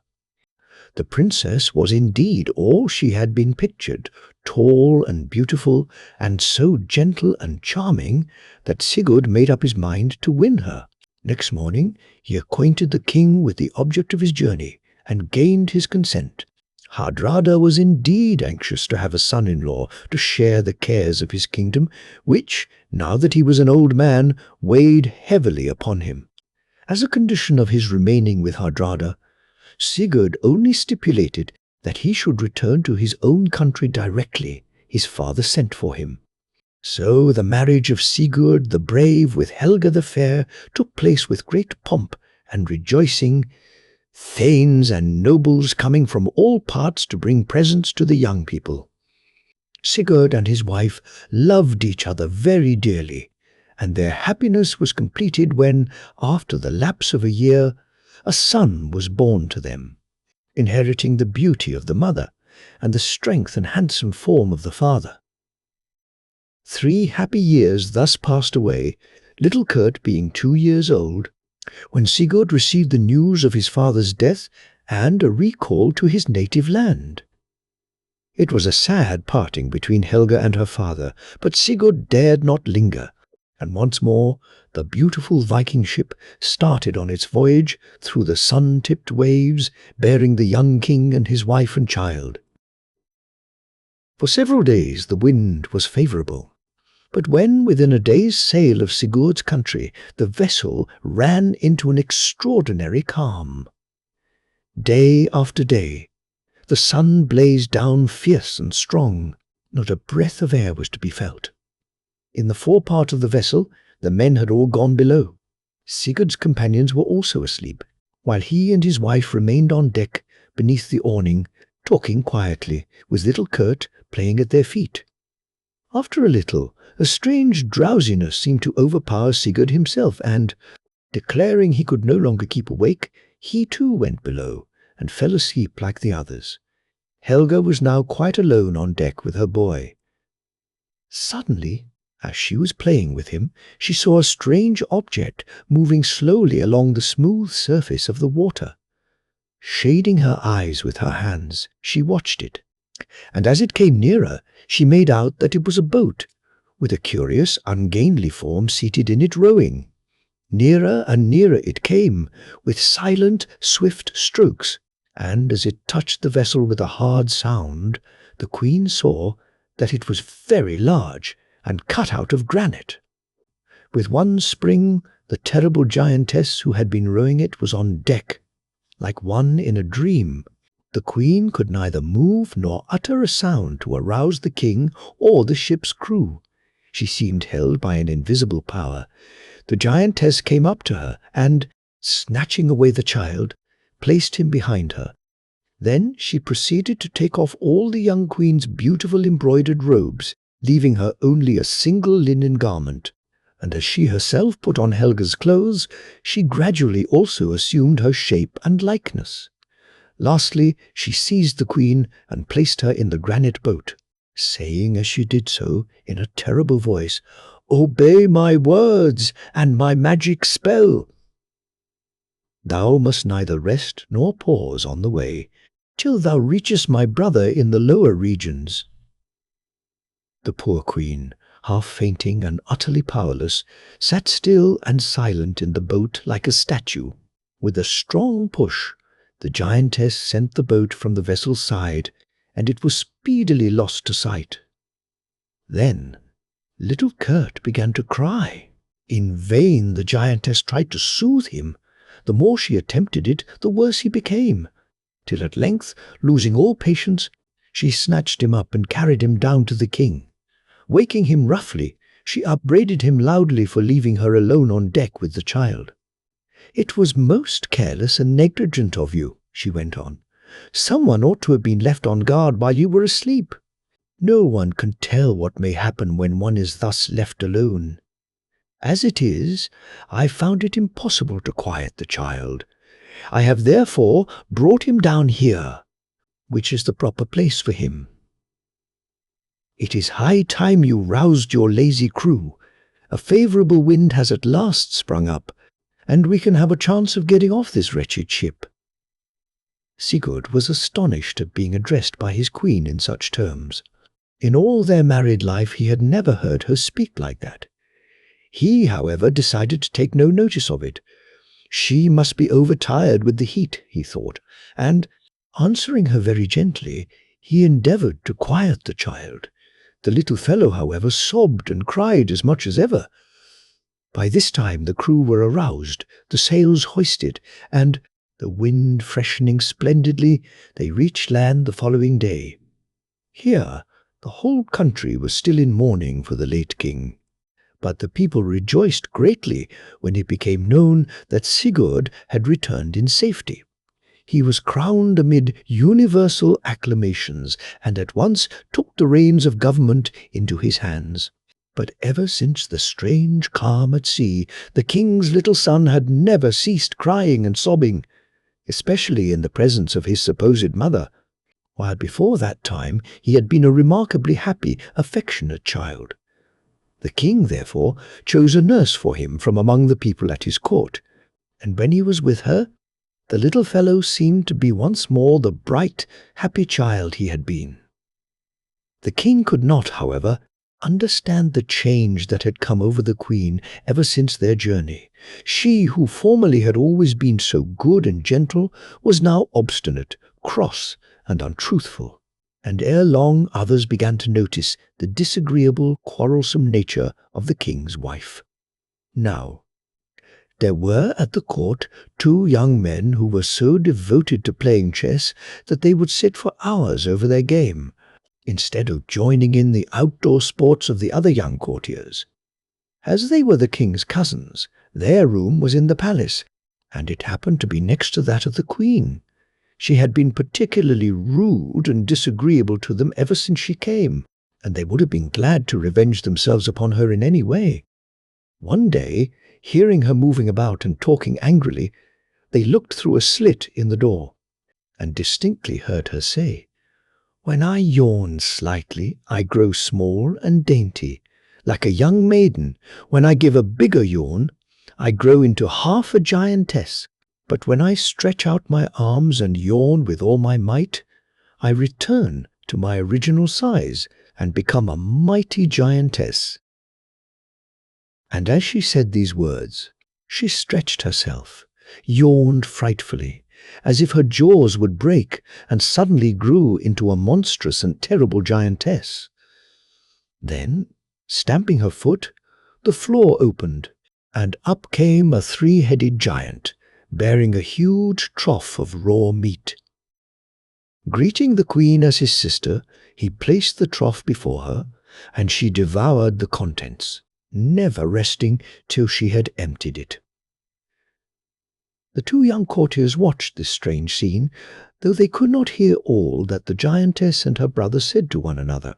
They were horrified to see how greedily she devoured the raw meat, and amazed at the quantity she ate, for at the king's table she only picked daintily at the dishes. As soon as she had emptied the trough, the 3-headed giant disappeared in the same manner as he had come, and the queen, giving a slight yawn, at once assumed her human figure again. The young princes then returned to their game, discussing the mystery in undertones. "And what of the king's little son all this time?" One evening, when the nurse had lighted her lamp and was playing with the child in her arms, some of the boards in the centre of the floor opened, and a most lovely lady, wearing only a single white linen garment, stepped forth. Her waist was encircled by a heavy iron ring, to which was attached a chain, which descended right down through the hole in the floor. With a soft little cry, she ran up to the nurse, took the little boy in her arms, kissed him and fondled him, and, after lavishing no end of caresses on him, gently placed him back in his nurse's arms and disappeared in the same way as she had come, the floor closing over her again. All this time she never spoke a single word. The nurse was greatly amazed at the incident, but, startled though she was, she did not say a word to anyone. But next evening the same thing occurred. The white-robed lady came up through the floor, took the child, kissed and caressed him lovingly, and then replaced him in his nurse's arms. But this time, when she prepared to descend, she murmured in sorrowful tones, "Twice this happiness has been permitted. Once more, and then all will be over." Then she disappeared, and the floor closed over her as before. The nurse became greatly alarmed when she heard the white lady say those words. She feared that some danger must threaten the child, and yet she had been much taken with the stranger, who had caressed the boy as if he were her own. She therefore thought it best to speak to the king, tell him what had happened, and beg him to be present at the time when the white-robed lady was wont to appear. The king listened attentively to the woman's story, and, suspecting foul play, promised he would be there. The following evening, therefore, found him betimes in the nursery, seated in a chair, with his sword drawn, close to the spot where the stranger had always appeared. He had not long to wait. With a faint grating noise the boards opened, and forth stepped the beautiful white-robed figure, with the iron ring round her waist and the long trailing chain. In an instant Sigurd recognized in her his own beloved wife, Helga, and quick as lightning he seized her in his arms, and with one stroke of his sword cut the chain that fastened her. Immediately the most terrible groans and rumblings issued from the earth. The whole castle rocked and trembled, and everyone thought that an earthquake was taking place. But in a short time the unearthly sounds ceased, without any damage having been done.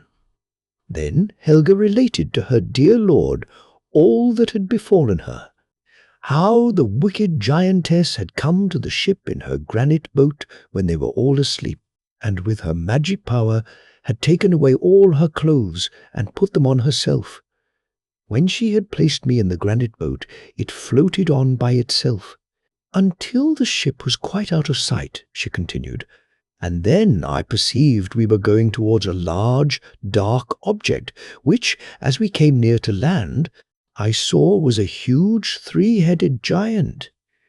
He wanted me to marry him, but I steadfastly refused to be his wife, whereupon he chained me up in a big, lonely cave, telling me I should never be free unless I consented.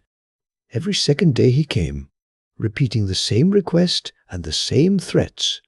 Then, as time went on and I saw no hope of help, I began to think how I could escape his hands. At last I told him that I would be his wife if he would allow me to visit my son on the earth for 3 days running. At first he would not consent, but when I persisted he gave in, but I had to promise that I would not say who I was. He then placed this iron ring round my waist, to which he attached a chain, the other end being fastened to himself. I hoped that perhaps one evening you might be there when I came to see our little Kurt. How sadly my heart failed me when the second evening passed without my seeing you. But my prayers never ceased, and now my reward has come. The terrible groans when you cut the chain must have been the giant. He would fall when the strain was suddenly taken off the chain, for he lives right under the castle. He probably broke his neck when he fell, and the terrible shock must have been his death throes. Now the king saw clearly why he could not reconcile the behavior of the giantess with that of the gentle Helga, his own dear queen. The hideous impostor, who had now reverted to her original form, was summoned before the state council, and, as additional evidence against her, the 2 young princes related what they had heard and seen. She was condemned to be stoned to death, and her body was put into a sack and torn to pieces by wild horses. Then the real queen was invested with all her rightful honours, and soon won the hearts of her people. And little Kurt's nurse was not forgotten. She was married to a great nobleman, the king and queen giving her a rich dowry. She and her husband remained to the end of their days the friends of Sigurd and Helga. Greybeard. Chapter 1. The Strange Adventures of Gaia.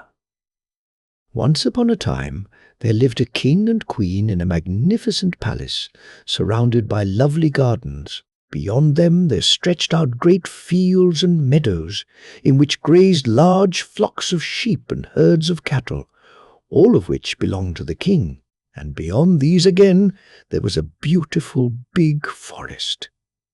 But in addition to all this, they had an only child called Sigrid, who was known as the fairest princess in all the land.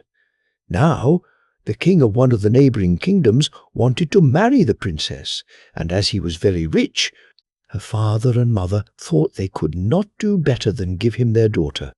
But Sigrid much preferred her young cousin Olaf, who, having lost his parents when a child, had been brought up with her, and who was as brave and handsome as the king, her suitor, was old and ugly. When her father and the queen found that the princess would have nothing to say to the old king, they determined to send Olaf away. "But we must be careful how we do it, and pretend it is for his good," said the queen, "for remember, he has a fairy godmother." So the king sent for Olaf his nephew, and told him he wished him to travel for a year and see something of the world. "For it is not a good thing," said he, "for a young man always to stay at home. Go, therefore, to all the neighbouring kingdoms, and see what is done in other lands." The parting between Olaf and Sigurd was very sad, for he feared that the king and queen would force her to marry the rich old king during his absence, and Sigurd dreaded the dangers that might befall Olaf during his travels. But they promised to remain true to one another, and that nothing but death should part them. And then Olaf started on his journey. Now, on the borders of the king's forest, there lived an old man and his wife. The old man was called Geir, and his wife Trude. The old couple were very, very poor. Their little hut contained only the barest necessaries, but they had one cow, and having no children, the old man and his wife managed to live on the milk from their cow, and on the roots they gathered in the king's forest. One Sunday, Trude, feeling very tired, said she would stay at home and rest, while her husband went alone to the village church. The pastor's sermon that Sunday was on charity, and Geir returned home greatly delighted with what he had heard. In the evening, as they were sitting beside the hearth, his wife asked him what the sermon had been about. "Oh," said Geir, "it was the best sermon I have ever heard. The pastor said that, whoever gave away what he possessed, it would be returned to him 100-fold, and I mean to try it." "Ah," said his wife, shaking her head, "I don't think he can quite have meant that. You must have misunderstood him." But Geir maintained that he was right, and so they went on disputing for more than an hour without either convincing the other. The next morning, the old man hastened into the forest, and getting together a lot of woodcutters, he persuaded them to help him to build 100 stalls. His wife grew very angry, and scolded him well for his folly, as she called it, but he turned a deaf ear to all her remonstrance and continued his work. When the stalls were ready, Geir sat down and began to think who would be the best person to give his cow to, and so get 100 cows in return. "Surely there is no one so rich as the king," soliloquized Geir. "He could easily give me 100 cows for my one cow." And thus thinking, he led forth his cow, despite all the angry protestations of his wife. When he had gone about halfway, a tremendous storm arose. Heavy black clouds rolled up from the north, the lightning flashed, and he could hardly stand up under the drenching showers of rain and hail, whilst the cow, terrified at the noise and darkness, struggled frantically to get away. "Alas," sighed the old man, "I fear I shall have to let her go, for I cannot hold on much longer. It is so dark, I cannot see a step before me, nor do I know in which direction to travel. Alas, alas! It will be a wonder if I ever reach home alive." While he was thus wandering helplessly about in the dark, bewailing himself, and not knowing which way to turn, he suddenly saw an old woman standing before him, with a large sack on her shoulders. "What are you doing out in such weather with your cow?" she asked. Then Geir told her why he had set forth with his cow, and what a rich return he hoped to get. "You will certainly lose your own cow, in place of getting 100 new ones, and probably lose your own life too," said the old woman.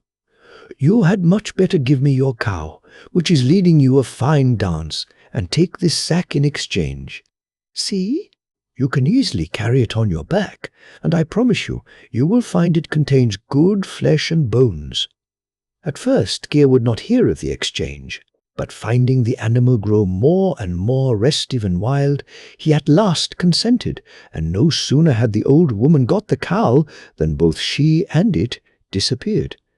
After some difficulty, the old man managed to lift the sack onto his shoulders, and, the storm having exhausted itself, made the best of his way home, groaning and panting under his burden, which seemed to grow heavier and heavier as he went on. At length he reached his hut and told his wife what had happened to him, making a great to-do over the sack he had carried and all the good food it contained. "Oh dear, cried Trude, wringing her hands. "I do think you grow more stupid every day. It was bad enough to take away our only cow, and now you come back bringing an old sack." But Geir told her not to scold. She had better fill the big pot with water and put it on the fire. For had not the old woman told him the sack contained good flesh and bones? Trude did as she was told, though grumbling the while. And when the pot began to boil, Geir went to the sack to untie it. But, behold, no sooner did he touch the string than the sack began to move and twist and turn about. "There is something alive inside," cried Trude, terrified. "Open it quickly." And when Geir had untied the string, out stepped a little man dressed from head to foot in grey. Even his hair and beard were grey. "If you want to cook anything for your supper," he cried laughingly, "I hope you will try your hand on something else than me." Poor Geir was struck dumb with amazement, but his wife made up for his silence and jeered and laughed at him for his folly and stupidity. "First you get rid of our only means of support, and now, when we know not how or where to get food for ourselves, you bring home another mouth to feed, and so add to our burden. You surely must have lost the little wit you ever had." And thus the war of words raged till the man in grey said, "Your wrangling will do none of us any good. Rather let me go out and see if I cannot bring back some food for supper. We shall certainly not grow fat on your quarrels." So saying, and without awaiting a reply, he opened the door and sallied forth in the darkness. And ere the old couple could come to any decision as to who or what he was, good genie or wicked sprite, the grey man returned, bringing back with him a nice fat sheep ready killed. "There," he said, throwing it down. "Now you can prepare some food so that we may eat." Geir scratched his head and looked at Trude. She returned the glance, and then they both looked at the grey man. Surely he must have stolen the sheep. They did not know what to do, but at length hunger got the better of their scruples, and, following the directions of Greybeard, as they called him, they cut up the sheep, cooked a portion of it for their supper, and lived in comfort on the remainder for several days. When that sheep was finished, Greybeard brought in another, then a third, then a fourth, and also a fifth. By this time Greybeard had become a very welcome guest, and the old people wondered how they could ever have lived without him. Chapter 2.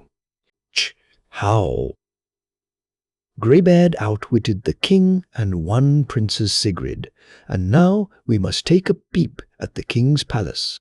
It was just a year since Prince Olaf had started on his travels, and as nothing had been heard of him from any of the knights or wandering minstrels who travelled about from one country to another, the king and queen told Sigurd that it was no use waiting any longer, and that she must marry the rich old king.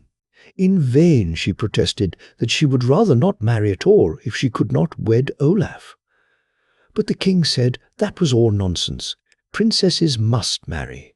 And so the preparations for the wedding were begun, for both the king and queen determined that the marriage feast should be on a most magnificent scale. All the neighbouring kings and queens and princes and princesses were invited, and as the feasting was to continue for a whole week, all the royal cooks and bakers were busy from morning till night. Now, the royal shepherd had noticed that, for some time past, one of the sheep from his flocks disappeared every few days. He puzzled his head to try and find out the cause, but so far he had not succeeded. And when the 5th sheep disappeared, he went to the king and told him what had happened. "There surely must be a thief about the court," he added. "That is the only way I can account for the loss of the sheep." On hearing this, the king got very angry, and immediately made inquiries if any strangers had been seen in the neighborhood lately. At first he could learn nothing, but at last one of the servants said he had heard there was a little man dressed in grey whom no one knew, and who lived in the hut of old Gare and his wife. Then the king sent messengers to the hut, commanding the immediate presence of the stranger in the great audience hall of the palace. The old couple were greatly terrified when they heard this message. They made sure that their kind guest, through whose means they had been preserved from starvation, would be hanged as a thief. But Greybeard did not seem the least frightened, and prepared cheerfully to return with the king's messenger. When he entered the great hall, the king asked him if he was the man who had stolen the 5 sheep. "Yes, sire," replied Greybeard. "I do not deny it." "And pray, may I ask why you did it?" demanded the king. "I did not go very far beyond my rights," replied Greybeard. "Besides, the old people who live in the hut yonder are no longer able to support themselves," he continued. "They had no food, while you, O king, have plenty, and more than you can possibly use. It seemed only fair to me, therefore, that they should have as much as they needed of that which you did not require and could not use." The king was at first inclined to be angry at this cool rejoinder, but he then became amused at Greybeard's coolness. It just reminded him of what Prince Olaf used to do. So he laughed and asked him if the art of thieving was the only thing he had ever learned. "No, sire," replied Greybeard, smiling. "I took no more than I had a fair right to. Neither did I take it for myself, nor did I deprive you of anything you really needed." "Well," said the king, "you certainly are a funny fellow, and always ready with an answer. But though I won't hang you for stealing my sheep, I must give you a lesson. Tomorrow I will send my servants into the forest with my young red bull. If you succeed in stealing him, you shall be pardoned. But if you fail, you shall be hanged." "I do not think I could steal the bull," replied Greybeard, "for, of course, you will have him carefully guarded." "That is your affair," answered the king. "See that you do not fail." When Greybeard returned to the hut, the old people received him with great joy, for they feared they should never see him again. He asked them if they had a stout rope, as he would need it next morning. Trude searched in her cupboards, and luckily found a nice bit of strong rope. This she gave Greybeard, and then all 3 retired to rest. At break of day, Greybeard got up very quietly, dressed himself, and, taking the rope, left the hut. He went to that part of the forest where he knew the king's servants must pass with the young bull. Climbing up into a big oak tree that stood close to the side of the road, he wound the rope round his body and, crawling along a thick branch, he dropped gently from it, the rope under his arms and his head hanging on his breast. Presently he heard the king's servants coming along with the young bull. As they came near the tree, they looked up and saw, as they thought, the grey man hanging apparently lifeless from the branch. "Aha!" said one. "No doubt he has been robbing others beside our king, and so they have hanged him. Serve him right, the rascal. He will not trouble us again, or try to steal the bull." So they passed on, quite satisfied that their enemy was dead. But no sooner were they out of sight than Greybeard climbed down, and taking a short cut through the brushwood, known only to himself, he was soon well in advance of the men. Quickly climbing up another big oak that stood near the road by which the king's servants had to pass, he again twisted the rope round his body and hung down from the branch. When the men arrived with the bull, they were greatly surprised to see another grey man hanging from the tree. Could there possibly be 2 greybeards, they asked each other, or was there some magic at work? Listen, said the chief servant. We will leave the bull here, run back to the other tree, and find out whether there are 2 greybeards, or whether the same man hangs from both trees. So saying, they fastened the bull to the tree with a stout rope and ran back the way they had come. No sooner were they out of sight than Greybeard quickly dropped to the ground, untied the bull, and led him away to the hut. "Here, friends," he called out to the old people, "here is food in plenty. Kill the bull, we will have a good roast of beef. You can then salt down the rest, and make candles out of the fat, but his skin you must keep for me." The delight of the old people at the prospect of such a supply of good food can well be imagined. The king's servants, meanwhile, having gone back to the first oak tree and finding no one there, had returned to the second tree. But when they found that both the bull and Greybeard had disappeared, they began to realize that a trick had been played upon them. So there was nothing to be done but to return to the palace and tell the king what had happened. After hearing their tale, the king at once sent a messenger to Greybeard, telling him to come with all possible speed to the palace. The old couple greatly feared, when they heard his message, that some evil was intended towards Greybeard, and quite expected the king would hang him. But Greybeard told them to keep up a good heart and not to weep, and, whistling cheerfully, he appeared before the king without any sign of fear or dread. "Was it you who stole my bull?" asked the king. "I did not steal it, sire. I had to take it in order to save my life," replied Greybeard. "Well," said the king, "I suppose that is true. I will therefore pardon you again, if you can this night manage to take away the sceptre from under my pillow, without waking either the queen or me." "That is beyond the power of any man to do," replied Greybeard, "for how can I get at night into your palace, which is always guarded, much less into your bedchamber?" "Nay, that is your affair. You must see to that," replied the king. "And remember that, if you fail, it means losing your life." And with these words he dismissed him. Then Greybeard returned to the old couple, who welcomed him as if he had indeed returned to them from the dead. Trude had roasted the finest joint, gathered a big bowl of whortlebellies, and baked some nice crisp girdle cakes, so they had a great feast, after which Greybeard asked her to give him one of her nice sleeping potions, which she made for Gear when his rheumatism was very bad. "That I will gladly, my son," said Trude heartily. She quickly hung her pot over the glowing embers, putting in henbane and many other herbs, and when the potion was ready, she poured it into a little bottle and gave it to Greybeard.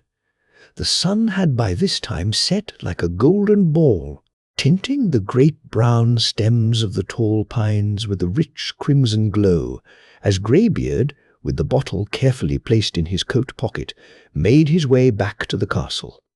Watching his opportunity when the sentry at the little postern gate had turned his back, he slipped through the gate and hid himself in a dark corner behind one of the great buttresses. Presently he heard the gates close for the night, so that there should be no possibility of a thief getting in. When Greybeard thought he had allowed a sufficiently long time to pass to admit of everyone, including the king and queen, being soundly asleep, he stole quietly and cautiously out of his hiding place and along the great passages till he reached the royal bedchamber. Carefully opening the door, he crept softly up to the big couch on which reposed the king and queen. Making sure that they were sound asleep, he drew forth his little bottle, poured some of the contents on his handkerchief, and dropped it lightly over the faces of the royal couple. He waited for a few minutes to see that the sleeping drops had taken effect, and then, slipping his hand under the king's pillow, he slowly and cautiously drew forth the great golden sceptre, buttoned it safely inside his coat, and, removing the handkerchief, he hastened back to his hiding place behind the buttress, and as soon as the gate was opened at daybreak, he ran back to old Geir's hut. The next morning, when the king and queen awoke, the former put his hand under the pillow, and behold, the sceptre was gone. "Ah, that rascal has been too clever for us again," cried the king, and immediately sent another messenger to Greybeard to summon him to the castle at once. This time, Geir and Trude made sure the king would hang Greybeard, and were almost heartbroken as they bade him farewell. "Did you yourself steal the sceptre from under my pillow last night while we were asleep?" asked the king. "Yes, O king," replied Greybeard. "I did not steal it, however, but took it as you told me. I had to do it to save my life." "Well," said the king, "you certainly are a clever fellow. I will therefore pardon you all you have done, if this night you can carry off both the queen and me out of our bed. If, however, you fail to do so, you shall certainly be hanged without hope of forgiveness." "That is not possible for anyone to do unassisted," said Greybeard. "Oh, that is your affair. See you to that," answered the king, and dismissed him. Greybeard returned to his hut. The old people were greatly rejoiced to see him, for they quite expected the king would have hung him. But he was more silent than usual, and after they had finished their evening meal, and the old people had gone to bed, Greybeard went out and walked in the moonlight under the tall trees, planning how to carry out the fresh task given him. Presently he returned to the hut and took down the old man's wide-brimmed felt hat that hung on a nail at the back of the door. Boring holes in the brim, he stuck in them some of the candles which Trude had made from the fat of the bull, and also fastened candles in his belt, and then, taking the great leather sack which Geir had made out of the bull's skin, he returned to the palace and stood in front of the chapel steps which faced the king's bedroom. Laying down the sack, he lighted all the candles he had brought, sticking them on his shoulders and wherever he could fasten them, and then rang the chapel bell. This unusual sound in the middle of the night wakened the king and queen. Jumping hurriedly out of bed, they hastened to the window, and there, standing outside the chapel door, they saw a figure, all blazing with light. Greatly startled, they thought it must be a spirit. "Such a visitor must be received with all honor," said the queen. "Let us go out and ask his protection and goodwill." So they put on their very grandest clothes and went out to meet the supposed spirit. Falling on their knees, they begged him to tell them why he had come, and hoped he would not be too severe with them or want them to give away too large a portion of their treasure. Greybeard, looking very stern beneath the light of the blazing candles, said he did not want any of their money, but they must both get inside the sack which he placed on the steps. "Is that all?" cried the king, quite relieved.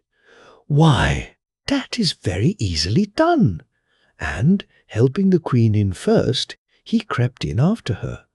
But no sooner were they both inside than Greybeard pulled to the string.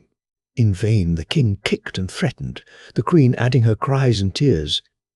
Greybeard quietly blew out all the lights, and dragging the sack rapidly across the yard, said, "I am no spirit, O king, but your old friend Greybeard. You see, I have got you and your queen out of your beds as you commanded me to do, and now it is for me to make my conditions. I will not let you out of the sack unless you promise me your forgiveness for what I have done, and also give me your royal word that you will grant the request I will presently make you." The king was so frightened and helpless, fearing that he might die ere Greybeard opened the sack, that he willingly gave his royal word to grant his request, whatever it might be. Whereupon Greybeard untied the sack, and when the king and queen had crept forth, looking very crestfallen, Greybeard said that, as next day was the princess's wedding day, he had now to demand the hand of the fair Sigrid in marriage, as well as the half of the kingdom during the king's lifetime. And further, that old Geir and his wife, who had befriended him in his poverty, should also live at the palace and be amply provided for. The king, having given his royal word, could not of course retract, so he and his queen returned to the palace very sad and sorrowful. For now, instead of having the rich old king for a son-in-law, they had to accept this terrible stranger and lose the half of their kingdom as well. Greybeard, meanwhile, returned to the cottage, and when he told Gia and his wife that instead of losing his life, he was going to marry the princess the next morning, and that they also were to be provided for, they could hardly believe his words. "And now you must put on these smart clothes I have brought you, and go back with me," added Greybeard. And as soon as the old couple were ready, they returned with him to the palace. The morning of the wedding rose bright and sunny, and the old king, who had arrived, was lodged in the palace. Leaving Gia and Trude among the assembled guests, Greybeard went down into the beautiful gardens, and there, seated on the stone bench near the fountain, he saw Sigurd looking sad and pale. She had heard of the grey stranger and all his wonderful doings, and though glad that she was not to marry this ugly old king, she could not forget Olaf. Hearing a step approaching, she looked up and saw Greybeard coming towards her. "Fair princess," he said, kneeling down before her, "do not fear me, but lay your hand in mine, and trust me, believe me, I only wish to make you happy." His voice was so soft, and he spoke so gently, that Sigrid, despite his ugly grey beard, after a moment's hesitation, placed her hand in his. No sooner, however, had she done so, than the quaint grey figure disappeared. Behold! Olaf himself stood before her, and with a glad cry she threw herself into his outstretched arms. Together they then hastened to the king and queen, and Olaf told them how, by the aid of his fairy godmother, he had been able to help the old couple who had fed and sheltered him, and also to claim his cousin's hand when his year of travel was ended. The king having given his word, there was nothing further to be said, and the old king had to return to his own country. The wedding was one of the grandest that had ever been seen, and the feasting lasted a whole month. Olaf and Sigrid lived long and happily together, and after the king's death, Olaf succeeded to the kingdom, which he ruled with such wisdom and goodness, that his reign has ever since been known as the reign of King Olaf the Good. Litill, Tritill, the birds, and the peasant laid. There once reigned a king and a queen, and in the same country there also lived a poor old man and his wife.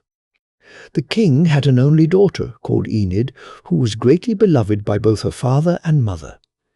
They spared no expense, and she had the best masters and governesses, and a number of servants to wait upon her, but notwithstanding that she was so carefully watched and looked after, she suddenly disappeared.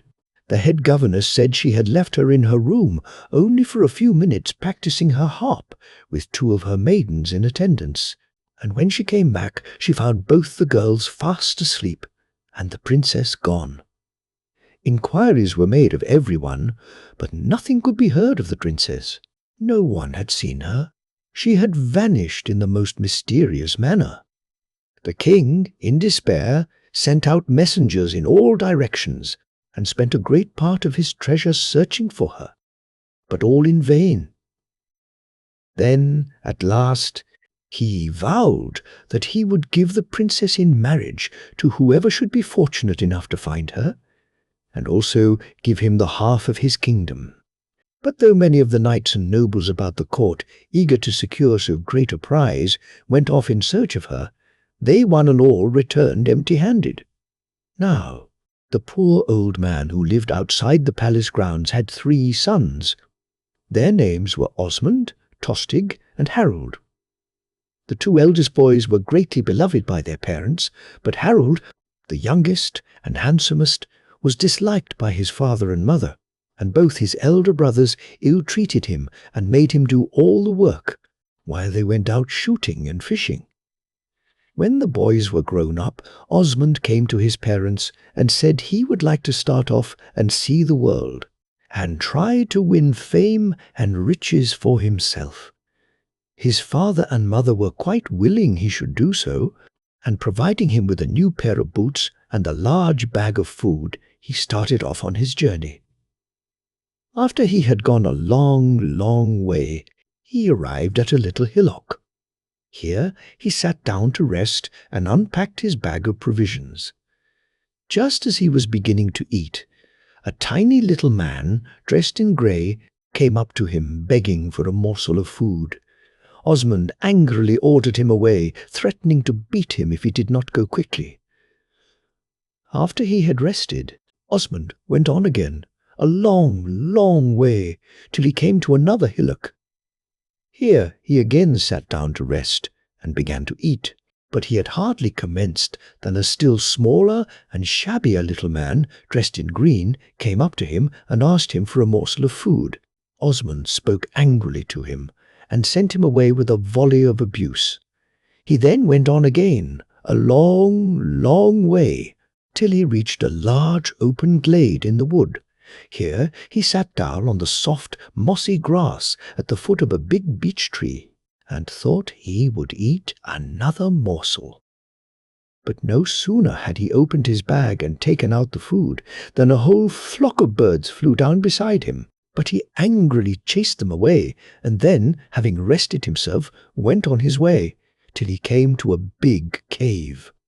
Looking in, and seeing no one, only a lot of cattle, he thought he would go in and wait till the dawn arrived. Just as the sun was setting, an enormously big giantess walked in.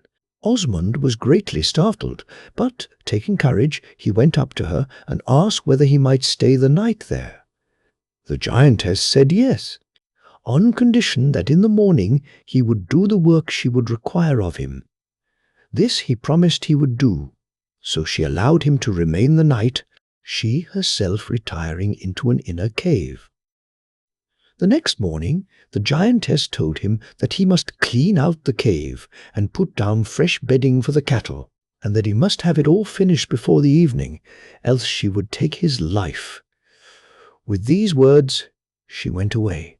Osmond took up a prong he saw standing in a corner, but no sooner did he begin to turn up the straw than the prong stuck fast in the bedding. In vain he pushed and pulled and tried to drag it out. The prong remained firmly fixed, and when in the evening the giantess came home and found that the cave had not been cleaned out, she took hold of Osmond and hung him up to a nail in the cave. Meanwhile, Tostig, the second son, thought he, too, would like to go out into the world to seek his fortune, for he felt sure his brother by this time must be quite a rich man. So he told his parents that he did not care to remain at home. Now his elder brother was away, and with only that stupid Harold at home. So, having gained their consent, he, too, started off, provided with a pair of new boots and a big bag of provisions. But he was not more fortunate than Osmond had been. He flouted the little men while he rested on the hillocks. He chased and killed some of the birds who came flocking round him for crumbs, and when he reached the cave, he also received leave from the giantess to remain the night, on condition that he cleaned out the cave next morning.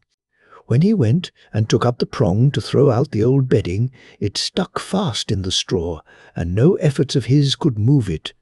So the giantess, coming home, and finding that he had failed to accomplish his task, took him and hanged him beside his brother. So now there was only the youngest son, Harold, left.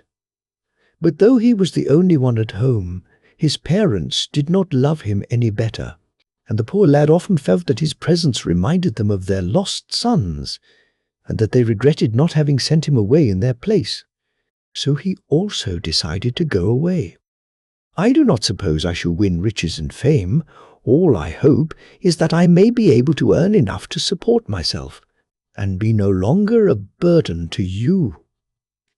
Then his parents told him he might go, but instead of nice strong new boots, they only gave him an old pair of his brother's, and his sack contained nothing but some hard, dry crusts. But Harold started off with a light heart, And as it chanced, he, too, took the same road his brothers had done, and presently he came to the first hillock. "I think my brothers must have rested here, if they felt as tired as I do," he said. "So I will do the same." And seating himself on the hillock, he began to eat one of his dry crusts when, looking up, he saw a little old man in grey standing beside him. "Will you share your crust with me? I am very hungry and have had no food today," he said. Harold pitied the old man, who looked so feeble and tired. He begged him to sit down beside him and share his meal. When they had done, the old man got up and, after thanking him, said, "My name is Tritill. Although I am old and feeble, if ever you are in need of help, call me, and I will come to you." So saying, he went round the back of the hillock and disappeared. Harold then continued his journey till he came to the second hillock. "I feel sure my brothers must have rested here," he said. "It is a long way from the last hillock. I too will rest here a while." And he sat down, and opening his bag, took out another crust. Hardly had he done so when a tiny, shabby, little old man dressed in green came up to him and asked for a morsel of food.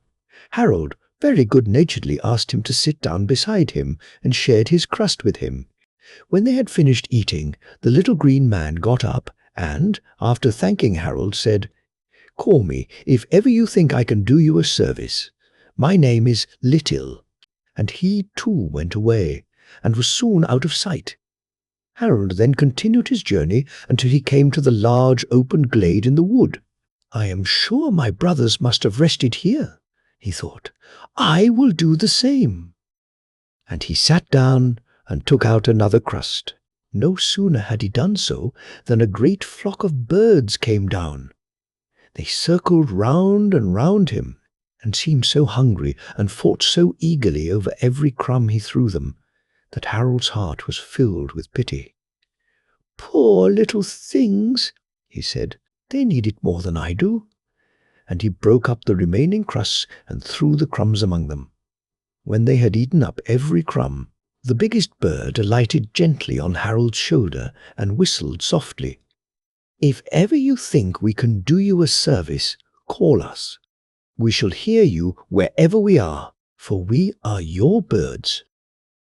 And ere he had recovered from his astonishment, they had all flown away and were out of sight. Harold then continued his journey until he too came to the big cave. Looking in, he saw it was full of cattle, and hanging from a beam in one corner, he saw the bodies of his two brothers.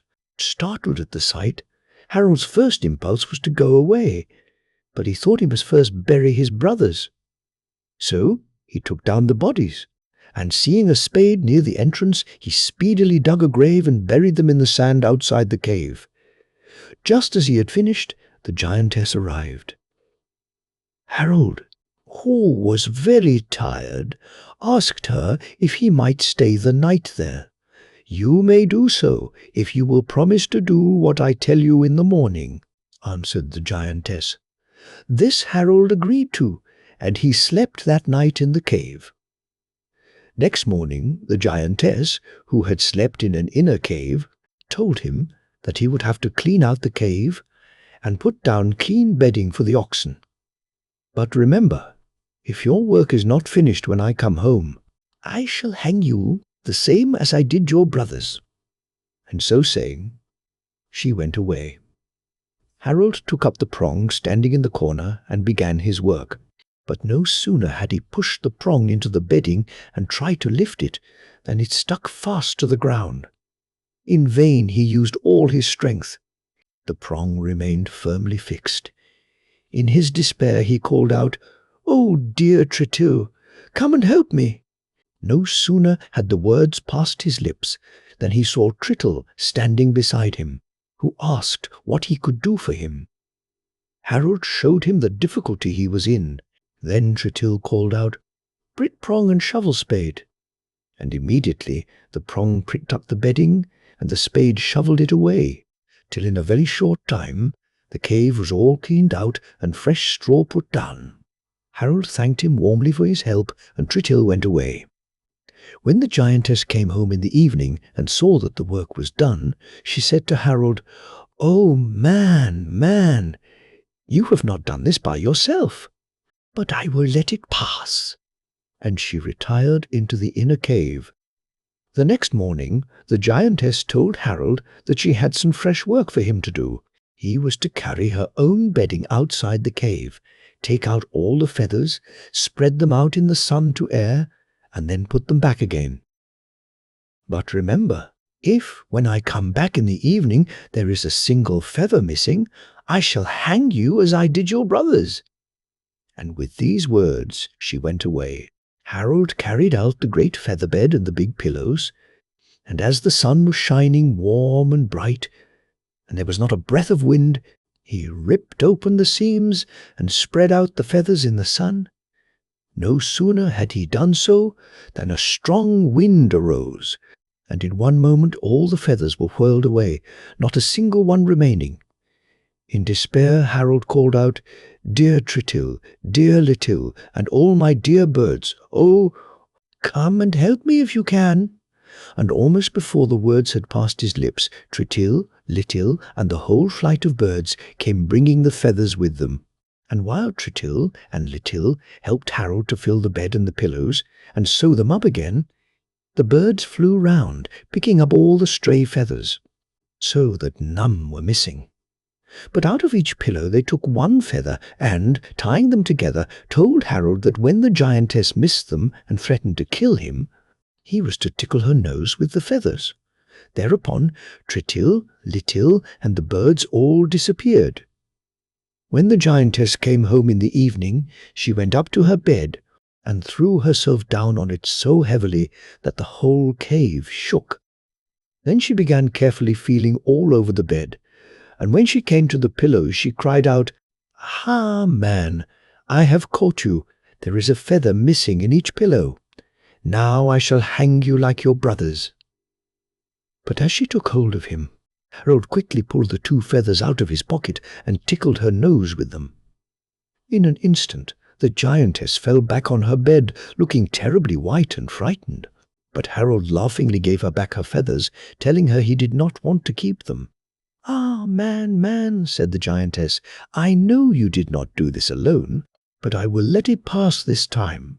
So, this third night Harold also passed in the cave, and in the morning the giantess said to him, "I have some fresh work for you today.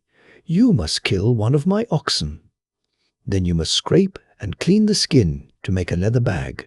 Cut up the animal in joints ready for cooking, clean all the entrails, and make spoons out of its horns. All must be finished ere I return this evening. I have 50 oxen, as you see, and it is one of these I want killed. I shall not, however, tell you which one I have fixed upon, that you must find out for yourself. If all is done as I wish when I return, you can depart in the morning and go wherever you like. And, in addition, as a reward, you may choose 3 things from among such of my treasures as I value most. If, however, everything is not finished, or if you kill the wrong animal, then it will cost you your life, and I shall hang you the same as I did your brothers." And so saying, the giantess departed. Harold was sorely puzzled. How could he possibly decide which of the animals the giantess wished killed? Then he remembered his friends. "Dear Tritill, dear Litill, come once again to my aid," he cried. Hardly had the words passed his lips than he saw them both coming towards him, leading a huge ox between them. They at once set to work and killed him. And while Harold cleaned the entrails and cut up the joints, Tritill scraped the skin and prepared it for making the bag, and Litill began fashioning the spoons out of the horns. So the work sped along quickly and merrily, and all was ready ere the sun sank to rest. Harold now told his friends what the giantess had promised him if he should have finished his task ere she returned.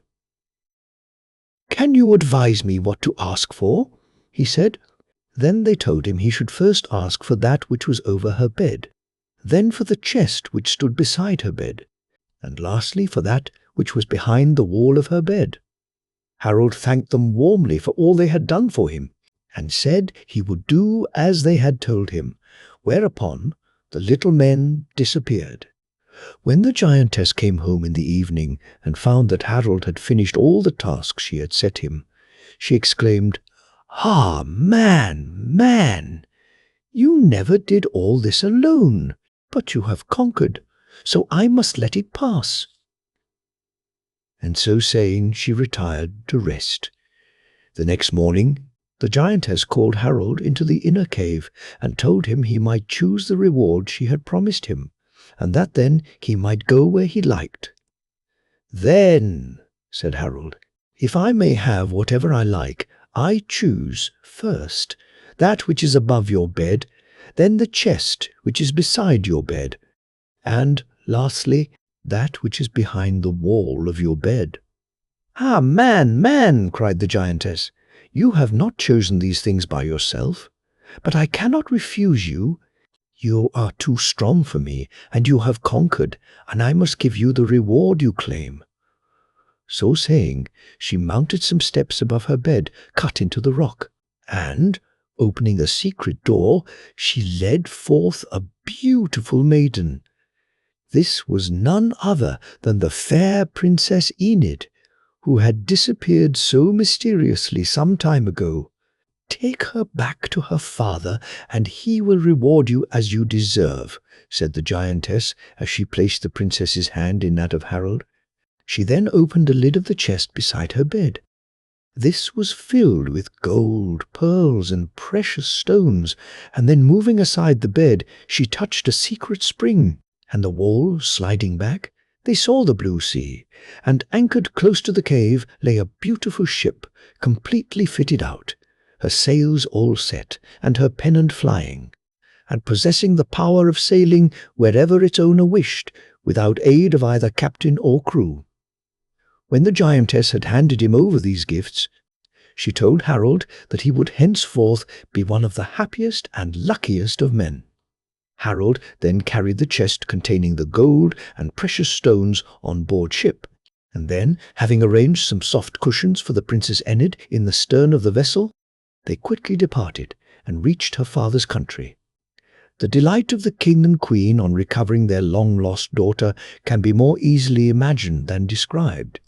They never tired hearing of the wonderful adventures through which Harold had gone, and the king ordered a great feast in honor of the rescuer of his child, which ended with the wedding of Enid and Harold. The king then made Harold his prime minister, and so well and so wisely did he rule the country, that on the king's death he was chosen to succeed him, and he and Queen Enid lived long and happily together, seeing their children and grandchildren growing up around them. Loging, Ingibjorg, Chapter 1. Thorwald and Ingibjorg are cruelly treated by their stepmother, who tries to get rid of them. Long ago, when giants and ogres still walked about the earth, in a far distant country, there once lived a king and queen. They had 2 children, called Thorwald and Ingebjorg, but before the children were grown up, the good queen died. The king, who was very fond of his wife, was quite inconsolable at her death. He lost interest in everything, shut himself up in his own rooms, only coming out to sit and weep beside her grave. This went on for so long that at last his ministers came to him and told him that everything was going wrong in his kingdom, and that there was a rumor abroad that a neighboring prince, hearing that the king no longer took any interest in his affairs, meant to cross the water and take possession of the king's throne and lands. They therefore begged him to rouse himself and look out for another wife, and either go forth and seek her himself, or else send his ambassadors to try and bring back a suitable princess. At first the king would not listen to a word they said, but after a time he saw that his ministers were right. So, He agreed to fit out some ships and send an embassy to several other countries in order to find some fair princess worthy to share his throne. Soon after the ambassadors had started and were once fairly on the high seas, a great storm arose. The sky grew black as night, the thunder roared and the lightning flashed, and the wind blew so strongly, driving the ships in all directions, that the sailors quite lost their reckoning. Their rudders were broken, and they drifted about at the mercy of the winds and waves. At length, after many days, they sighted land, but when they came near, they saw it was quite an unknown shore. The chief men of the expedition now disembarked in order to make some inquiries, leaving the sailors in charge of the ships. For some time they could see no sign of any human habitation, and thought they must have landed on some uninhabited island. But at length they arrived at a small farm, consisting of a few wretched huts. Not hearing a sound and seeing no one about, they at first concluded the place was deserted. But when they reached the last hovel, an old woman came forth, who, despite her great age, was both tall and stately, and at once asked them who they were and whence they had come. "We have been driven here by the storm," replied the leader, and he then proceeded to tell her the object of their search. "You certainly have been very unfortunate so far," answered the old woman, "and I fear there is but little chance of your finding what you seek here." While they were talking, the sun had set, and as the weather showed signs of again turning stormy, the ambassadors asked the old woman whether she could give them shelter. At first she absolutely refused, saying her miserable hut was not fitted to receive people accustomed to live in royal castles.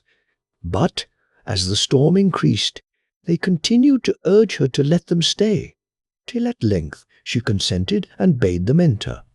What was their surprise and astonishment to find the inside of this apparently miserable hut richly fitted up like some kingly apartment.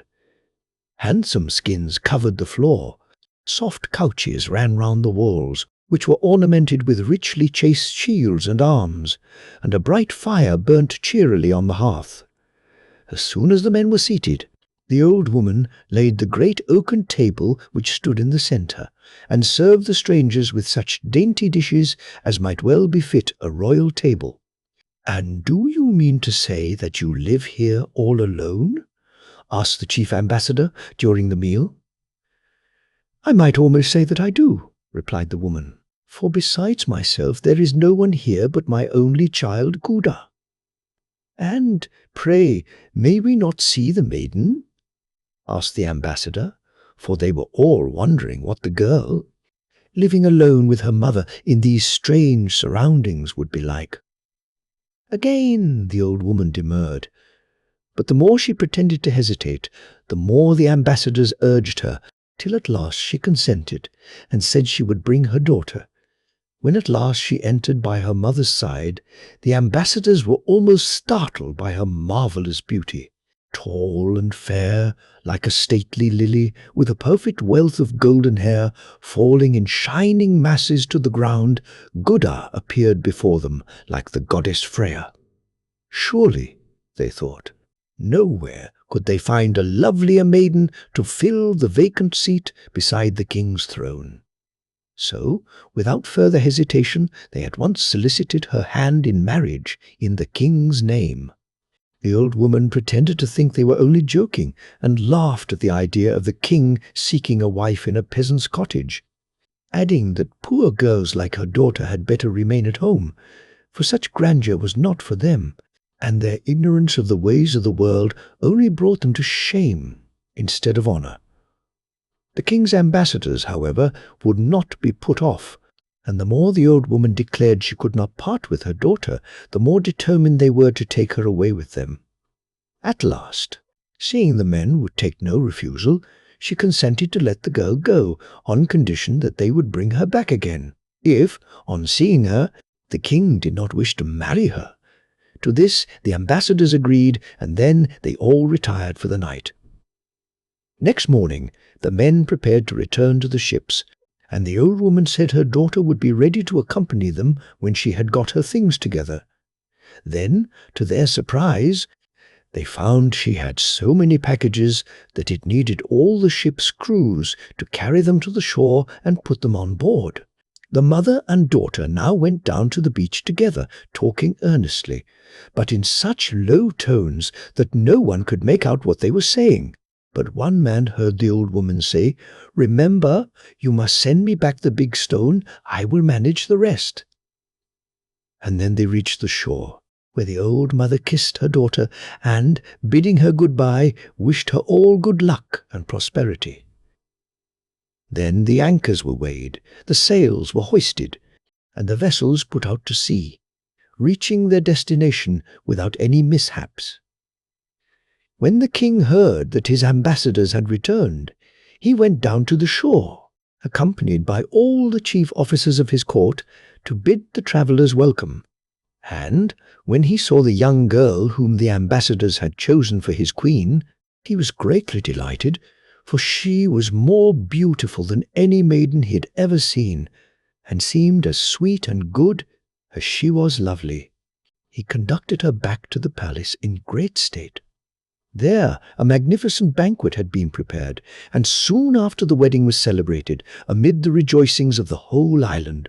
The feast lasted 3 days, and everyone who saw the fair Queen Guda in her rich and costly robes, seated on the throne beside her husband, declared no more beautiful queen could possibly have been found.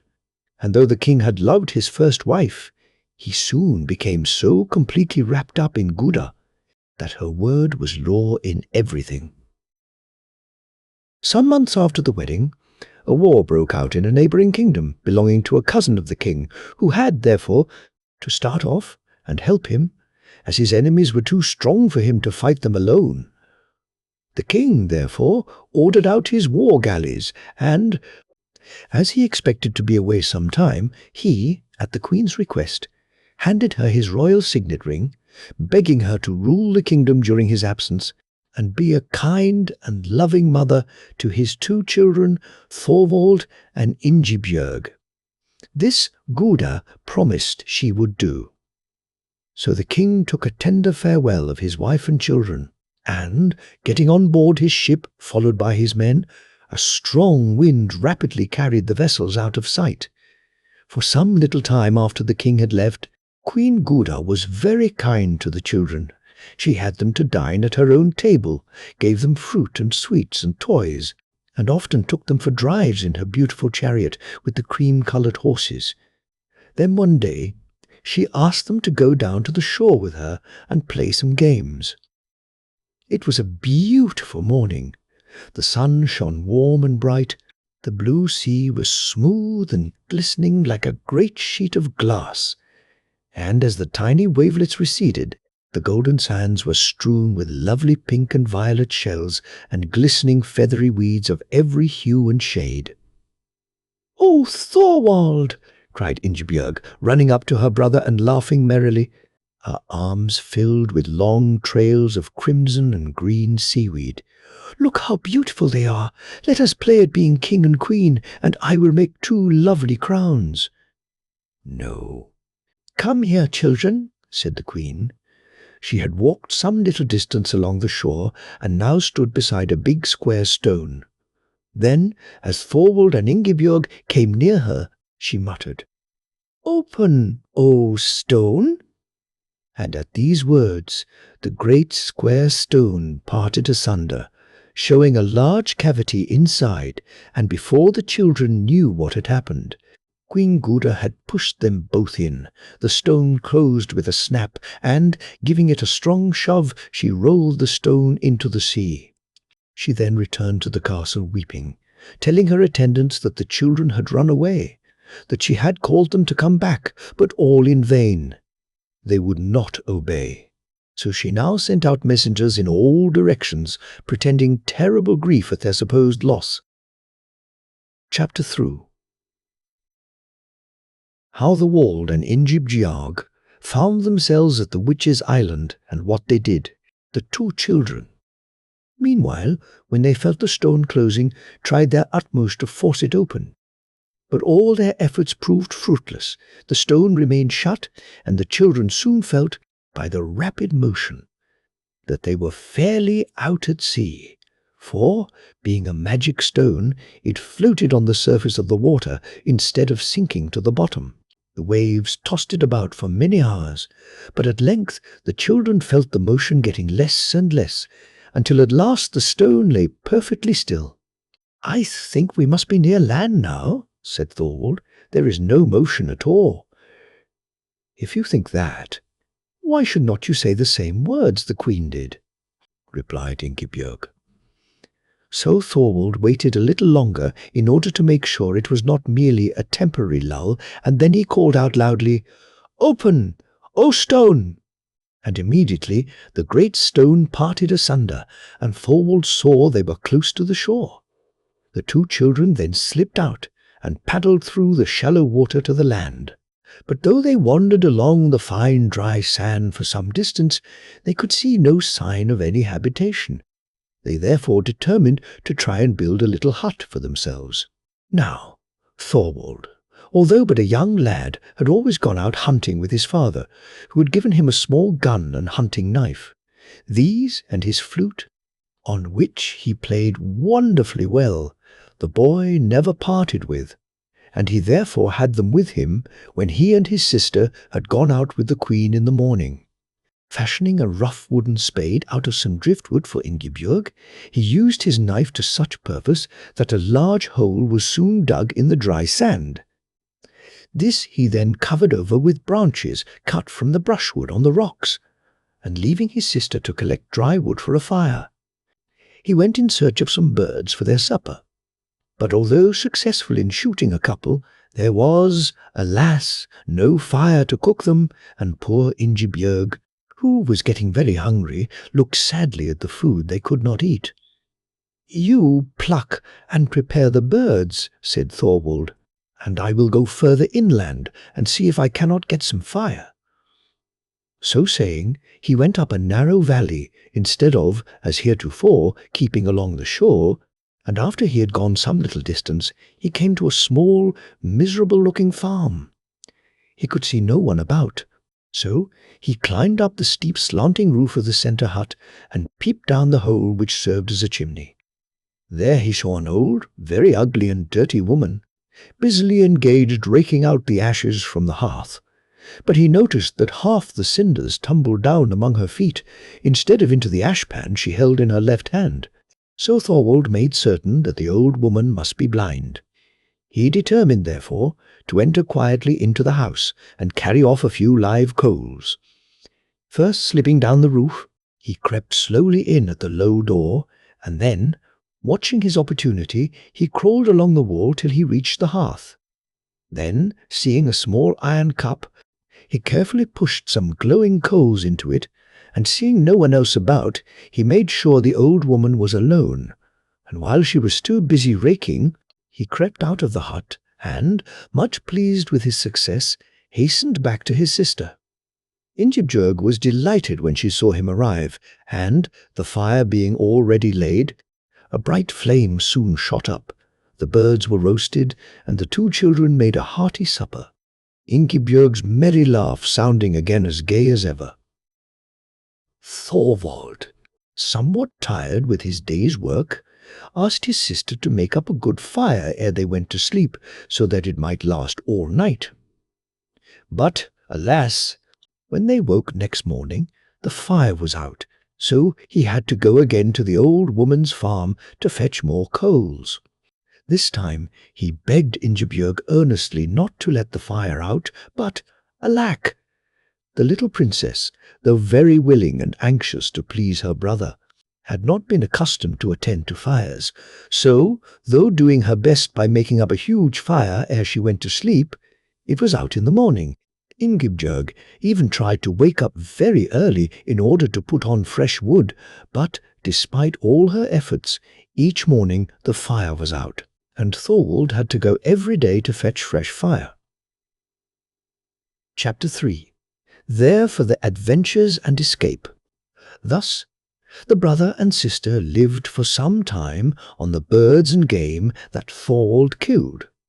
and Ingibjorg having made a net out of the long, tough shore grasses. They also managed to catch some fish and crabs, and their days passed pleasantly enough, while every morning Thorwald went up the valley and brought away some live coals, without the old woman ever finding it out.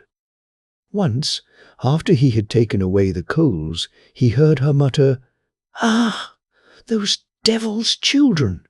They are a long time in coming, but arrive here at last. They must, for I made Guda promise to send them in the stone, and she dare not disobey me. Ah, only let me once get hold of them, and I will very soon put them out of the way." Thorwald thought these words must surely refer to himself and his sister, who had arrived there in such a strange manner. He was, therefore, very careful whenever he came to the hut for the fire coals, to make as little noise as possible. He sometimes scarcely dared to breathe for fear the old woman might discover him. Meanwhile, Ingibjorg, who had been very good about staying alone in their little hut, at last became very curious about the old woman, and begged and entreated Thorwald to let her go with him some day. Thorwald, though willing to please his sister, was afraid to trust her, for he knew that the sight of the queer old woman would make her laugh. But he found it very difficult to deny her anything within his power to grant, and when, therefore, she continued to beg him to take her, he at last consented, on condition that, no matter what she saw or heard, she must promise him she would not laugh, as, if she did, it might cost them their lives. Ingibjorg promised she would keep quite still, so the next day the brother and sister started off together for the old farm. When they got there, they climbed up the sloping roof, and, with another warning to keep silent, Thorwald let his sister peep down through the chimney-hole. But, alas, what Thorwald had dreaded actually took place. The old woman, who stood near the hearth, was raking out the ashes so vigorously that not only did she send them all over the floor instead of into the ashpan, but she made such a cloud of dust that she was soon completely covered from head to foot with a coating of grey ashes, and began to cough violently. When Ingibjorg saw this, she could not repress her laughter, and a merry peal rang out in the clear air. No sooner did the old woman hear this than she chuckled gleefully. "Ha! Ha! So those devil's children have come at last, have they? Ho! Ho! Ho! What a joke! Now I shall have them! Ha! Ha!" And with these words she rushed out of the house. She was so quick that she came up to the children just as they were sliding down the roof, and they might even then have got away. But that Ingibjorg, at sight of the old woman, could not stop laughing. She thought her still more comical looking when she began to run. But the laugh now turned to grief, for the old witch pulled some strong leather straps out of her pocket, and, fastening them round the brother and sister, she drove them back into the house. There she shut them up in a lean-to, and secured them firmly with another strap to 2 strong wooden posts. The children at first were terribly frightened when they found they could not get away, and Ingibjorg blamed herself greatly for having, through her foolish laughter, brought about this terrible pass. But the old woman evidently did not mean to starve them, for presently she placed a big bowl of bread and milk before each of them, saying, "Now eat all you can, and don't waste anything." In the evening she again brought them food in plenty, and this went on for some days. But, though they were not harshly treated, except that they were never untied, the children grew very weary and tired. The room was almost dark, the only light coming through the hole in the roof, which also served as a chimney. On the 3rd day, the old woman took one of each of their hands, and mumbling and gently biting their fingers, she muttered, "No, no, not fat enough yet." Thorwald, therefore, determined to make every effort in order to free themselves, but this was no easy matter. At length, after many attempts, he succeeded in biting through the strap that fastened his hands. He was thus able to get at his hunting knife, which he fortunately always wore beneath his tunic, so the old woman had not seen it, else she would certainly have taken it away. Then, waiting till night closed in and the old witch was asleep, he cut through the rest of the straps that bound him and his sister. "But the old woman will run after us and catch us if she sees us," whispered Ingibjorg. "I have thought of that too," replied Thorwald. "We must, therefore, make sure she is asleep." And, creeping cautiously along the floor, he bent over the old hag, who lay snoring in one corner on a great heap of skins. "She is sound," he then whispered, turning to Ingibjorg, having first carefully placed another thick skin over the old woman. "We must get away ere she wakens. Come, sister, don't delay." And, taking Ingibjorg by the hand, he hurried her out of the house. "Now you wait behind that great stone," said he, "while I cut and widen this ditch which runs across the road." Then Thorwald set energetically to work with his hunting knife, and ere long had cut a deep, wide ditch, throwing up the loose earth to form a bank, which rose up between them and the hut. By this time the old ogress had wakened up, and, not hearing a sound, began feeling about for the children. When she had tapped all round and could not find them, she began to scream and swear with rage, and ran out, calling loudly after them. As soon as Ingebjorg saw her rushing along, her hair streaming wildly behind her, she could not help laughing out aloud. "Ha! So you are there, you bad, wicked children," cried the ogress. "But only wait, just let me catch you, and I will teach you to run away. You shall be put into the oven at once, for you are quite fat enough now, and then I shall have a good meal."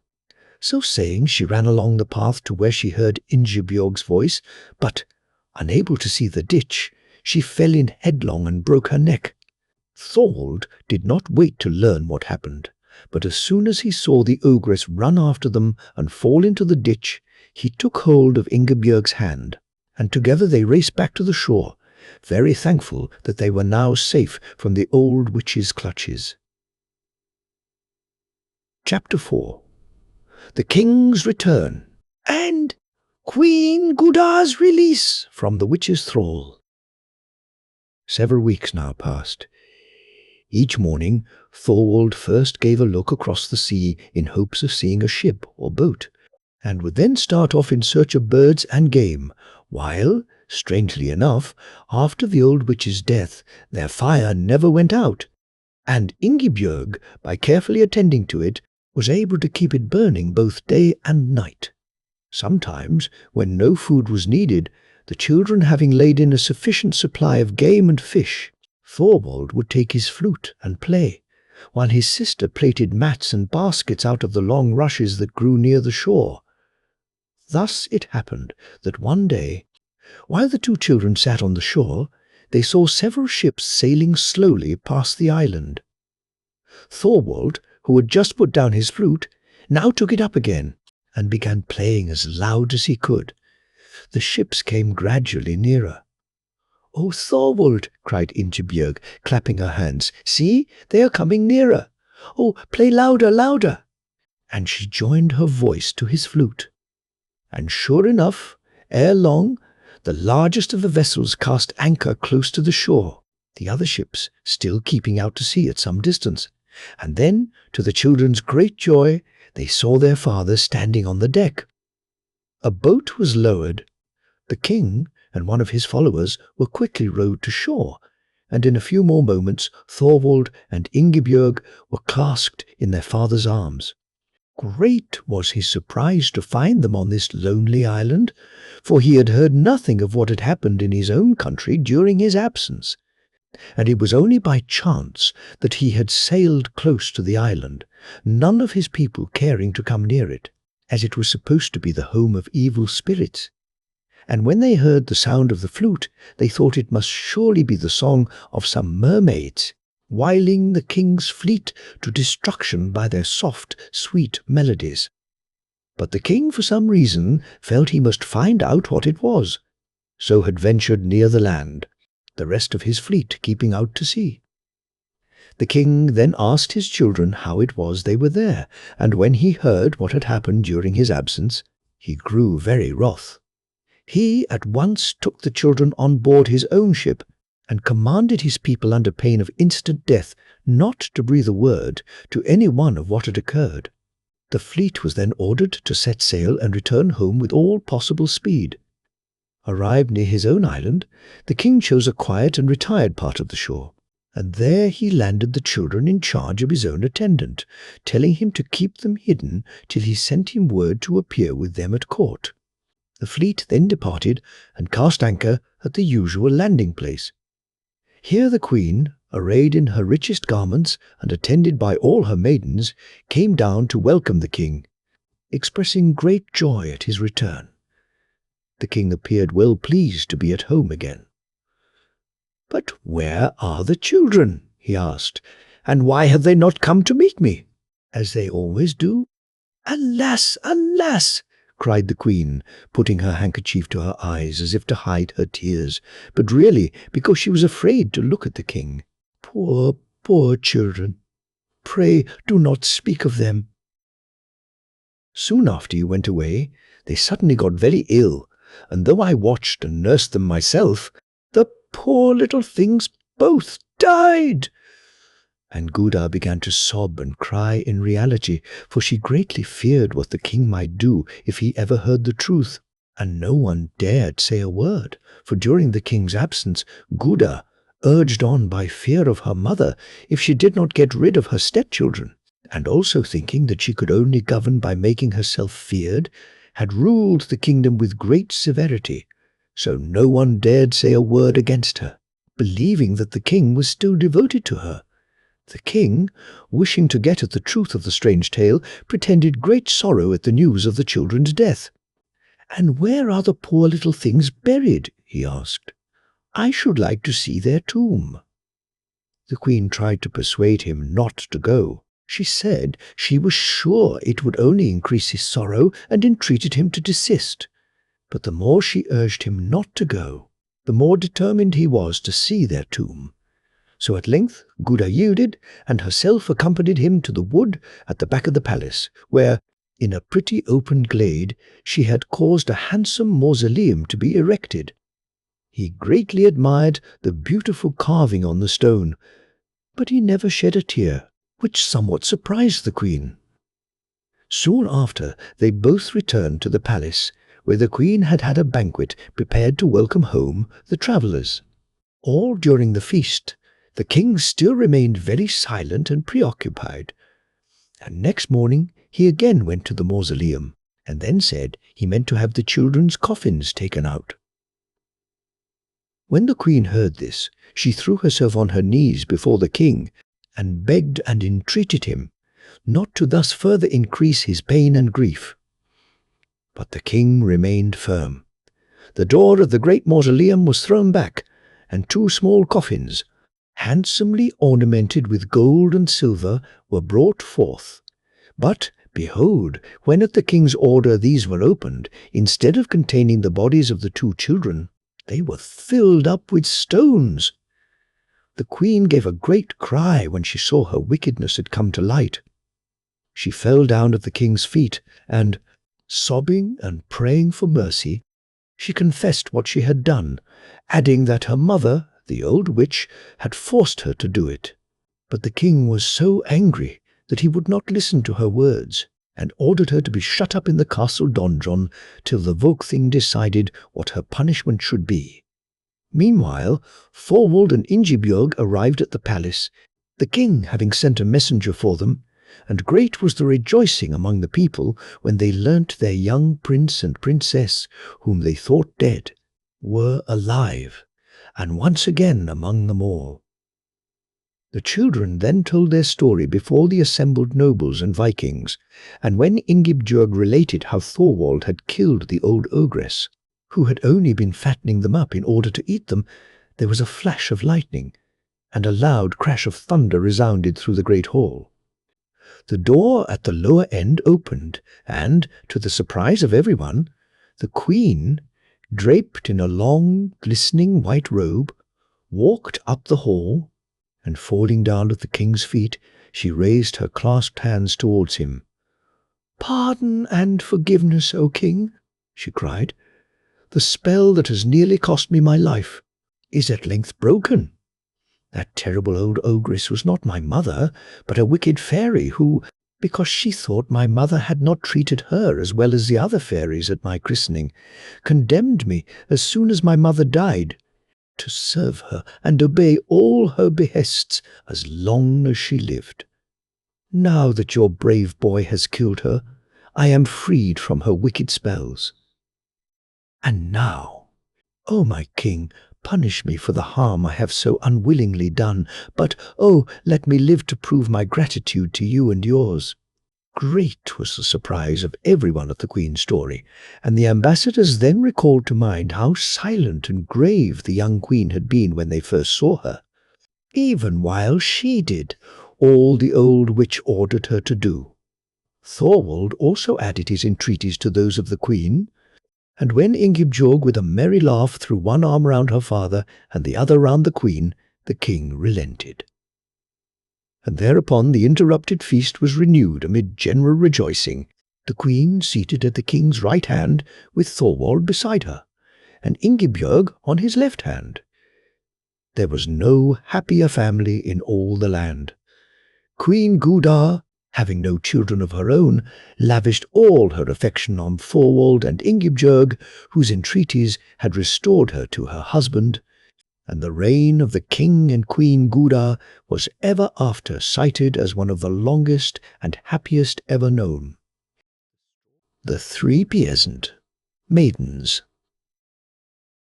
Chapter 1.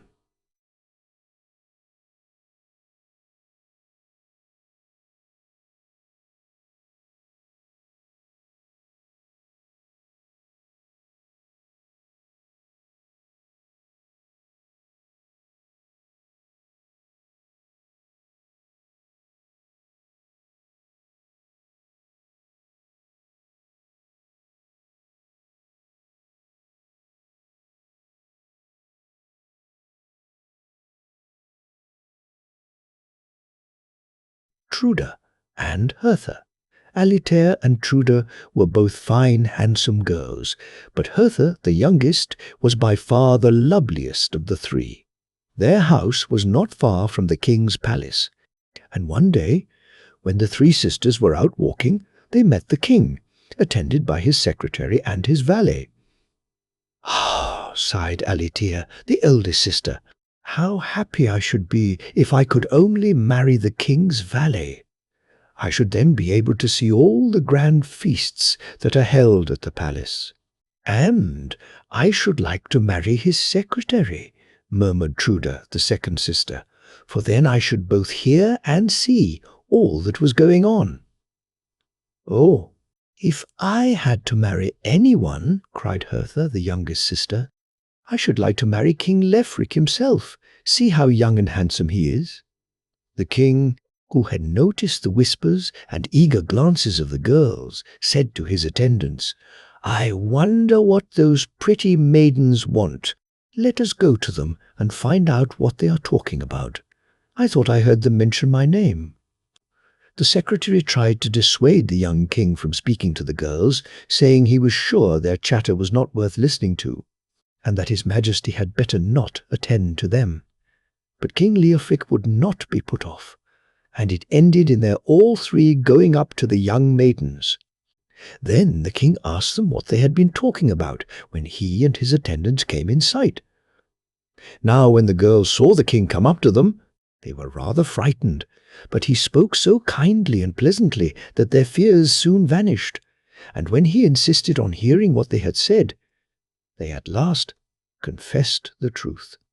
King Leofric was mightily amused when he heard their tale. He thought the girls very handsome, especially the youngest one, and after chatting with them for some little time, he found them so bright and clever that he told them their wishes should be fulfilled. The sisters were so surprised to think their idle words should speedily become real facts that they were speechless with wonder and delight. So the king and his two attendants escorted the girls back to their home, where the father's pride may be imagined when he heard who the suitors were. Of course he threw no difficulties in the way, and as the king's wishes were law, all three maidens were shortly married, each to the man of her choice. Now, although Alatir and Truda would have been quite satisfied with their choice had Hertha not become queen, no sooner did they realize how much grander was her lot than theirs, than they became very jealous of her. And though she did her best to be friends with them, giving them handsome presents and taking them everywhere with her, their envy only grew stronger, till at last they determined that, no matter at what cost, she must be brought down from her high estate. So they plotted and planned for many a long hour how they could best get her out of the way. At the end of a year, the queen had a little son. Then her sisters took away the baby in the night, and arranged that it should be cast into the deep ditch outside the city walls, where all the rubbish was thrown. But the old woman who had undertaken to do this thought she would give the poor babe a chance for its life, so, instead of throwing it in the ditch, she placed it on the bank, hoping that some kind person passing might see it and take it away.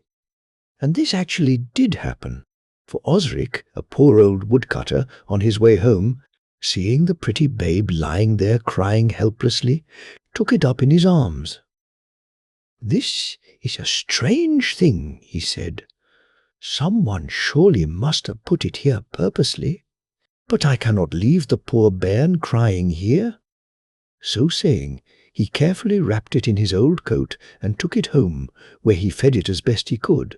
When next morning it was found that the baby had disappeared, the sisters told the king they were sure that the queen must have put away or killed the child, but, though King Leofric was greatly grieved at the loss of his little son, he loved his wife too dearly to blame her for the child's disappearance. The next year the queen again had a baby boy, and the news caused great rejoicings all through the kingdom. But that same night this child also disappeared, and the two sisters again told the king that they were sure the queen had caused it to be killed. But King Leofric, though startled and grieved at these strange disappearances of his children, still trusted his wife and would not hear a word against her. The following year, greatly to the king's delight, the queen had a baby girl. "Surely," she thought, "this time nothing shall come between me and my baby." So she would not let the little creature out of her arms day or night. But she was weak and ill, and the second night, seeing she would not lay down the child, the wicked sisters gave her a sleeping draught, and as soon as her eyelids closed, they again took away the babe and gave it to the old woman to throw into the ditch. When next morning the king heard that his little daughter, at whose birth he had so rejoiced, had also disappeared, his grief and anger knew no bounds. They quite overcame his former love for his wife. He would listen to no excuses, and ordered her to be thrown into the den of the big lion. When the wicked sisters heard this, they thought they had now got rid of Queen Hertha. They were quite pleased to think they had at last succeeded in the wicked plot they had planned, without the king or anyone else ever suspecting the part they had taken in it. Chapter 2. What had befallen the two little princes and their sister?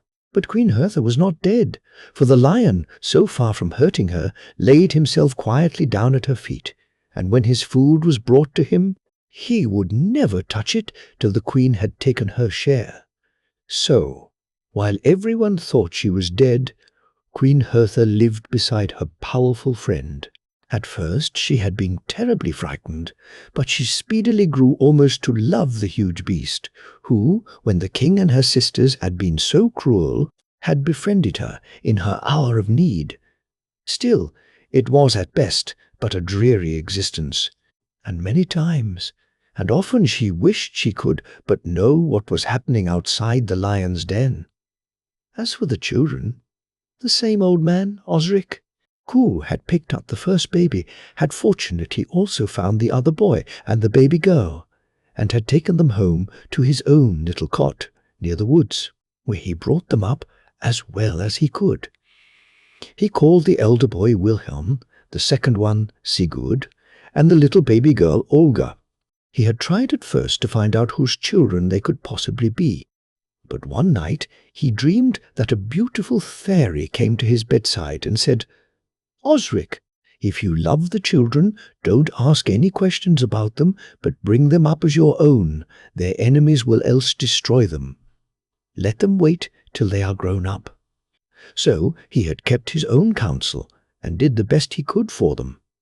Strangely enough, too, he found that his barrel of meal never ran short, and, with his cow and his little patch of garden ground, they always had a sufficiency of food.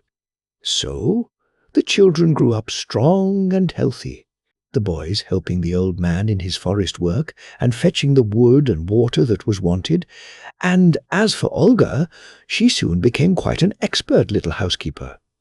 But though they wore rough, homespun garments, they were good to look at, for they all three inherited the marvelous beauty of their father and mother. At last, when the young people were grown up, the old man, feeling his end draw near, called Olga and her brothers to his bedside. He then told them how and where he had found them, and also mentioned the strange vision he had had. "But now that you are grown up," he added, "I should advise you to make all inquiries, and not to rest till you have found out who and what you are, for I feel sure you are no ordinary children." Thereupon he gave them his blessing and died. Wilhelm, Sigurd, and Olga sorrowed deeply over the death of their kind foster-father, for they had loved him dearly. When they had buried him in the forest, they returned sadly to the empty hut and consulted together as to what they had best do in order to carry out his instructions. While they were thus sitting and talking, the door of the hut opened, and an old man entered. He was dressed entirely in green, his hair was long and white, so also was his beard, and in his hand he carried a thick oaken staff. "Good morrow, father," said Wilhelm. "You are welcome, though we have not much to offer you. Pray take a seat and rest, for you look weary." "I have come a long way, my son," answered the old man, "but though I am still hale and hearty, I shall not be sorry for a short rest.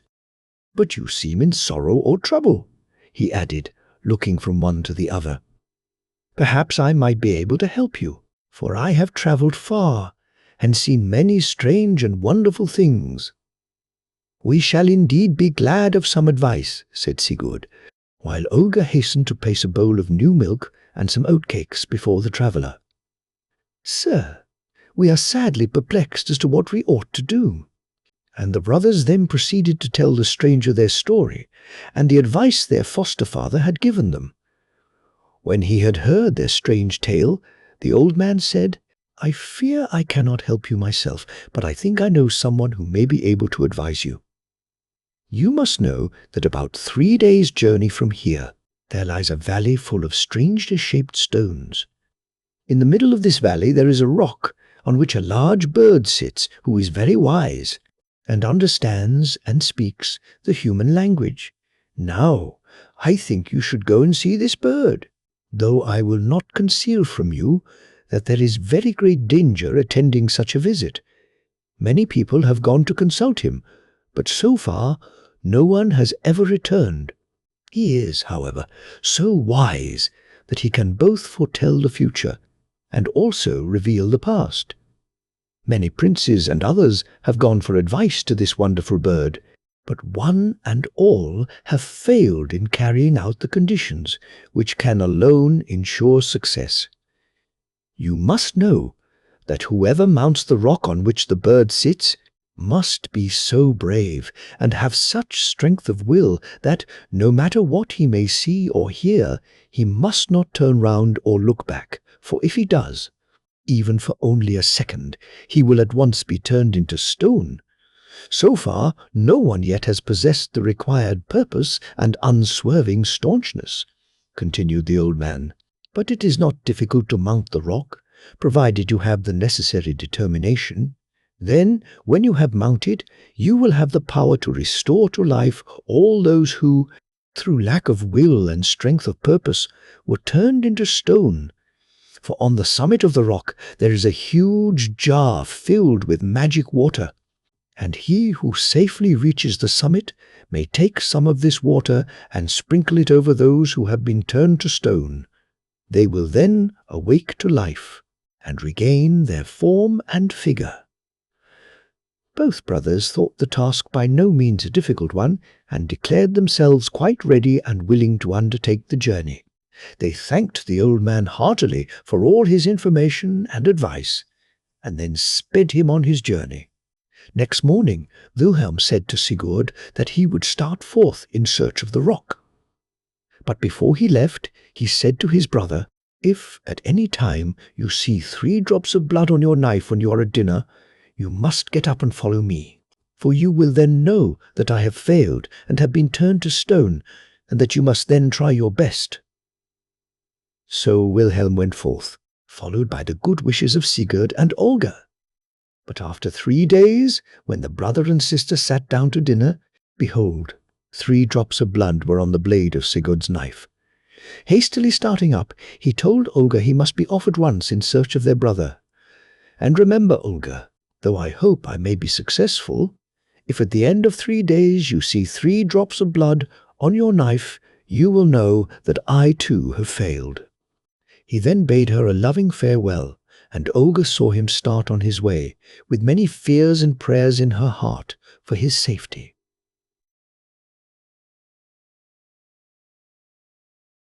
Chapter 3. Ónígas. Courage rescues Hare brothers. Queen Heth is restored to her husband, and the parents recover their children. It seemed to Olga as if the time would never pass.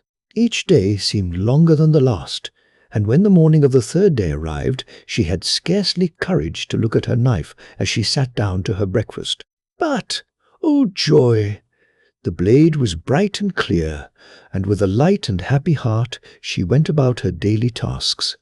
When midday approached, she again glanced anxiously at the table, but, to her intense relief, the knife beside her plate was undimmed by either spot or stain, and feeling as if a great weight had been lifted off her, she sat down to her spinning wheel, which she had not had the heart to do before, and hummed one of her favourite ballads, to drive away the feeling of loneliness that crept over her. And thus the hours passed. Then, as the long, slanting rays of the sun warned her that the day was nearly over, Olga put away her spinning wheel and got ready her supper. She had placed her plate of porridge on the table, and, bringing a bowl of milk from the cupboard, had just seated herself, when, glancing down, she saw 3 bright crimson drops on the knife beside her plate. With a cry of grief and horror, Olga sprang up. There was now no thought of food or rest. Not a second must be lost if she hoped to save her brothers. Hastily putting on her cloak and hood, she hurried out into the forest, following the path she had seen her brothers take. Evening was closing in, and the tall trees cast dark and weird shadows around her. But never for a moment did Olga hesitate or rest. Strange, uncouth sounds seemed to fill the air, and she could almost fancy that the clinging brushwood, which often crossed her path, seemed like long arms trying to hold her back. But she had only one thought, one resolve, the rescue of her brothers, so she kept bravely on, putting aside every obstacle that obstructed her way. At length, after a long and weary journey, Olga arrived at the valley in which stood the great rock. As she came near, she saw that the whole ground was covered with innumerable stones of quaint and varied forms. Some looked like people, some like animals, and one tall figure had several square stones at his feet, like chests or boxes. But Olga, though her heart almost jumped into her mouth at the wild, weird scene, walked courageously forward, turning neither to the right nor left, till she reached the rock on which sat the bird, his crest raised fiercely, while angry flashes of light from his eyes almost blinded her. No sooner, however, had her foot touched it, than a loud rumbling noise arose. Wild cries and screams filled the air. Thunder pealed, and flash after flash of lightning filled the valley with a lurid light. Strong arms caught hold of her and tried to keep her back, while entreaties for help sounded on every side. Once, indeed, she distinctly heard her brothers' voices, praying her to look round if she loved them. Steadfastly, however, with a prayer on her lips for strength and guidance, Olga went bravely up the rock. No sooner had she reached the summit than immediately the thunder and lightning ceased. The weird cries and screams were silent, and, as she approached the great bird, he lowered his angry crest, and in a soft voice praised her for her courage and steadfastness. "I can now tell you whatever you desire, and will gladly help you in any way you wish," he added. Then Olga asked that she might first of all be allowed to restore to life all those who had been turned to stone. This the bird readily granted, and, filling the lid of the stone jar with some of the life-restoring water, Olga lost no time in sprinkling all the strangely shaped stones with the magic water. They all immediately regained their natural forms. The still and silent valley soon re-echoed with the sound of voices, and as the girl stood there between her two rescued brothers, all the others came up to thank the fair and brave maiden whose courage and steadfastness had rescued them from their stony prison and restored them to life. "And now," said Olga, turning again to the wonderful bird, "can you tell us whose children we are?" "You are the children of the king of this country," he replied, and then proceeded to tell them how the two wicked aunts, through jealousy, had caused them to be carried away, and had then accused their mother of destroying them, for which supposed misdeed she had been thrown into the lion's den. "But," he added, seeing the grief and horror of the young people, "the lion's mouth was closed, so that, instead of killing her, he not only shares his food with her, but has so guarded the cage that no one dares enter. She is still alive, therefore, though almost at death's door through grief and all the anxiety she has endured." Then one of the strange figures who had been restored to life, and whom Olga had especially noticed as being taller and fairer than most of the others, and also because he was surrounded with several quaintly shaped chests, now came forward. He was a handsome young fellow, and stated that he was called Odo, and was the son of a neighbouring king, and that, having gone forth in search of treasure and adventures, he had succeeded in amassing a large quantity of gold and precious stones, and was on his way home when he heard of the wonderful bird who could foretell the future. He had gained the valley and was almost close to the bird when he incautiously looked back, hearing wild cries for help, and in that moment he had been turned to stone, and his were the quaintly shaped chests Olga had noticed. The bird, being in a gracious mood, allowed the prince to carry away his treasure, so, followed by his servants, he accompanied Olga and her brothers to their home. As soon as they arrived, they at once went to the lion's den and liberated the poor queen, the lion offering no resistance, and took her back to their hut. Poor Hertha was almost dead with grief and anxiety, but loving care quickly restored her to health, and the delight of seeing her dear children, whom she had thought dead, alive and well before her, did more than anything to restore her and make her strong and well. They then procured her some rich and fitting garments, and leaving her in the hut, they repaired to the king's court and demanded an audience. After some little delay, this was granted, for after the loss of his wife and children, the king had grown sad and listless, often blaming himself for condemning his queen so hurriedly, for, when he had time to think it all over, he could not, despite her sister's repeated representations, believe that the queen had really killed her children. When the sister and brothers were ushered into the royal presence, the king was at once struck by their noble appearance, especially with Olga, whose likeness to her mother was marvelous. They then told him who they were and how they had been saved, and also that they had just freed their mother, who was not dead as he had been told. King Laufey could scarcely believe he heard aright, as they related their wonderful tale, the particulars of which they had received from the magic bird, and it is impossible to describe his delight and thankfulness to find that his wife, whom he had loved so dearly, was not only proved innocent, but was alive and well. He immediately sent for her 2 wicked sisters, and when questioned as to what they had done, they began first to prevaricate, and then each accused the other of having done the wicked deed. But the truth was clearly proved against them. They were therefore both thrown into the lion's den, where the poor queen had so long lingered. This time, however, the lion never hesitated, but ate them both up at once. The king then eagerly went to fetch his queen, who returned to the palace with all due honours and splendour. A great feast was immediately prepared to celebrate the happy restoration of the lost queen and her 3 children. This feast lasted many days, for all who chose to come were welcome. Indeed, it seemed as if the king could not do enough to show how thankful he was. He remitted the sentences of many state prisoners, and all the poor in the kingdom received rich gifts. When at length the feast came to an end, Prince Odo asked the king for the hand of his daughter, the fair Princess Olga. Thereupon a fresh feast was arranged to celebrate the marriage of the prince and princess, and this was carried out with still greater splendour, such as had never been seen before. Not only was the big hall of the palace prepared for the invited guests, but endless tables were spread in the great courtyard for all the poor and homeless, to whom abundant good fare was generously dispensed, for, Princess Olga said, as they had been poor themselves, they must never forget their less fortunate subjects.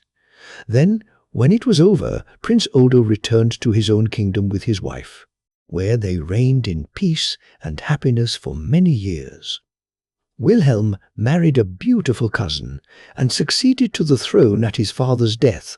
Sigurd also married a lovely princess in a neighbouring state and came to the throne on the death of his father-in-law. Thus Olga and her brothers, after all their trials, lived long and happily, their children and children's children reigning after them for many generations. The Fair and the Dark. Isold. Chapter 1. Death of the Queen. The king remarries and proceeds on a tour through his kingdom.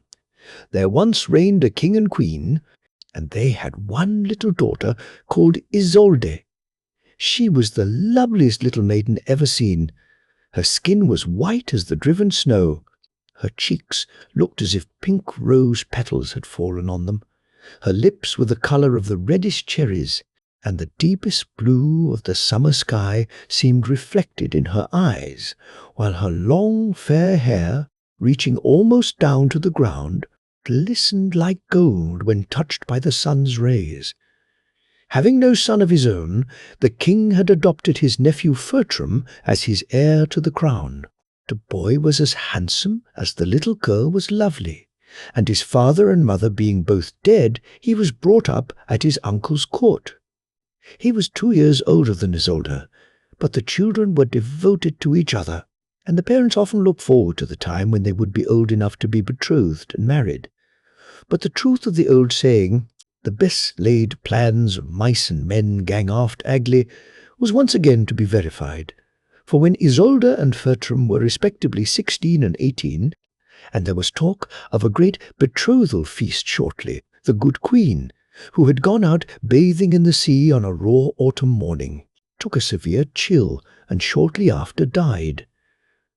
The king was quite inconsolable at her loss, and after her funeral he shut himself up in his rooms for many months and would see no one but Fertram and Isolde.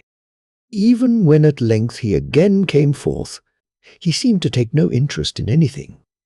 Gradually, matters grew worse and worse, till at last the chief officers of the court came to him and advised him to marry again.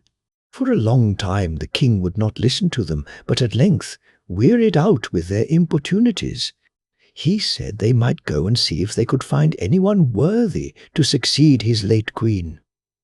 So some ships were fitted out, and the chief officers started forth on their quest.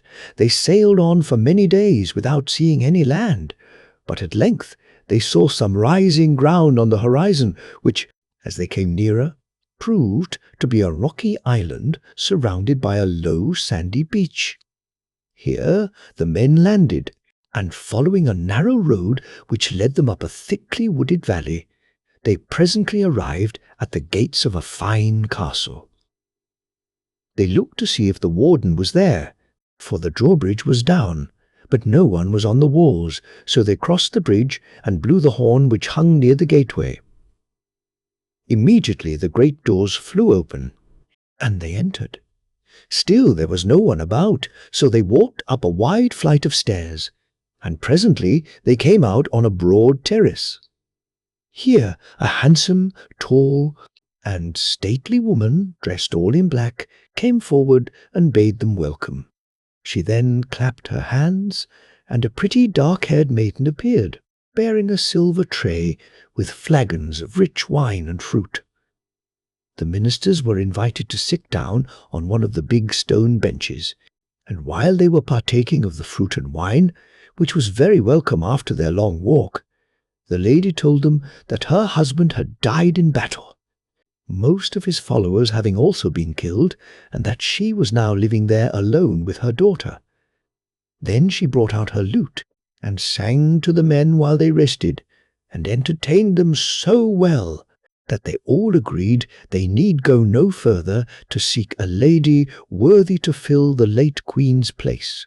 So they forthwith solicited her hand for their master the king. At first the queen said she could not think of accepting the offer, for that she had made up her mind, after her dear husband's death, to live and die in his now deserted castle. But the more reluctant she appeared, the king's ambassadors only grew the more urgent, until at length she consented to go with them. Handing over the castle and all it contained to an old servant, she and her daughter departed with the king's people, and, the wind being favourable, the homeward journey did not take many days to accomplish. When the king saw the ships in the distance, all decorated with flags and gaily coloured banners, he knew that the ministers must have been successful in their quest. So he ordered out his golden chariot, and, accompanied by all his chief courtiers, drove down to the shore, there to await the travellers. At length the vessels were beached, and no sooner had the king set eyes on his bride than he at once felt a great love for her in his heart. He placed her beside him in his golden chariot, while her daughter and the attendants followed in a silver one, and thus they proceeded back to the palace, where a great feast had been prepared, at which all the great princes and nobles of the land were present. The rejoicings continued for a whole week. Wine and mead were lavishly dispensed to all who came, and the tables literally groaned beneath the great dishes of fish, flesh, and fowl, interspersed with huge pyramids of delicate cakes and delicious fruits. At the end of the feast, each guest was presented with valuable gifts from the king's treasure house, so that all those who were poor when they came returned home rich and happy, while the queen herself was invested with all the grandeur and power of her new position. Strangely enough, the new queen's daughter was called Isolde, like the king's daughter, but, though the former was very pretty, everyone declared she could not compare with the latter. So, in order to distinguish them, the former was always spoken of as Dark Isolde, and the latter Fair Isolde. Now Isolde, the king's daughter, did not live in the palace, for her father, on her 16th birthday, had built her a separate tower standing in the midst of a beautiful garden. It was fitted up with every possible luxury and convenience. Rich curtains draped all the windows, soft couches, covered with dainty silks and cushions of cloth of gold, lined the walls, and bright carpets were spread on the inlaid, polished floors. Here Isolde spent her days very pleasantly with her two favourite attendants, Ea and Mea, spinning and weaving and gathering flowers to deck her rooms, and here Fertram would often join her, after one of their long rides in the forest, chatting and laughing and making happy plans for their future. Soon after the king's second wedding, the queen came to him one day, and, after praising his kind rule over his people, told him she thought he ought not to remain longer at home with her, but make a tour and visit all his provinces to see what the governors were doing, and whether they were getting in the treasure rightly. The king, who was very happy and comfortable at home, did not at first agree to this, but the queen at last managed to persuade him, and also advised him to take Fertram with him, saying that it was only right he should see something of the world and of the kingdom over which he was one day to rule. So, at length, the king yielded, and ordered his ships to be got ready, at the same time telling Fertram that he was to accompany him. Though pleased at the thought of the journey, Fertram was grieved to leave fair Isolde, and the parting between them was a very sad one, for both felt that some misfortune was hanging over them, and yet they could not tell what. A few days later, the king and Fertram sailed away amid great cheering of the people, who crowded down to the shore to wish the travellers good speed on their journey and a quick and happy return. Chapter 2. What befalls fair? Isold, after her feather has gone. Isolde the Fair felt terribly sad and lonely after her father's and Fertram's departure. She lost all interest in her work and play, and would sit for hours at one of the windows facing the sea, ever hoping to see the welcome sight of the returning ships. At last, one morning, about a fortnight after the king had gone, the queen came to her, and, greeting her kindly, asked her to come with her and her daughter dark Isolde, and spend the day in the woods. "I know a lovely spot," she added, "where we can have a splendid game of ball, and then, when we are tired, we can sit down and rest and dine beneath the shade of the trees." Fair Isolde at first refused, saying she did not feel as if she cared to play, but the queen would take no denial, and at last Isolde, who had been very lonely since Fertram went away, agreed to go, together with her two maidens, Ea and Mea. It was a fine bright morning as the whole party set forth, and the sun and the fresh air soon made Isolde feel more like her former self. Laughing and singing, the whole party wandered merrily through the woods till they reached a lovely open glade, when they commenced a merry game. Here, there, and everywhere flew the bright-coloured balls, tossed and caught by eager hands. Isolde the Fair was more deft in her play than the others, and never missed a ball, but further and even further flew the balls sent by the queen and her daughter, till at length they and fair Isolde were quite out of sight of their attendants, when the latter, running swiftly after a bright crimson ball, suddenly paused, for at her feet there yawned a deep, dark pit. "Oh, stop!" she cried, startled, looking round at the queen and dark Isolde. "Stop! Don't come any further, or you will fall into this dreadful place." But the words had scarcely passed her lips when she felt a strong push and fell headlong into the hole. Then the queen, laughing wickedly, looked down at poor Isolde and said, "Ha! Ha! My pretty bird! How do you like your new house, fair Isolde? It is not quite so fine as your grand, beautiful tower, is it? But you won't need such pretty things now, for you will soon be dead, and then Fertram, on his return, will marry my dark Isolde. Oh, help me out! Don't leave me here," cried fair Isolde, "and I will promise, on the word of a princess, never to speak of this to anyone." "No, no, my young damsel. Promises are easily broken, but the dead tell no tales." And, despite her tears and entreaties, the wicked queen and her daughter placed branches of pine trees across the open pit, and then covered them thickly with earth and leaves, so that no one, even if they passed that way, would ever dream there was a grave hidden beneath. By this time the sun had set, and it was getting dusk ere they had finished their task, so the queen and dark Isolde hastened back to the palace. But ere they entered it, they set fire to fair Isolde's tower, which was soon completely burnt to the ground. The queen's attendants, meanwhile, together with Ea and Mea, finding the queen and the two princesses, did not return, called out and searched for them in various directions, but, seeing nothing of them, concluded they had returned to the palace, and so, as it was now quite dark, hastened home themselves. On their arrival there, they found the queen and dark Isolde, who said fair Isolde had returned with them back to her tower, saying she was tired, when shortly after, to their horror, they had noticed flames bursting out of the windows, but ere they could send help, the tower was burnt down. Poor Aya and Maya were inconsolable at the loss of their beloved mistress, and mourned long and sadly for her. Chapter 3. Fair Isold escapes and disguises herself. We must now return to fair Isolde.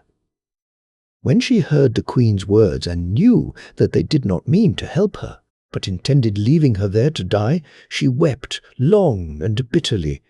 Then, as hour after hour passed, and, though she listened intently, she could hear no one passing by who might have helped her, she sat down on a heap of leaves lying in one corner, and began to think how best she could get out. Then she suddenly remembered that she had fortunately that morning put on the golden girdle which had been a parting gift of her mother on her deathbed, and to which was attached a large pair of golden scissors. She had enjoined fair Isolde never to go outside the house without this girdle, for it had been given her by a fairy godmother, and had the marvellous power of preserving whoever wore it both from hunger and fatigue. Isolde, therefore, after her first burst of grief, felt she was not quite helpless. The power of the girdle would save her from starvation, till she could once again procure food. And meanwhile, feeling somewhat comforted, she took hold of the big golden scissors, and by working hard, and persevering in spite of fatigue, she managed to dig some deep holes in the side of the pit, large enough to give her a good foothold, and thus managed to climb up to the top and work her way through the mass of earth and leaves the wicked queen and her daughter had piled up together. When she at last got out, she wandered about the forest for some time till she got back to the open glade where they had played ball. Here she sat down to consider what she had better do. At first she thought it would be safer to keep hidden away in the forest, for fear her stepmother might find her and again try to kill her. But on second thoughts, she decided it would be better for her to return to the tower, and so disguise herself that no one could possibly recognize her. She first stained her face brown with the juice of some berries, and then with her deft fingers she made herself a quaint dress and large cap out of various coloured leaves, and thus disguised she went back to her tower and found it a heap of ashes. Feeling now certain there was a plot against her, she determined to go on to the palace, went round to the kitchen door and begged the cook to give her a morsel of food, as she was very hungry. The cook, who was a kind-hearted old woman, told her to sit down on a bench and fetched her some bread and meat, in return for which Isolde offered to mend her clothes for her, as she probably had no time to do so herself, saying her name was Nefra Kolla, the sewing girl.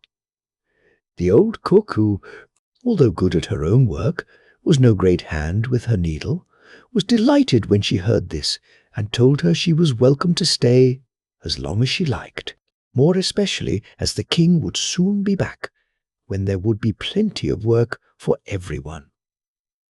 So Nefracola remained, and when it was seen how clever she was with her needle, she found plenty to do, for the whole king's household declared they had never seen such beautiful work as hers. Chapter 4. Fertram falls under a spell and is betrothed to dark Isold. At length the king returned from his long tour, accompanied by Fertram, and as soon as the ships were in sight, the queen and her daughter drove down to the shore to welcome them home.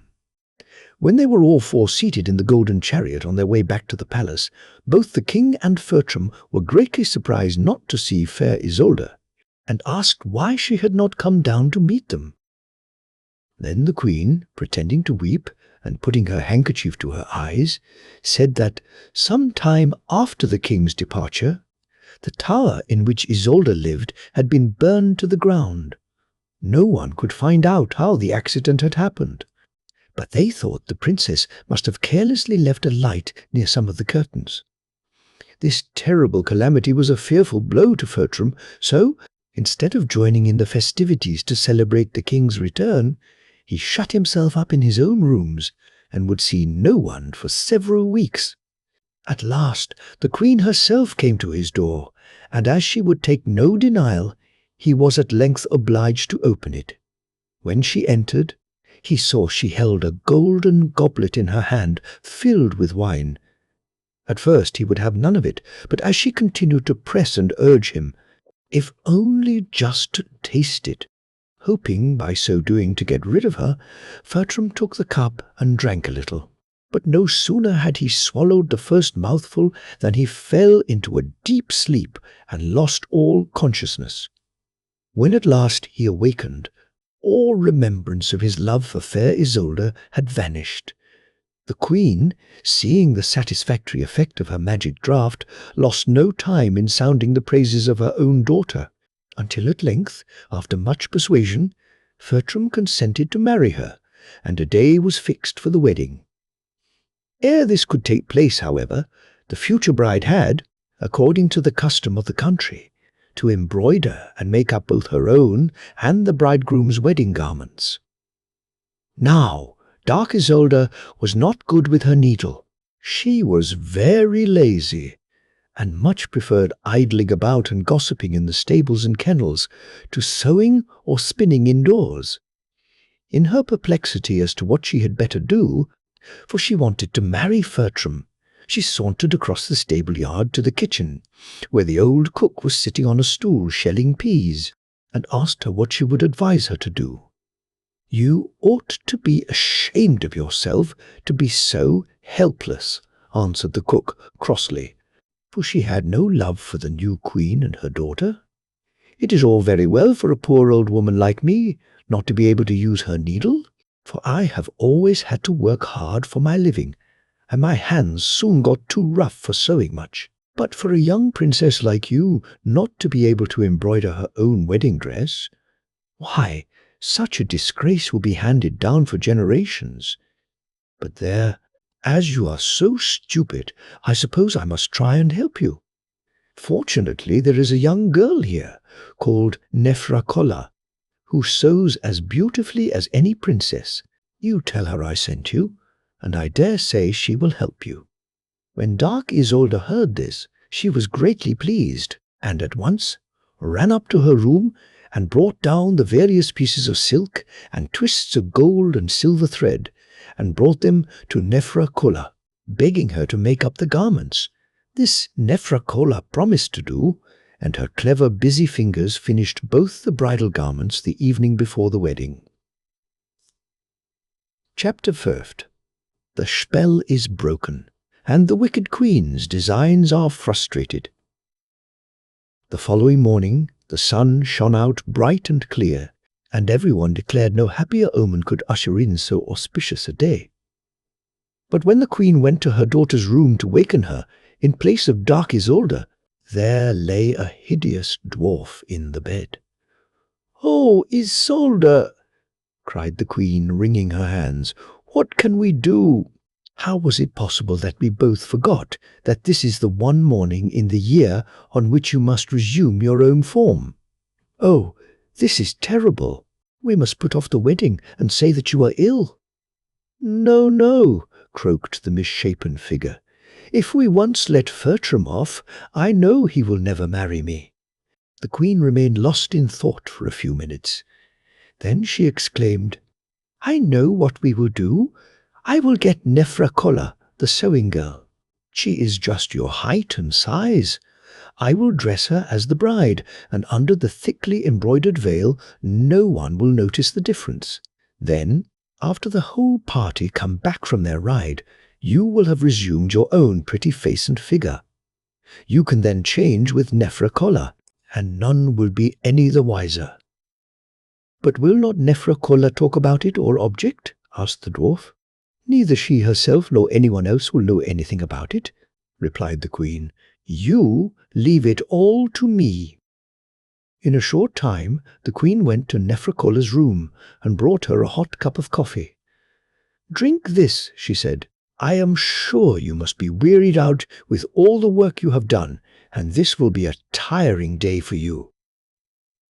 Though Nefrakolla was not thirsty, she did not like to refuse the queen, thinking she really meant it kindly. But no sooner had she swallowed the coffee than she seemed to fall into a sort of trance. It seemed to her as if she were Isolde again, and that this was her own wedding day. She was dressed in the bridal garments, and the richly embroidered veil was thrown over her. Then, after the wedding ceremony was over, the whole bridal party went for a ride through the forest. It all seemed like a strange dream to the girl. As they passed the blackened ruins of Isolde's tower, Nefrakolla murmured, "Once thou wert bright and fair, now thou art burnt. O chamber mine!" Fertram bent forward on his horse and asked her what she had said, but she gave him no answer. Shortly after they came to a big lime tree, whose sweet blossoms scented the whole air, and Nefrakolla murmured, "Behold this giant linden tree, beneath whose shade Fertram and Isolde plighted their troth for ever and aye, and he will hold to it yet." After riding some little distance further, they came to the deep trench. Looking down into it, Nefrakolla murmured, "But for my dear mother's golden gifts, here would my life have ended." Once again Fertram asked her what she had said, but still she remained silent. At last, just as the sun was setting, they returned to the palace. Nefrakolla dismounted and went up to her own room, but scarcely had she sat down. Then a sudden giddiness seized her, all grew dark before her eyes, and she lost consciousness. Then the queen, who had been waiting for her, came forth from behind a screen where she had been hidden, and, taking off the bridal garments, she hastened with them to dark Isolde's room. The latter had now regained her fair form, and was quickly robed in the rich garments of the bride, after which the queen returned to Nefrakolla and dressed her in her usual dress. Presently Fertram came for Isolde, and, sitting down beside her, asked her what she had said during the ride, when they passed the ruins of her tower. "I really cannot remember what I said," replied Isolde. "But you must tell me," said Fertram. Then Isolde went to her mother and asked her what Nefrakolla could have said. So the queen told her, and Isolde returned to Fertram and repeated the words. But he felt strangely dissatisfied. "I should also like to know what it was you said when we passed beneath the great lime tree, and when we came to that deep trench in the forest." "I really cannot recollect all I said," replied dark Isolde crossly. "I am sure it was nothing of any importance." "Nay, but I insist upon knowing," said Fertram. "You seem so strange, and not at all like yourself. You must tell me." So Isolde once again went to her mother, and the queen said that when they came to the great linden tree, Nefrakolla had said, "Behold the giant linden tree, beneath whose shade Fertram and Isolde plighted their troth for ever and aye, and he will hold to it yet." and that when they arrived at the deep trench she murmured, "But for my dear mother's golden gifts, here would my life have ended." When dark Isolde returned to Fertram with these answers, she thought, "Surely now he must be satisfied." But all these replies had just the opposite effect, for the more he heard, the more strange and startling did it all appear to him. "Oh, my lost fair Isolde," he cried, "would that I could learn the truth of all this." Then suddenly it seemed as if a veil were lifted from his memory. He recollected all his love for his cousin, fair Isolde, and how different she was in every way to the dark maiden beside him. "Oh, Isolde, my own fair princess," he cried, "would that I could see you once again and hold you to my heart. But as you are dead, and this is not possible, may I also die, and so be with you." Scarcely had these words passed his lips when a soft light suddenly filled the room, and lo! in the open doorway stood his own fair cousin, more sweet and beautiful than ever. Stretching out her arms towards him, she said, "O Fertram, your love and faithfulness have conquered and overcome the wicked spells of my stepmother. If you indeed are still true to me, we may yet defeat her, and all will be well." "Isolde, my own Isolde," cried Fertram, "can it really be you, or is it only your spirit, and are you not dead, as they solemnly assured me?" And he drew her lovingly towards him. At this moment the queen rushed into the room, speedily followed by the king. When she saw that her wicked scheme had fallen through, she gave a great scream which shook the whole palace. In an instant she was changed back into the wicked giantess she had originally been, and her daughter, who was behind her, became again the ugly little dwarf. The king, in his anger at the terrible deception that had been practiced on him, wanted then and there to order them to be instantly killed, but, at fair Isolde's petition, they were sent back to their own island and bound never to quit it on pain of instant death. Then a fresh and, this time, a very merry wedding feast was ordered, which was much more magnificent than the last one. The tables were laden with peacocks roasted and peacocks spiced, with fishes boiled and fishes fried, with mimjam and pimjam and multum salve. The wine that was drank was primate and claret, as well as the wine of Garganus. Then all the guests, ere their departure, were laden with presents from the king's treasure-house. And when, after some years, the old king was gathered to his fathers, Fertram and Isolde reigned jointly, and lived long and happily, seeing their children and great-great-grandchildren around them. Prince. In a far country there once lived a king and a queen. They had an only son, called Hlini, who even as a child showed wonderful talents and grew up the handsomest, cleverest, and bravest man in all the land. One day the prince went out hunting with some of the courtiers. It was a beautiful morning. The sun shone with unusual brilliancy. Birds and game of all kinds were plentiful, and, well pleased with their good day's sport, the whole party turned homewards as the afternoon shadows began to lengthen, when suddenly a thick fog arose, which soon completely surrounded them. They lost sight of the prince, and it was only with great difficulty that they made their way back to the castle. When the king heard that his son had not returned, he became very anxious, and the fog having somewhat lifted, he at once sent out messengers to try and find him. But although they searched in all directions for 3 days and nights, they could find no trace of him. No one had heard of or seen Prince Hlini. This sudden disappearance of his son greatly grieved the king, and when, on the evening of the 3rd day, the messengers returned without any news of him, the king retired to his room and, throwing himself on his bed, gave way to the deepest grief. In vain the queen tried to cheer him, telling him that Hlini was so brave and clever he would be sure to return safely, The king would not be consoled, and said he would gladly give the half of his kingdom to anyone who would bring him back his son.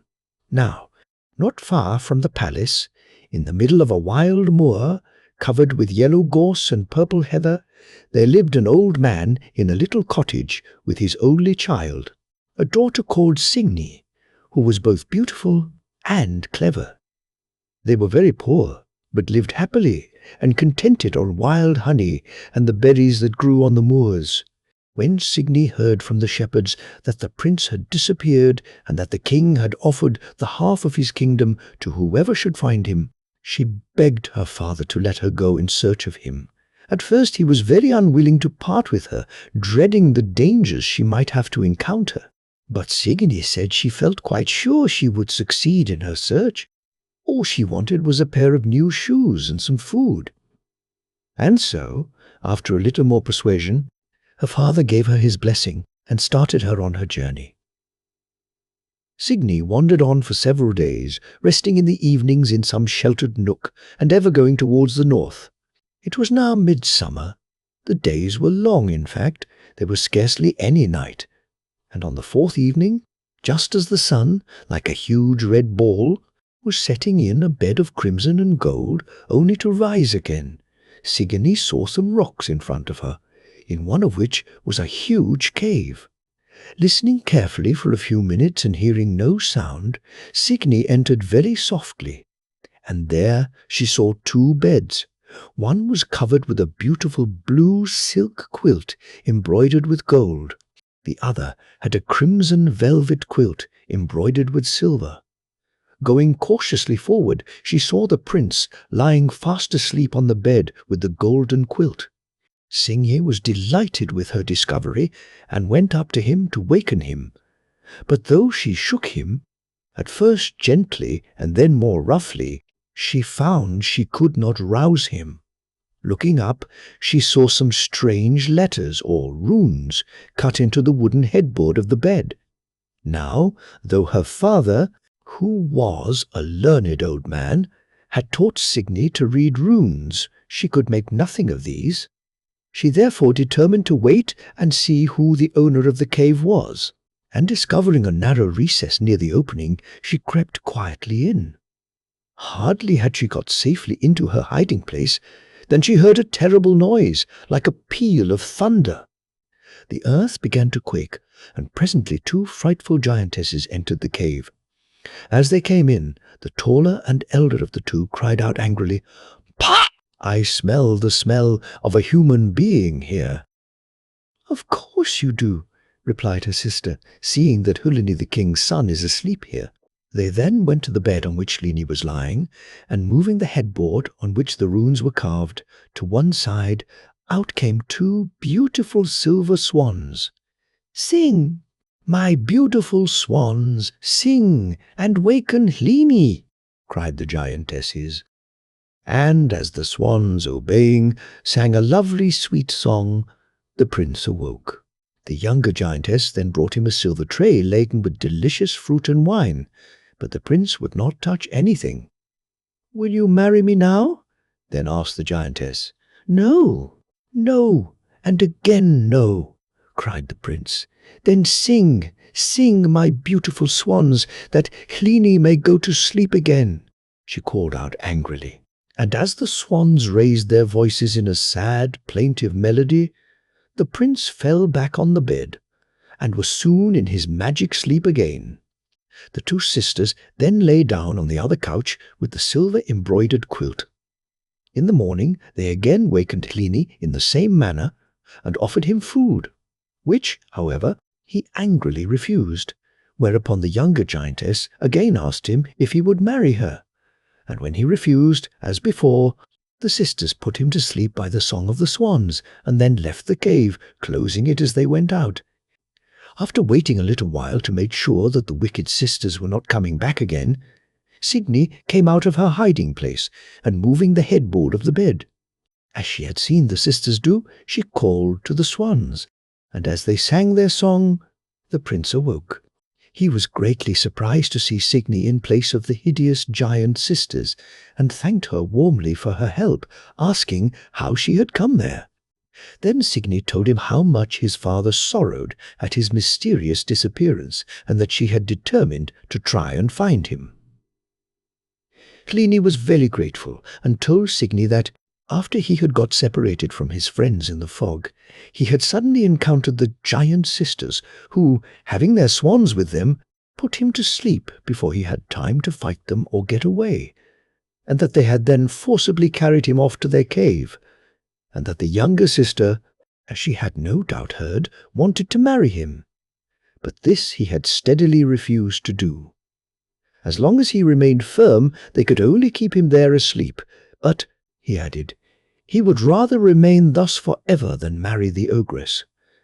When he had finished his tale, Signy said, "Now the first thing we must do is to find out the meaning of the runes on the headboard. When, therefore, the sisters come in this evening, do not refuse their food, for you will want all your strength to get away, but be friendly with them, and then ask them what the letters mean, and also what they do all day while they are away." Hlini said he would certainly follow Signy's advice. Then, finding a chessboard and some men on a shelf, they sat down and amused themselves playing and chatting, till they thought it was drawing near the time when the giantesses usually returned. Then Signy called the swans and put the prince to sleep, as she had seen the sisters do, after which she hid herself in her dark corner. Soon she heard the sisters returning, and presently they entered the cave. "I certainly do smell the smell of a human being," said the elder sister, sniffing angrily round the cave. "Nonsense," replied the younger one, who, having lit the fire, was anxious to get their supper cooked. "Of course you smell it when Hlini is here." "But this is a different smell," persisted the elder sister, and Signy, seeing her peering about, feared she would discover her. But the younger sister, having plucked and cleaned the birds they had caught, told her elder sister she must cook them at once, as she was about to waken Hlini, and, going up to the couch with the gold-embroidered quilt, on which Hlini was lying asleep, she called forth the swans and wakened him. By this time the birds were cooked, and when she asked him if he would take any food, instead of refusing, Hlini said he felt hungry and would join them at their supper. The younger giantess was greatly pleased, and after helping him to fruit and wine, asked him whether he would not now make her his wife.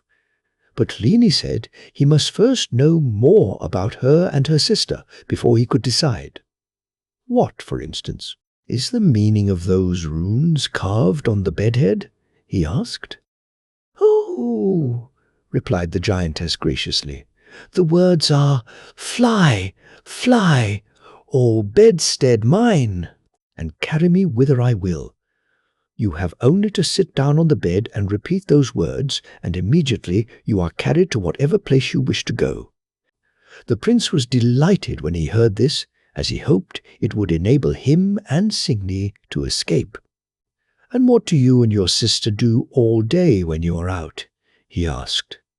"Well, we roam about, looking for some man, woman, or child, for our dinner, for we always prefer them to birds or animals, and then, when we get tired, we sit down under a tree and play with our life egg," replied the giantess.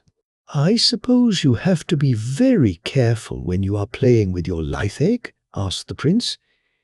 "Yes, indeed we have to be," answered the giantess, "for if it were broken, we should both die. But there is no fear of that." And she gave a loud laugh. "We are much too careful. It can only be broken by a human being, and whenever one of them comes near us, we soon catch him and eat him." The prince now declared that he felt so tired he really must go to sleep, and though, before calling the swans, the giantess again asked him to marry her, he said he could say nothing till the morning, so he was put to sleep as before. The next morning, after the sisters had wakened him and given him some food, they asked him if he would go to the woods with them. But Hlini said he still felt very tired and would prefer to rest. So the sisters put him to sleep again and went away, closing the cave after them. Waiting a short time, so as to make quite sure that the giantesses would not return, Signy presently came forth from her hiding-place and awakened the prince. "Get up quickly," she said, "for we will follow the giantesses into the wood.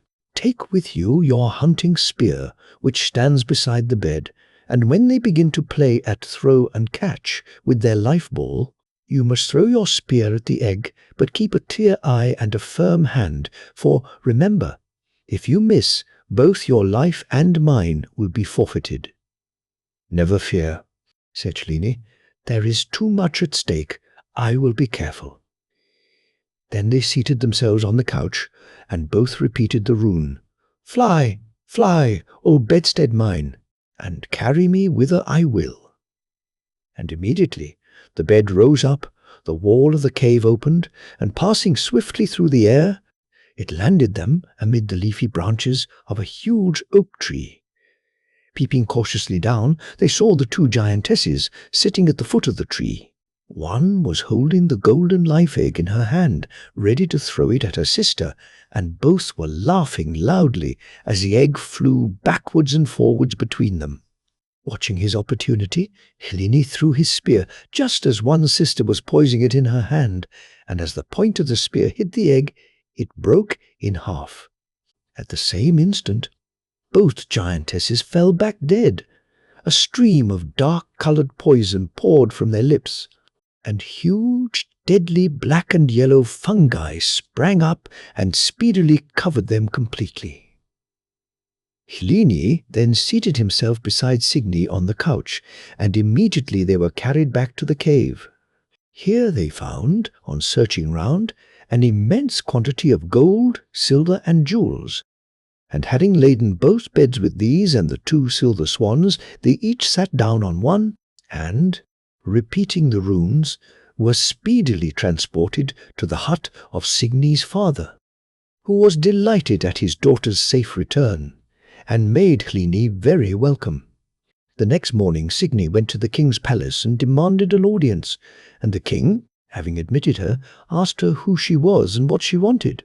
"I am the daughter of the old man who lives in the little hut on the moor near your palace," replied Signy, "and I have come to ask what reward you would give me if I bring your son back to you safe and well." The king laughed good-naturedly. "I do not think I need trouble to answer that," he said. "There is not much chance of your finding him when so many others have failed."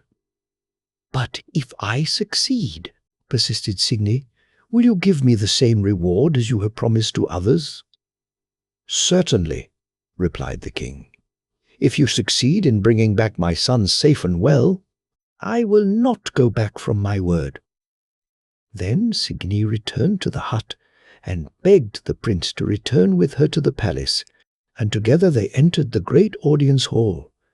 When the king beheld his son, whom he had mourned as dead, alive and well, he was greatly rejoiced, and made him sit down on his right hand and relate the story of all that had happened to him since the day he became separated from his friends during the chase.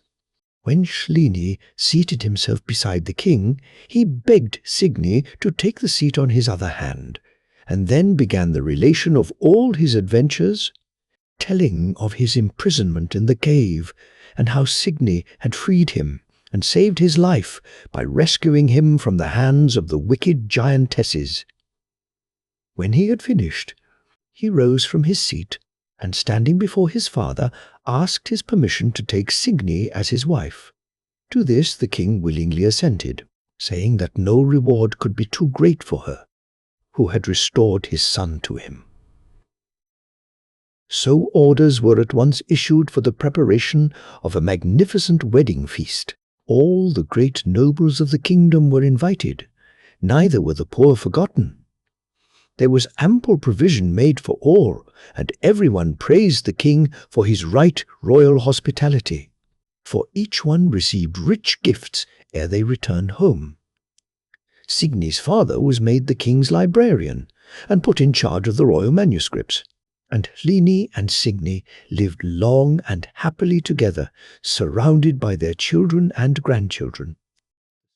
Fertram, And Hildur long, long ago, in a distant land, there lived a king and queen who were quite happy, save for one thing: they had no children. Some years passed, and then, to their great joy, a little baby girl arrived who was named Hildur. When the christening feast came to an end, the king, who was devoted to hunting, set out with his courtiers for a long day in the great forest which surrounded the castle. Nothing unusual happened until the hunting party began to turn homewards. The king was riding alone, a little in front of his gaily dressed retinue, when he suddenly saw an enormous dragon flying swiftly through the air towards him, holding a small child in his talons. In an instant the king drew his bow. The arrow, shot by his practised hand, sped to its mark, and the monster fell to the ground, pierced through the heart. The king leapt from his horse, and by the time his courtiers reached his side, he was holding in his arms the rescued child, a beautiful boy of about a year old, quite unhurt. There were plenty of willing arms ready to carry the little fellow, but the king refused. "I rescued him, and now he shall be a playmate for my little daughter," he said. And the whole party went back to the castle. Years passed on. The children grew up together and loved each other dearly. The king and queen had named the little boy Fertram, and they treated him in all respects like their own child. If one of the little ones had a present, the other had the same, and at last they were never happy if they parted even for a day. Now, Hildur's grandmother was deeply versed in all kinds of magic arts, and even when the young princess was still quite a girl, she taught her many of her secrets. The child was the one being whom she loved.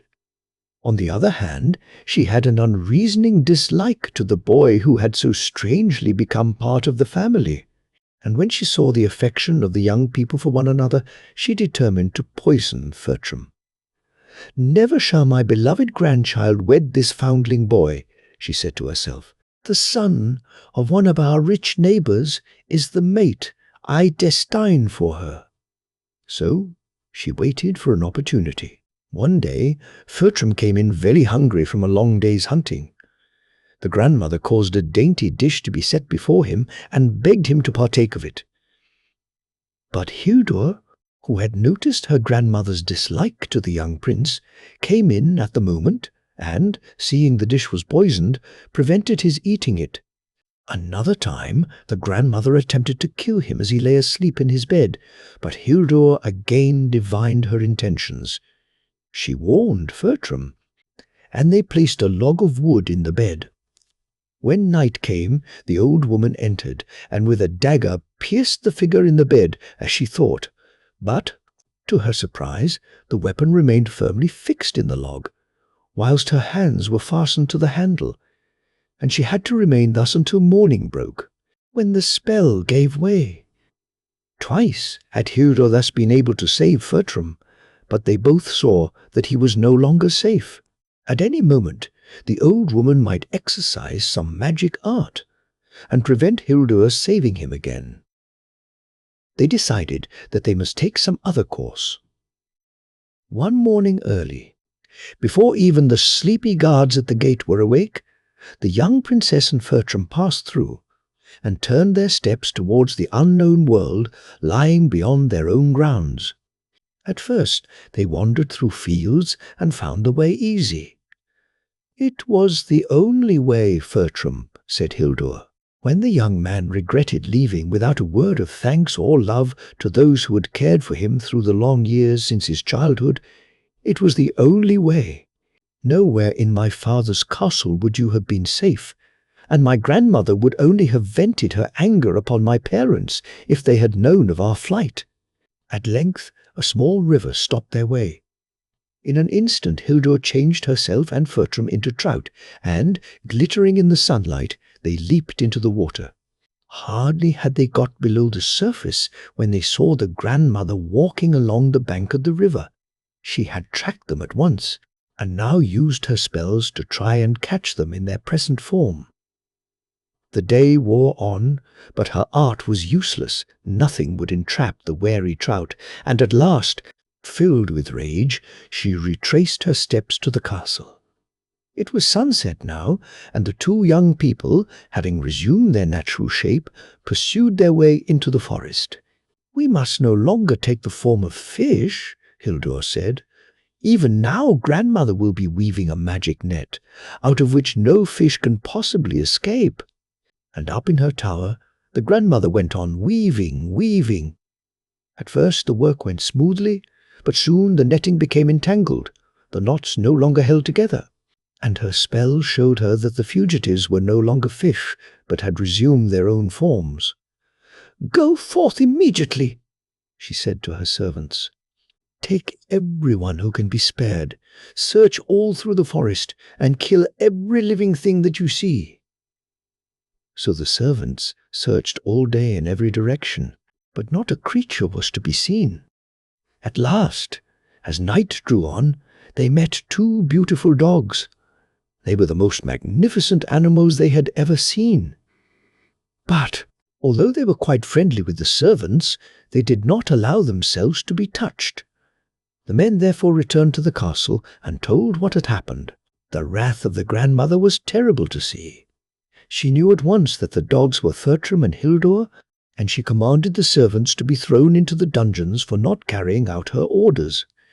Hildur, by her magic power, knew what had taken place. "We must not stay here, Fertram," she said sadly. "My grandmother will never rest now until she kills us. Even her love for me seems to have turned to hatred." "But what can we do?" Fertram asked. "Better let me go by myself out into the world, and do you return.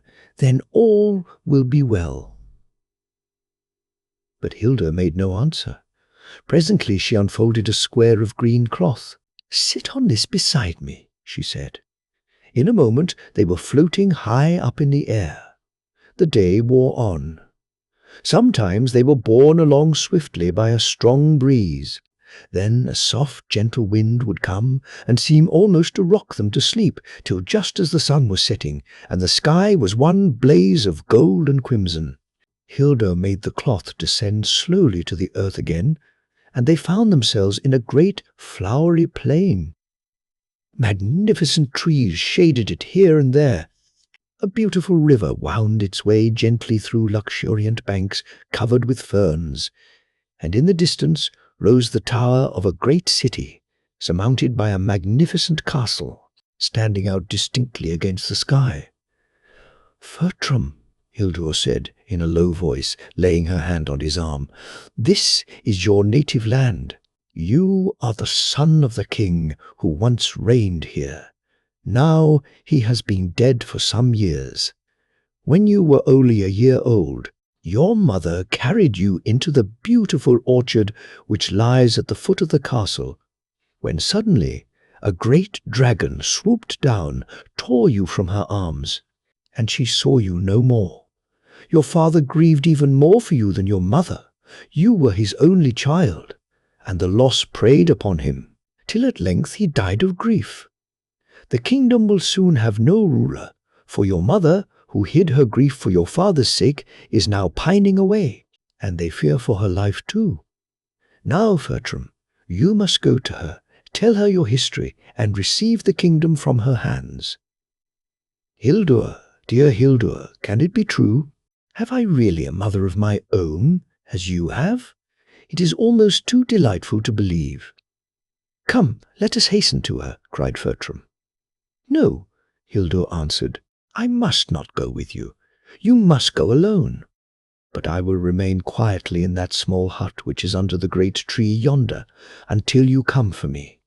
But, oh, Fertram," and she clasped his arm with her two white hands, "remember, I am alone in a strange country. Do not forget me." "Forget you? When you have been everything to me all these years? Hildur, how could I? Such a thing could never happen. I love you better than myself." "Yes, I know," Hildur answered, "but I fear some evil. I know not what." Then, to prevent her grandmother's spells taking effect, she rubbed some salve out of a small box she carried over his hands and face, and bade him a sorrowful farewell. Fertram embraced her tenderly, laughed away her fears, and then took his way towards the town. He looked very handsome, as he turned once more to wave his cap to her, and the sun's rays lit up his fair hair. She watched him till she could see him no longer, and then went on to the little hut she had destined for her temporary abode. Fertram only stopped once on his way to the city. Feeling tired with the long journey, he sat down under an oak tree on a grassy mound. While he was resting, a beautiful dog came up, and as he patted and stroked it, the dog licked his face and hands. Immediately Fertram forgot all his past life, and that Hildur was waiting for him in the hut under the trees. Having rested, he rose up and pursued his way into the town. "Can I see the Queen?" he inquired. "I have news for her which will give her joy." At first no one paid any heed, but the youth's noble appearance struck the courtiers, and at length he was admitted into the palace. There he was brought before the Queen, who was lying pale and languid on a great couch of rich silks and cloth of gold. When he bowed before her, she rose to a sitting position, startled out of her apathy and weakness by his likeness to the dead king. "Who is this youth? Where does he come from?" she asked. "Madam," the courtiers answered, "he is a stranger who craves admittance as a bearer of good tidings to your majesty." Then, in a few words, Fertram told his tale. Before it was done, he was clasped in the loving arms of his mother, who felt it was indeed her long-lost son. The court was summoned together to hear the glad tidings. The news was proclaimed in the streets of the city. The Queen gave the government at once into the hands of her son, and the young king was crowned amid universal rejoicings. Day after day went by. Fertram was absorbed with the affairs of his kingdom and his love for his mother. All thought of Hildur had gone like a dream. One day the city was roused to great excitement by the appearance of a most beautiful maiden. No one knew whence she had come, but all agreed that her loveliness could not be surpassed, and when the Queen saw her, she sent for her to the palace, treated her like a daughter, and besought Fertram to marry her. This, however, he steadily refused to do. After a time, whispers went abroad that the beautiful girl was not as good as she was lovely. Her fair face was constantly disfigured by an ugly frown if things were not arranged as she liked, and the courtiers began to think that the king was right, after all, in preferring to seek another wife. Just then, one of the royal swineherds happened to lose his way in the forest, and he wandered on until he came to a little hut. There he found an old man and his wife, and with them a fair maiden whom they called their daughter. Never had the swineherd seen anyone so beautiful, and he determined to stay the night with these people and, if possible, carry off the maiden. He found that her name was Hildur, and when the old people had gone up to bed, while Hildur was closing the windows and putting things straight before following their example, he suggested that they should go out and look at the beautiful moon rising. But Hildur said, "I must first make up the fire on the hearth." The man offered to do it for her, but no sooner had he knelt down than his hands became fastened to the hearth. In vain he struggled to get away. It was all of no avail. Hildur was nowhere to be seen, and it was not until morning that he felt free once more. Then, rising to his feet, he fled from the uncanny place without once looking back. When he reached the castle, his fellow servants soon heard the whole tale, and the report of the beauty of the woodcutter's daughter was circulated from one to the other. The royal huntsman thought he, too, would like to see her. So, setting off at once, he reached the hut and begged for a night's rest. The old people granted it willingly. The beautiful girl was still there, and the huntsman in his turn planned to carry her off that night. He begged Hildur to come for a walk, as it was such a beautiful night. But she refused. "My time is too fully occupied for idle wanderings," she said. "Will you help me by locking up the door for the night?" "Willingly," said the huntsman, intending to put the key in his pocket and carry her off later on. But no sooner had his hands touched the lock than they remained fastened to it. A mocking laugh behind him made him look round, and he saw Hildur disappearing up the stairs to her room. When the sun was well up in the sky, and the old couple beginning to stir, the huntsman found he could remove his hands, and he hurried off shamefaced to his home. Shortly after this, the king was out hunting in the forest, when suddenly a thick black fog enveloped everything. He lost his way completely, and became separated from his people. At length, after some hours, he arrived at a little hut, knocked joyfully at the door, and on its being opened by an old man, craved leave to rest. He was at once invited to enter, and then the old man, recognizing the king, begged him to excuse the poverty of the place. The king sat down, wearied with his long wandering, and the old man waited upon him, bringing food and drink of the best he had. Just as the meal was ended, Hildur came in, and the king thought he had never seen anyone so beautiful before. She was dressed as a simple peasant, but she looked like a royal princess. The king begged leave to stay the night, as it was still too foggy for him to find his way, and the old man acceded, only apologizing for the poorness of the accommodation. "I will not disturb you," the king said. "Let me only rest in this room for the night, as I have been doing now." So it was arranged. After the old couple had gone to bed, the king begged Hildur to stay and talk with him, but she said she must see to the calves in the stable. "That I can do for you," he answered, and, rising, he went out into the stable, put the straw and hay right for the calves, and had made everything tidy when one of them got out. After great trouble, he caught hold of it by the tail, but, alas, his hands remained fastened to it, and he was found in this plight by Hildur just before dawn. She laughed merrily when she saw him. "It hardly suits a king, my lord," she said, "to be hanging on to the tail of a calf." But Fertram humbly begged her to release him. As she did so, she looked up at him. "Do you not recognize me?" she said. "No," replied Fertram, much astonished. "I have never seen you before, I am certain."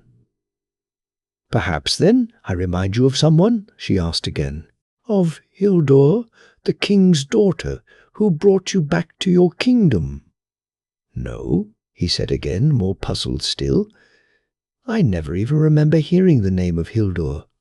Then Hildur went and fetched the little box of ointment, and directly she rubbed it on his hands and face, his past life came back to him.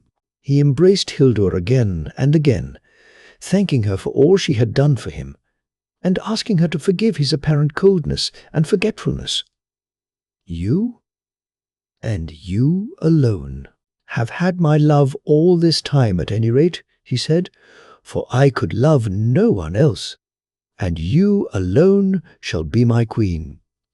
Sitting down together in the early morning sunshine under one of the great forest trees, Hildur told him what he did not know, namely, that the beautiful girl whom his mother had taken into the palace was really her old grandmother. She had followed them and transformed herself so that Fertram should marry her. Then she meant to kill him and his mother and seize the kingdom. "So far I have guarded you from her wicked schemes," Hildur said, laying her hand on his. "But, knowing that the past was no longer in your mind, I have feared each day that she might succeed in winning you. For had you been unfaithful to me, I could no longer have done anything for you against her wiles." Again and again Fertram thanked her. Then he bade her a tender farewell, and went straight back to the city. The great council of the kingdom was summoned, and to them the young king disclosed the real history of the wicked grandmother. but she was too cunning to be caught and punished. Divining what had happened, she disappeared amid a cloud of fire and smoke. Then Fertram, accompanied by a magnificent retinue with glittering dresses, splendid horses, and all the nobles of the kingdom, went to fetch his bride. She was still in her simple peasant's dress, but her beauty made all forget what she wore. Mounting the beautiful steed brought for her, she rode back beside Fertram to the palace, and on the steps, waiting to receive her, was Fertram's mother. This was indeed a joyful day for her. The wish of her heart was granted in the loveliness and goodness of her son's bride. The wedding was celebrated with the utmost pomp and magnificence, and Fertram and Hildur lived happily together, surrounded, as years passed on, by their beautiful children and grandchildren. The end.